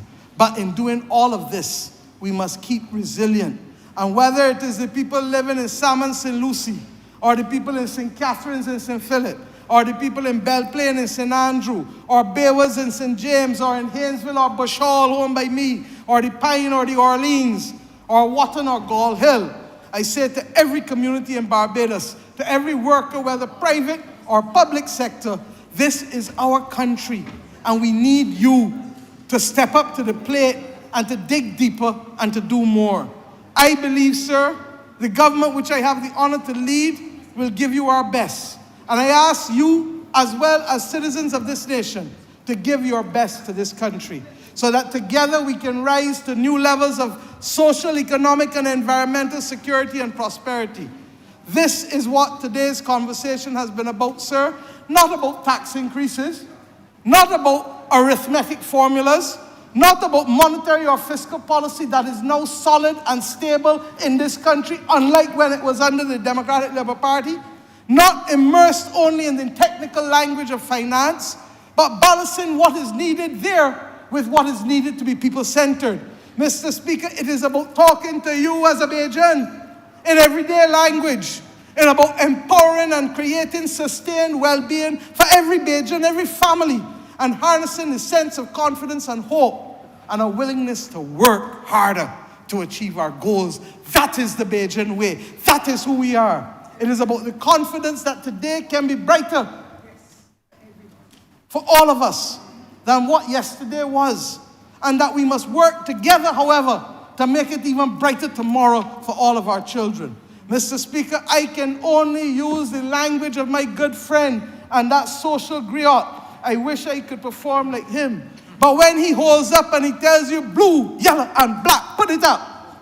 Mr. Speaker, we simply say to Barbados, this is our country. We love you. We are proud of you. And in spite of all of the challenges, we know that we can summon from within ourselves to work together and chart a new path for our children, for our elders, for all of our people. May God bless this country, sir. May the hand of God guide, and may Almighty God prosper Barbados and prosper all Barbadians. I am obliged to you, Mr. Speaker.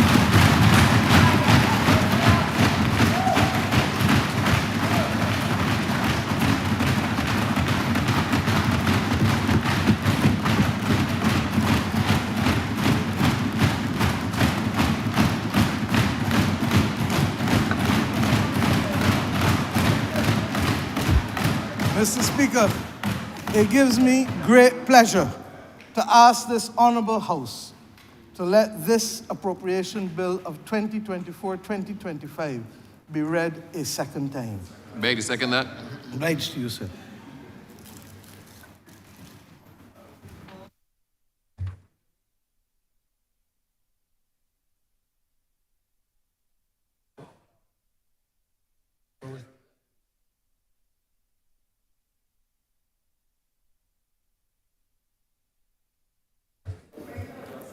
We committal of announcements.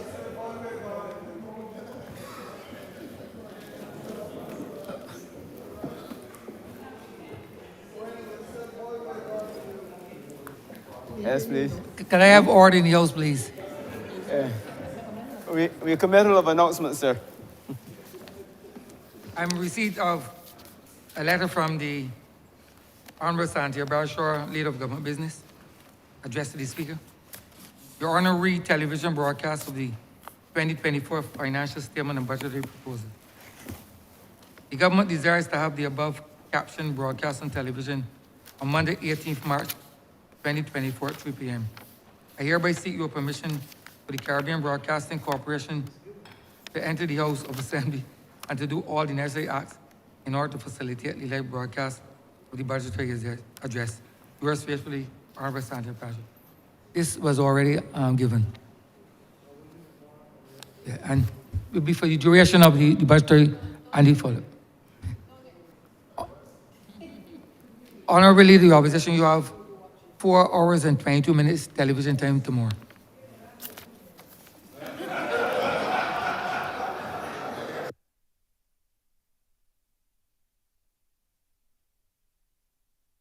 I think you're, Honorable Leader of the Opposition, you're aware you have unlimited time, but this is as it relates to television time. If you seek to go past the 4 hours and 22 minutes, then it will not be broadcast. Yeah. Recommittal of papers, sir. Honorable Leader of Government Business. Mr. Speaker, I'm commanded to lay the Fiscal Risk Statement 2024. Recommittal of government notices. Honorable Leader of Government Business.